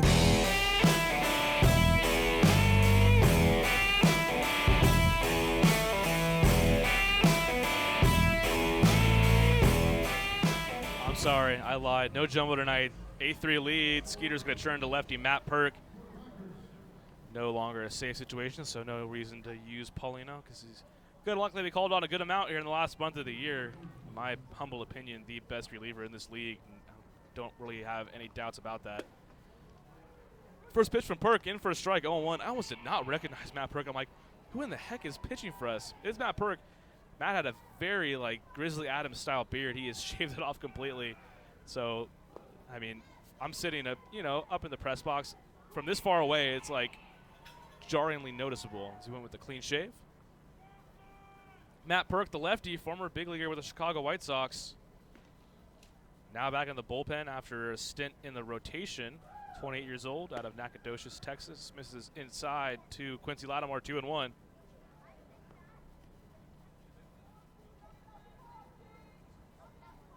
Perk, who spent most of his time in the minor leagues as well as in the majors as a reliever. When we needed a pitcher, he volunteered, said he'd be willing to go get some length. That one hit well right center field. Noel on the run. He's not going to get that one. That is in the gap for extra bases. Lattimore into second base. No throw. Leadoff double for Lattimore. I mean, while we're at it, let's just find screaming audio for every single Every guy.